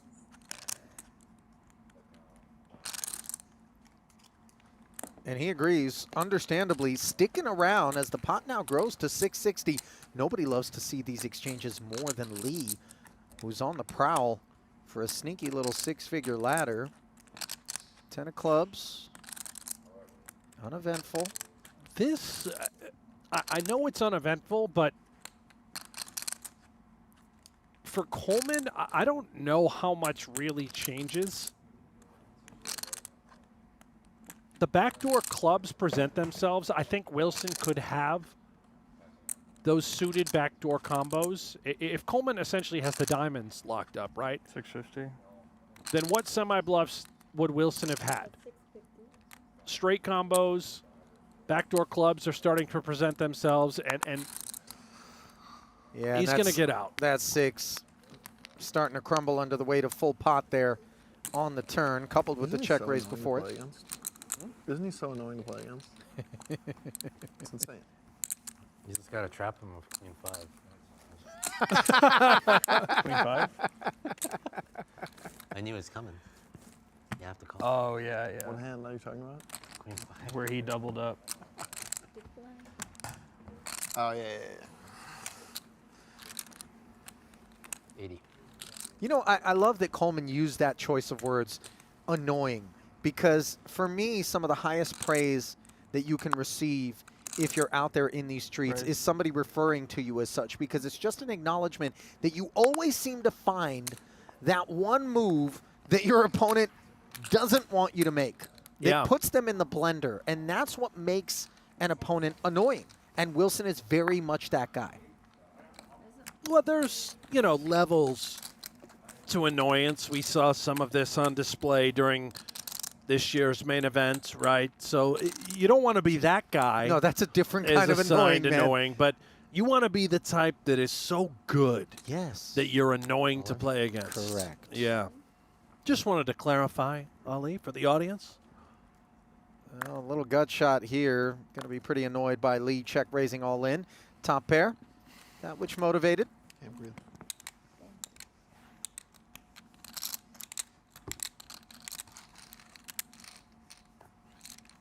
I think I heard Coleman say I can't breathe in the background.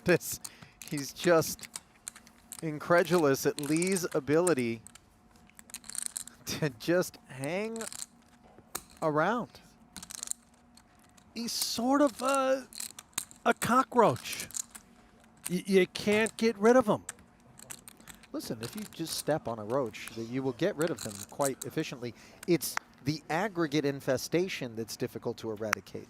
But any given roach can be stamped out, you know. The singular roach. Yeah. Yeah. Oh, and just all in, and it's maybe Wilson just out of spite. Yeah, the queen five of spade. What was Lee cooking? Oh my gosh. Wow. 10-8 of clubs falling 17 bigs into the range. I mean, I kind of like it, to be honest. You know, it works until it doesn't. Do we get to see them? I mean, Do we get to see them? you're the shortest stack. Woohoo! You want to what? up the variance They were having against trouble two scanning the cards. very talented Or I opponents. was unsure if they scanned properly. Doug's an honest man. He'll tell us. I'm sure that General Lee would agree that he's outmatched as far as skill set and the fundamentals. So he has to up the variance. He wants these guys to gamble. I mean, that is the appropriate response in a situation such as this with so much on the line. Reduce the number of decision points in any given hand. If you feel like you're, you know, outclassed by the opposition, which is not, again, a slight on Lee, consider what he has accomplished. Clearly, it's not pure sun run. He's doing some things Absolutely. well. Absolutely. But note that 10-9 suited falling into the limp camp on the button. He's all over the map. Gotta love it. Let's see how he responds. Is this something he just wants to quickly call, or is he gonna up the variance once more? Looks like call on display. So Coleman's eights, playing for more.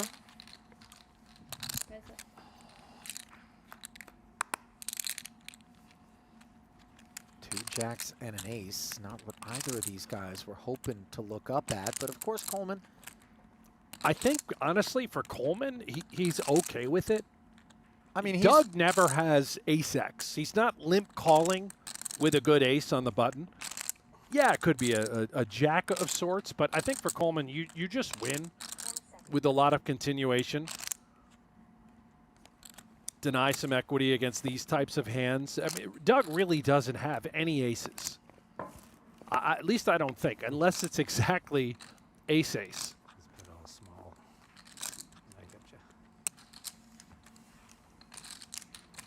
The old down bet. I learned that from you.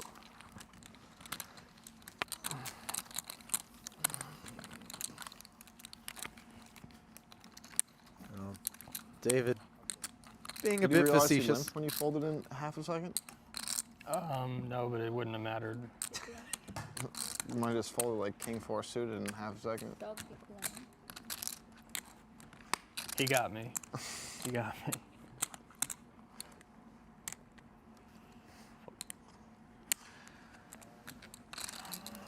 Tell you what, this has been the kind of grueling battle, not only befitting the final event of the Poker Masters, Brent, but in some ways allowing these gladiators to kind of showcase their mettle, right?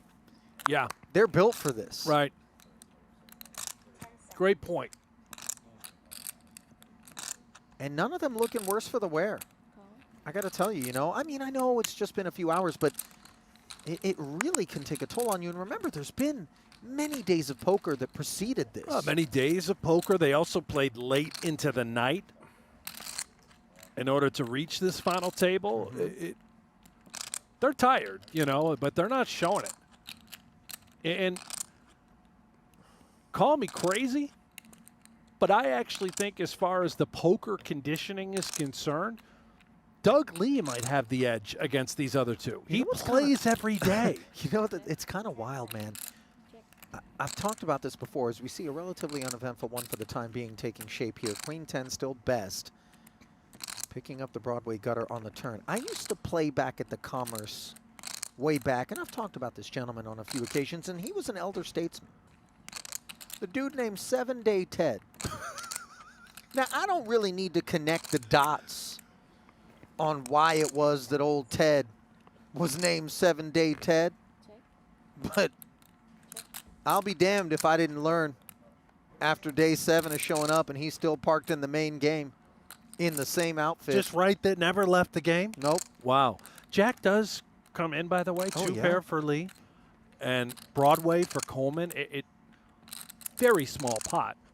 Nothing for us to get too excited about, but could be a bet call in our hands. Yeah, Coleman's going to be pretty excited about this. Doug's betting for value. Look at this. This actually is going to get interesting. He thinks this jack is good, as played. Coleman's checked every street.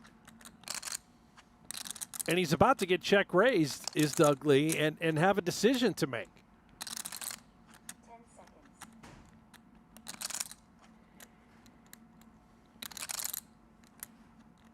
Raise. Well, pre-flop, it was a limp from Coleman. 2 streets of checking and now a check raise. Think about how polarizing this is. Coleman is saying he had a 6 this entire time and was trying to set the trap. Maybe queen 10 every once in a while, but it's never a king. Strange. Unlikely to be an ace. And you hear him say, this is strange. Yeah. Could be a 6. Time extension. Maybe even 6 is full. Sure. Yeah, but polarizing nonetheless. This concedes. And now left with just 785 in the aftermath. Sub 10 big blind stacked for Lee.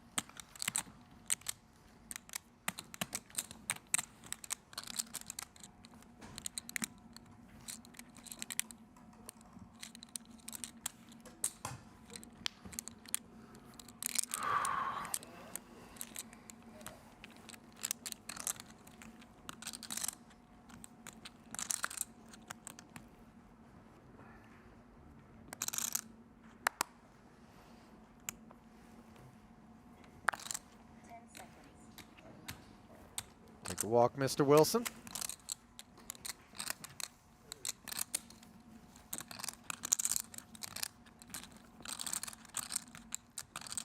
We talk so much about Brandon's kind of story on the course of the day. Haven't touched that much on Doug's. I know we've shown his bio board.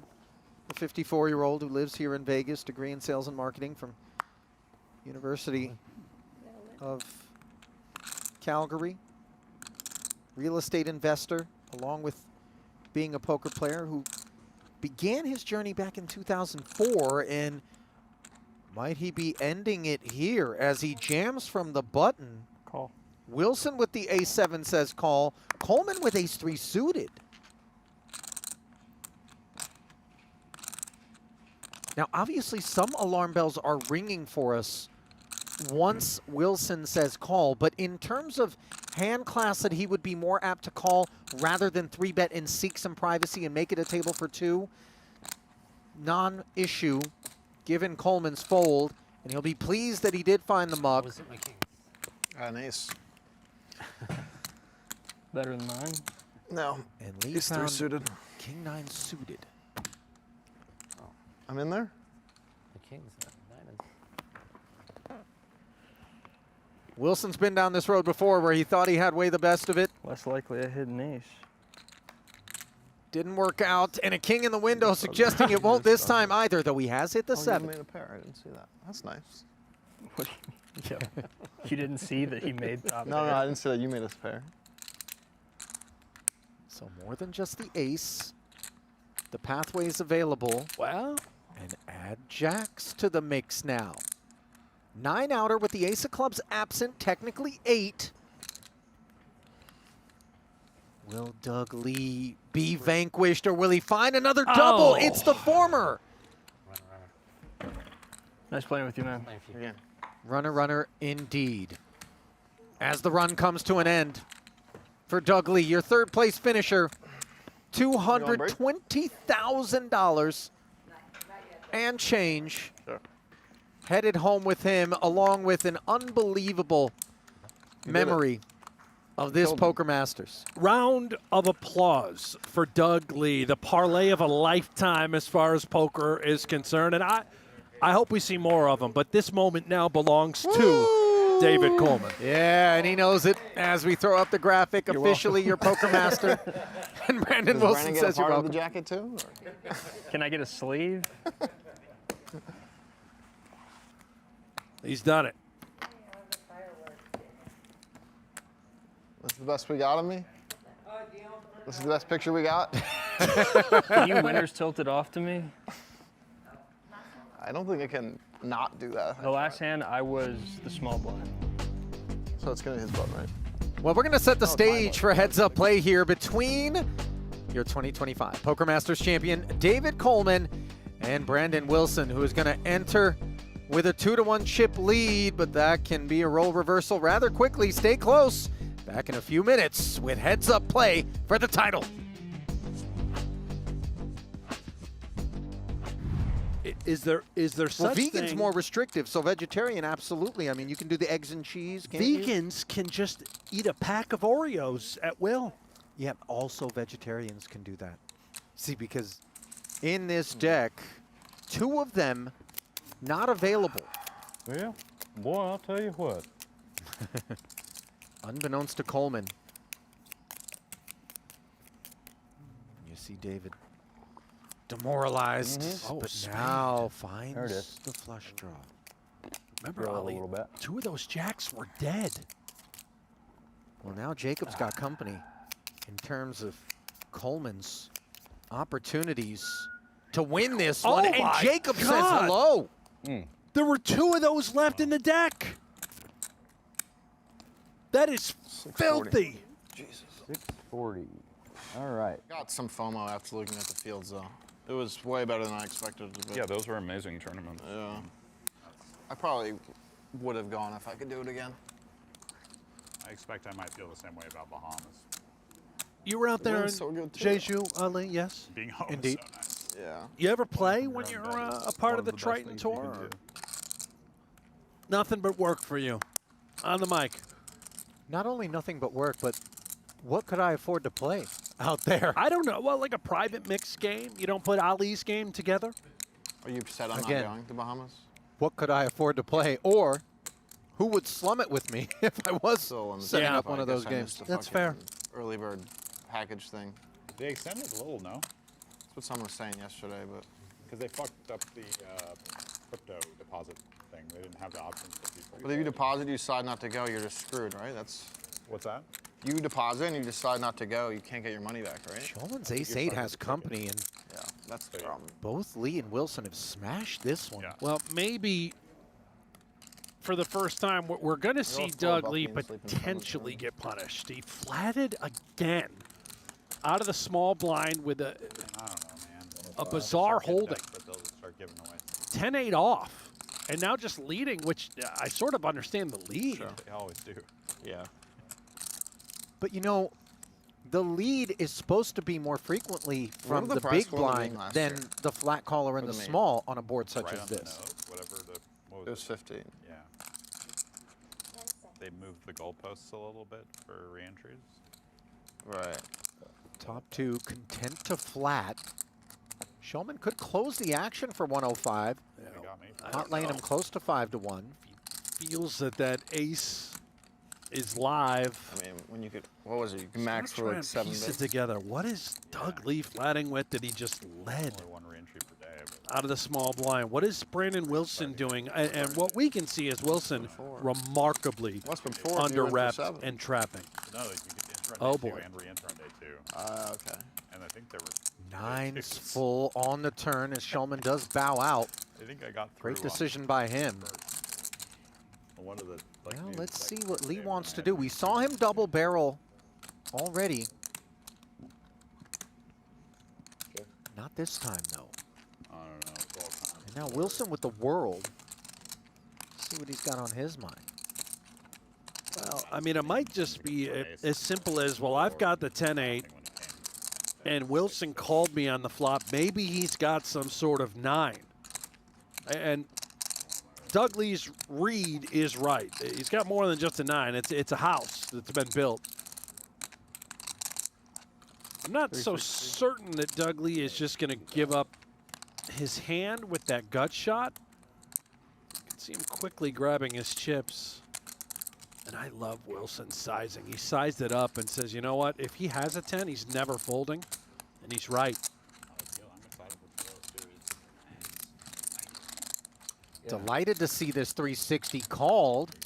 Yeah. Jack on the end. This card should save Doug Lee. It fills in some of those semi-bluffing type hands that Brandon Wilson could have contained. Queen Jack, a very clear example. Jack 8, another one that would have called flop, semi-bluff turn, and then you just get there.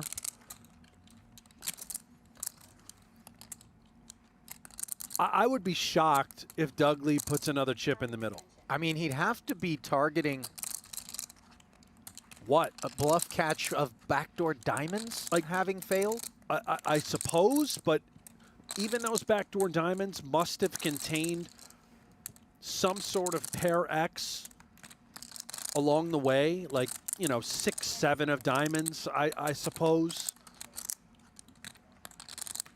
I mean, but that's the stuff we're beating. It is what we're beating. He doesn't have a diamond in his hand. I'd be very surprised. Barreled. It's going to have everything to do with the sizing here from Brandon. And if Wilson thinks that he's targeting a lot of 10X, maybe, again, a hand like Queen Jack that Doug Lee realistically should have calling. I'm not saying anyone should call with Queen Jack out of the small blind, but it makes more sense. He goes for all of it. Massive overbet. And this, I think, goes back to your point. If he had a hand like 6, 7 of diamonds or 6, 8 of diamonds, he would have to turn those into bluffs, and he may consider overbet jamming. The all-in on the river is even more suspicious. So polarizing. You either have it being what we can see, the house, the full house, or nothing. You missed.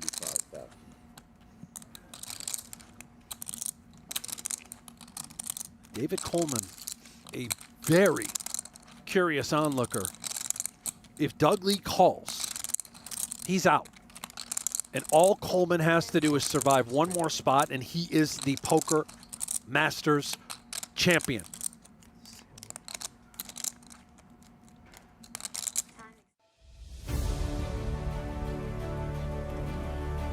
At long last, the final frame of the 2025 Poker Masters. As the PokerGO studio winds down this edition, we already know who's claiming the purple jacket. It is David Coleman, but will he also claim the $504,000 up top? That's what yours truly, Ali Najad and Brent Hanks, are front and center to shepherd you through, along with Drea Renee, who will handle the coronation once we're there. Brandon Wilson, heads-up record 10-3, 2-1 chip lead. David Coleman, 7-12. Don't let those numbers inform you too much with respect to aptitude or perceptions thereof, given that we don't know how many chips people brought into those heads-up battles. $315K, what they'll be bringing home, guaranteed. But just look at the monumental $190,000 heads-up sit and go that these two are playing.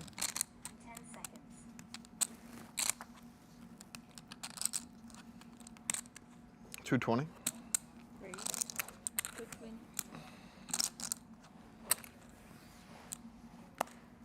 Coleman starts with the button. Kicks it off with the raise.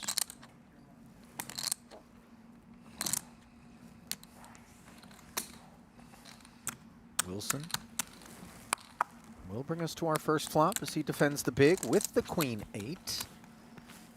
No connections in either camp. Rainbow Jack-Eye texture.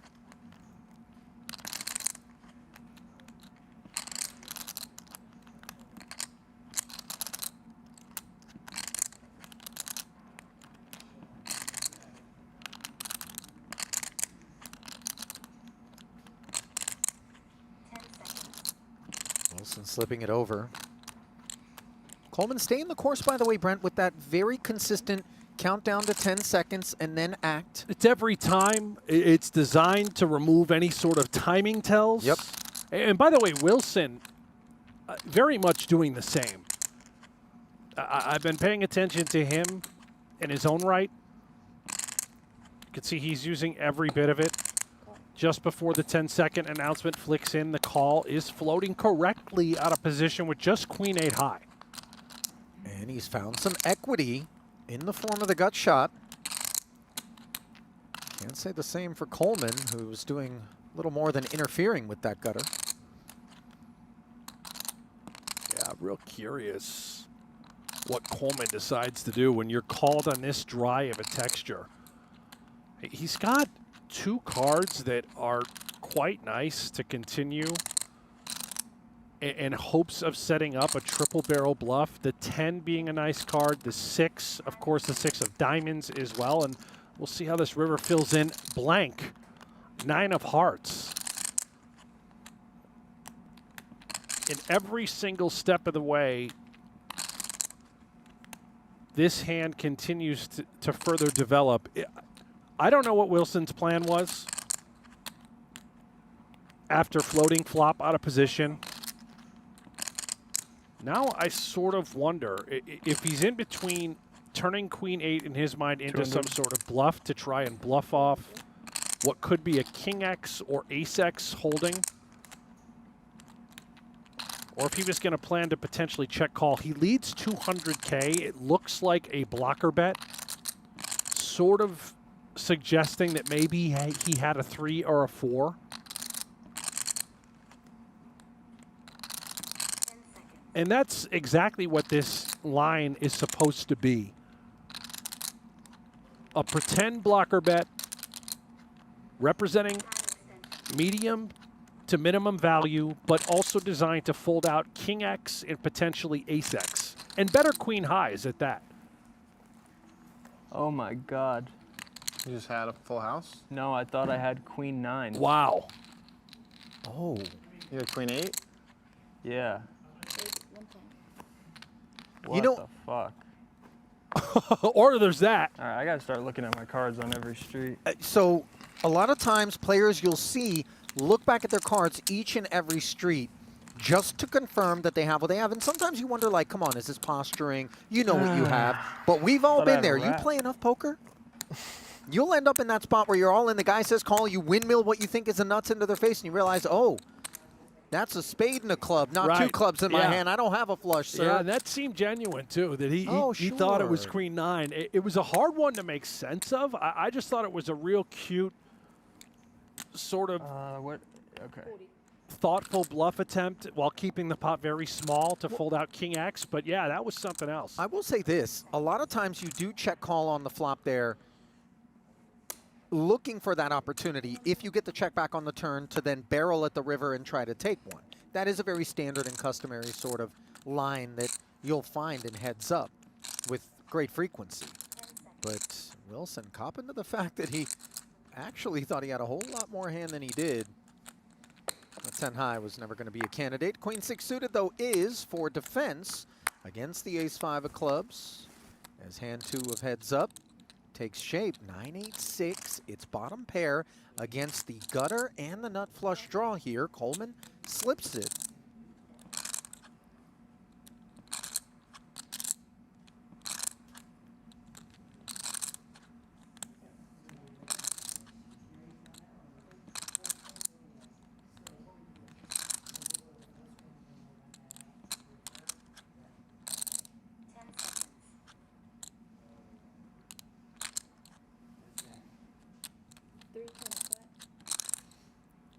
Cozy follow through of 3 1/4 here. And I'm guessing he looked at his cards this time.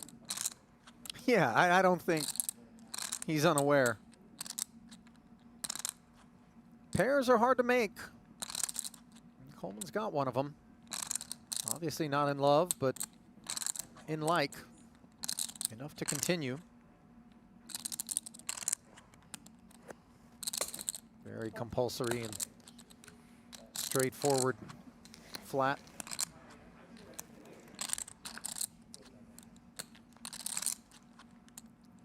5 on the turn now. 4-liner on board. Wilson would be chomping if the 7 rolled off now.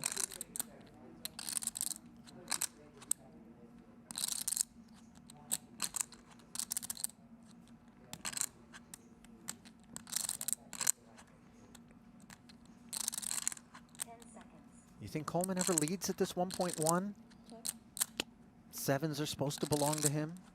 I don't know. Heads up, maybe that's the case. Although I'm not sure. I don't see why Brandon couldn't have a pretty high percentage of 7x himself. I mean, your ranges are just you're much wider. I think Coleman is just more in a sort of bluff catchy mode. Oh, wow. Running 5s. Coleman really, I mean, this is a brutal spot because when Wilson checks back on the turn, you are feeling a lot better about this 6 than you were otherwise. I don't know how often the 9x, 8x stuff is present, let alone willing to barrel with the 4-liner on board on the turn. Coleman's going to check decide, and let's see how punitive the sizing is going to be here.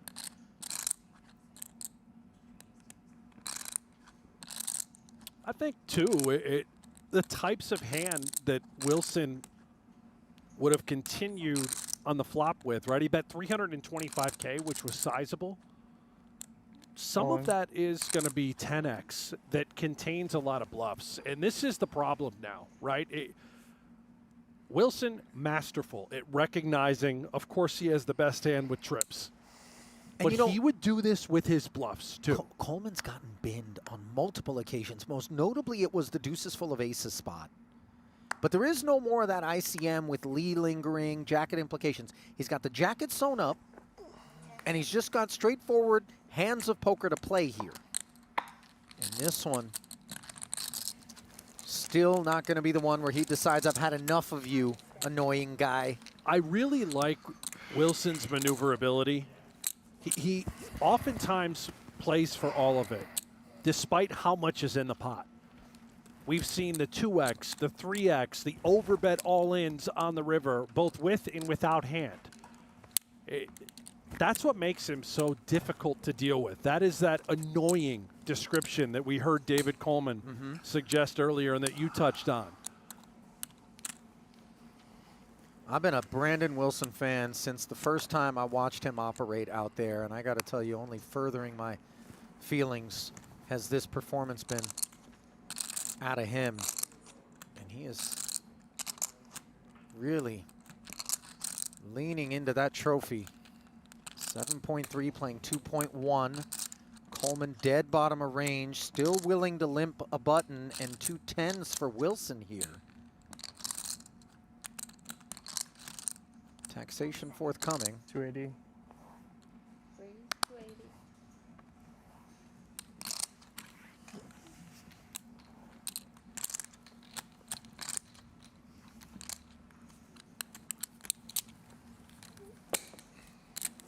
$280 and take it. Things not going well for Coleman. There's always a tall order.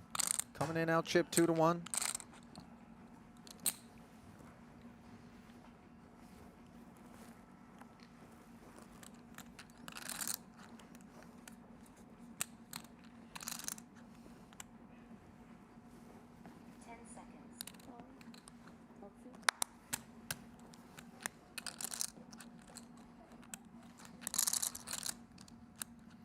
Wilson's turn to limp a button.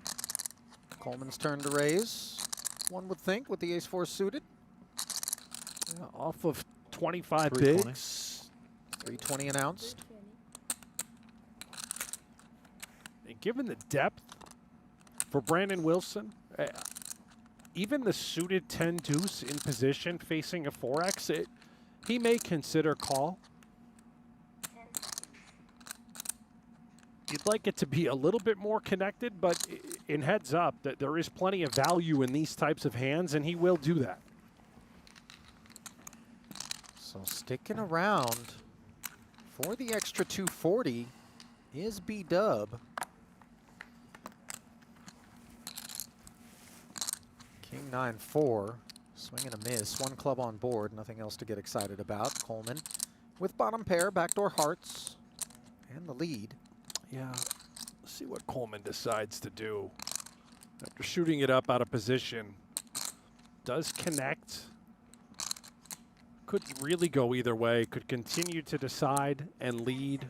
Could also come with check call. 180. And it will bet small. 180. And I'm not certain that Wilson is, believe it or not, done with his hand. This down bet sizing is designed to keep in a wide range of holding. And it does lay a reasonable price to Wilson with the backdoor clubs. And is the door potentially open to start doing some bluffing of his own? Well, he's going to stick around, just kind of testing out Coleman's resolve on this very dry board.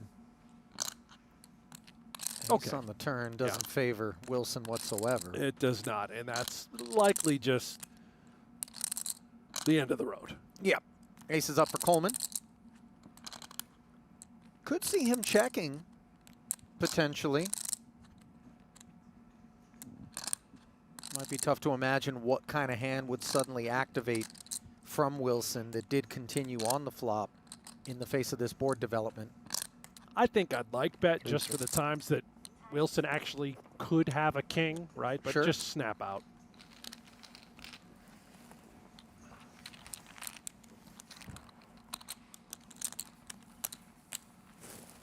That T-shirt right there, Ollie, I believe that's True Classic that Coleman is wearing.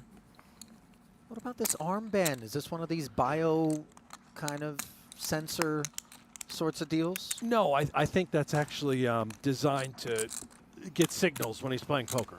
No, that's not it. No? Is that more of the plug that goes up the rear? You know what I'm talking about, right? You've heard of this? Excuse me? They did it in chess. What are you talking Wasn't about? there an anal sensation? Brent, first off, I have no idea what you're talking. I mean, I know what you're referring to. You didn't but see I this don't in know. chess? No, man. No, what do you think? You think I'm out here just grinding? Well, there was a big chess streets? story. I'm not exactly, grinding the chess streets, Ali, but so how did you? well, there was a big story. You know what? There was allegations that this guy was playing at chess and was getting, How does that help you in signals. chess, man? There's I don't know. The board's face up. The information is there. Was this like some stress relief? I don't Anyway, know. I can't tell. You know what? yeah. You know what? Yeah. I'm not going to take this bait. It's not bait. It's a real story. Okay. Chat knows what I'm talking about. All right. Producer in my ear saying it basically tells you what play to make. And there are different, there's probably a signal, right? 2 buzzes to the old anus, and that means you move pawn Thank left you. or whatever. Yeah. Thank you so much Right. for that. I don't think it was buzzes that left Wilson making that move, let alone any sort of technology similar to that that would inform Coleman to fold the deuce 4 accordingly. But I hope the story is the only big thing, by the way. well, I mean, I don't know the size of the plug that we're talking about, Yeah, but yeah. That's all right. That's great, Brent. Thank you for always bringing us the headlines. Just shocked, especially of all, Yeah, surfaces that Co- you weren't Colo aware of shock. this story. Yeah. it's great. It's just, the whatever the algo is that you got going, man, very different than mine. Brent, just totally, and I'm thankful for that. I like to remain blissfully naive to Well, such to each sorts of their own, things. really. Am I right? Yeah, sure. I don't know that that's where that saying is normally deployed, but What was deployed? yeah. You got to be careful. using that word, you know. I got to be careful Guy when like they, you. know, next time they call me up and they're like, Ali, are you available on these dates, to work? And I'm like, oh, yeah. Yeah, no, I'm here. Next time, you're like, who am I in there with? You know what I mean? And it's like, oh, Brent. And I'm like, ooh, I think something came up. I'm sure it did. Yeah. And buzzed me, Yeah. and told me don't say yes. Meanwhile, Wilson here, taking the dominant and also suited queen up against the diamond version. King 9-7 and a heart out there, no diamonds to speak of. Limped pre.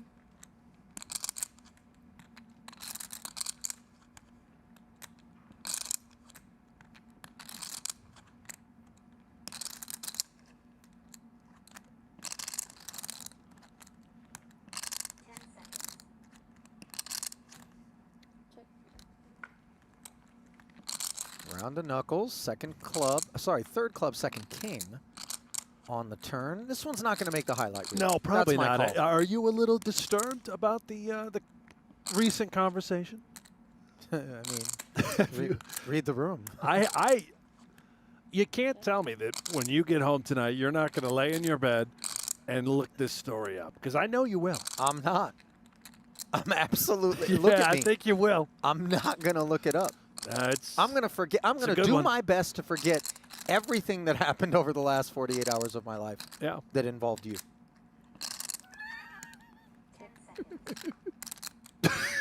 This really, I get it. Lord, I apologize for everything I've done to Nick Schulman through the years.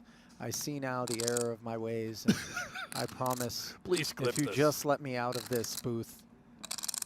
Please clip this and send it to Nick immediately. I didn't say what I promised. I just said, I apologize. I didn't say I would stop. I mean, come on. What would the summer be without night shift shenanigans? Oh, it's got to be there, yeah. Nick threatens to snatch the life away from me in the booth. Or the double ender. Oh, that was here, though. Was that in here? That the was tub in here. story? That wasn't the night shift. I mean, I was crying. Yeah, that was hysterical. The thing is, he made the mistake. So you saw the chop there. Of asking me if I'd ever experienced Nirvana. And I was so thrilled because he has to know it's not going to go well. Oh, man. But yet there he was. You know what could go well for you? This promo that True Classic and PokerGO are running, where they're going to give 15 players a shot at a 5K package to compete in an end-of-year event. And all you got to do is head to trueclassictees.com/TCPokerGo or scan that QR code on the screen to enter. Tell us your favorite poker story and take a shot, preferably a story that doesn't involve buzzing, probes, any of this sort of stuff. Yeah, submit your story, Ali. The double ender. Well, that was a story. And it was, and I told him, I'm not trying to be crass, not trying to be vulgar, but the closest I've ever come to Nirvana was being on the back end of a double ender. Have you ever experienced, you play tons of cash. Yeah. I mean, you ever seen anyone just defecate themselves? No, Brent. I've never. That happens. I think someone peed themselves one time. Right, that's what here we are. Queen 10-4. Yes.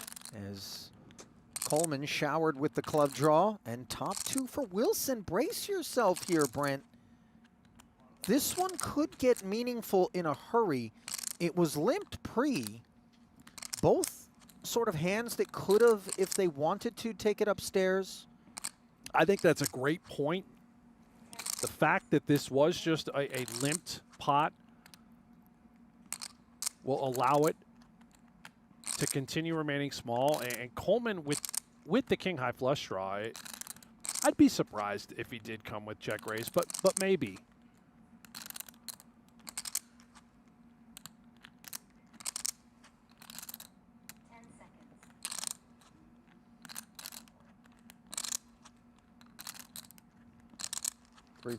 He is going to do it. And, you can't really blame him. This is part of what the winning formula is in heads-up poker, is getting out there and not just taking passive lines all the time. Yeah, I think there's a mix of just call versus check raise. Not entirely certain, but I'm most interested now in Wilson's decision with top 2. He can, yeah, he's just going to remain under rep. Look at this. Does not give away the strength of his hand. He's going to allow Coleman to continue bluffing if need be, and then adjust. Now he's picked up a pair. I mean, Coleman's attached to this holding. You just aren't going to be able to go anywhere. 860, even if Wilson were to lean back. Certainly attached, without a doubt. 10 seconds.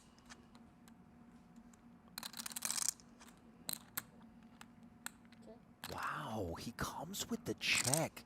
And I'm curious, Brent, is this designed to ensure that he is going to see this river as opposed to maybe barrel and have Wilson blend him? I think so. I mean, I don't know whether or not he was going to ever break free of this hand, but obviously there are price points at which we're far less comfortable. And how hard does Wilson want to go with this? Doesn't barrel. Time extension. Now an 8 on the end. Boy, I'm feeling pretty good about the king. Even though we've swung and missed, Jack 9 was already there on the turn, so the 8 is inconsequential. Unless it happened to be a kicker with a single pair that now has turned into 2 pair. This is where, again, we have to figure out what Wilson is going to do. Let's keep an eye on the sizing.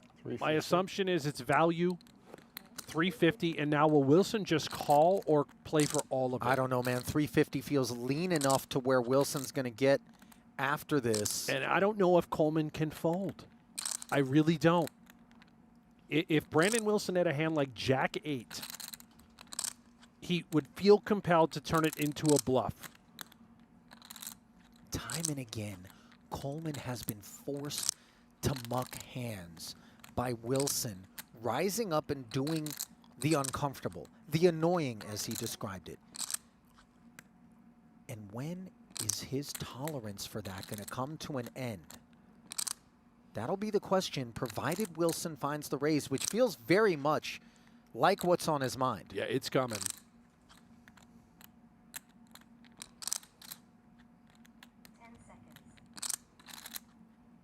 All in.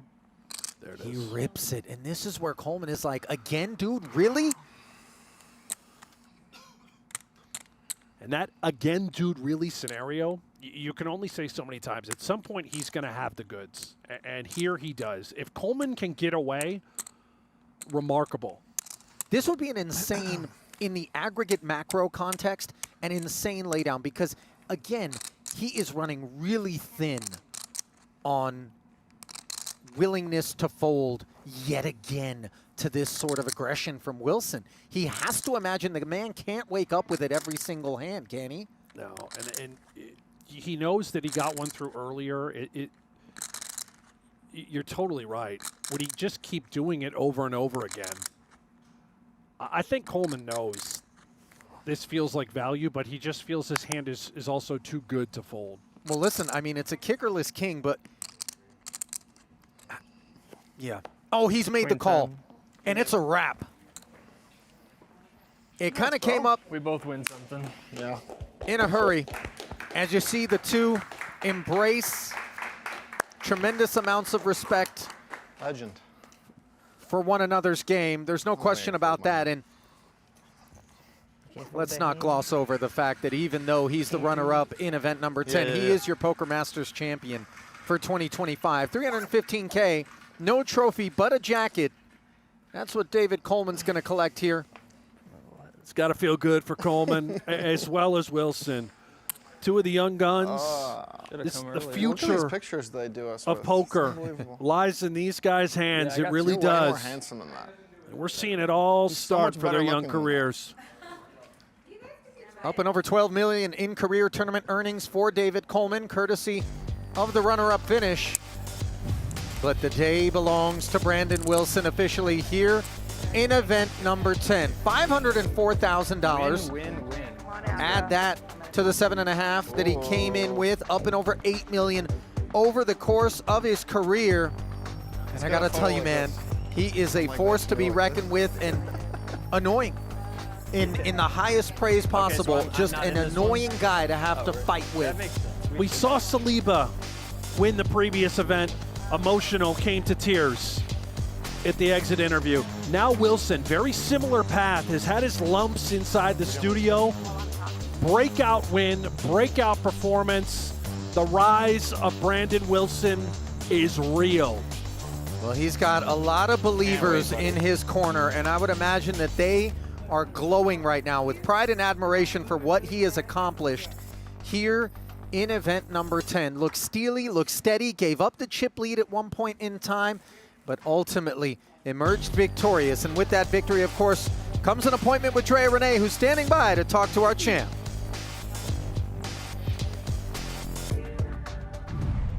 Brandon, congratulations to you. You're known as the end boss at the Seminole, and now you're the Poker Masters main event winner and taking it down against your close friend. What does this moment mean to you, and what's going through your mind right now? Sorry to cut you off. Oh, it's okay, no problem. It's great. This is great. I came out here for the last 2 events. To win one of them is amazing. It always feels great to win. It doesn't always happen. We all know that, and I did it against my good friend. I'm very happy. And with that, I will present you with this trophy, and this is yours. Congratulations. Thank you so much. All right, and now over to you, David. Congratulations on securing this coveted purple jacket and that PGT Passport for $25,000, taking it down against your close friend. What does this honor mean to you? It means everything. This is an absolute dream for me. Just be here all the time. I play against these great players in my backyard, and just like take this thing down is an absolute dream, so I'm so honored. And I know you talk a lot about your family. What does this mean to them as well? I know they're all watching back home. Yeah, this is great. I'm so happy to make them proud and bring this purple jacket back home. And with that, I will present you the coveted purple jacket. And Thank you put you. this on right here. There you go. Congratulations. Ooh. There you have it, guys. David Coleman, your Poker Masters champion. Well done. Thank you. Can I touch it? Sure. You just touch it. You can't wear it. Nice. Brandon was saying, don't I deserve a sleeve? Heavy. After all, I eliminated Doug Lee, helping propel you right in to that purple velvet, heavy, Mr. Right? Coleman, which, by the way, looks like it fits swimmingly. Sure does. Yeah, he doesn't need a tailor. Right? Damn. Well, a tailor-made night for perhaps both of these guys as they can go home proud of what they've accomplished and proud of our team here in Vegas as another edition of the Poker Masters comes to a conclusion. On behalf of the entire crew, Drea Renee on the sidelines, and my partner in the booth, Brent Hanks. This is Ali Najad saying thank you so much for joining us, and we'll see you next time for another Poker Masters. Congratulations again to David Coleman, and for that matter to Brandon Wilson, your Event 10 champion. Good night.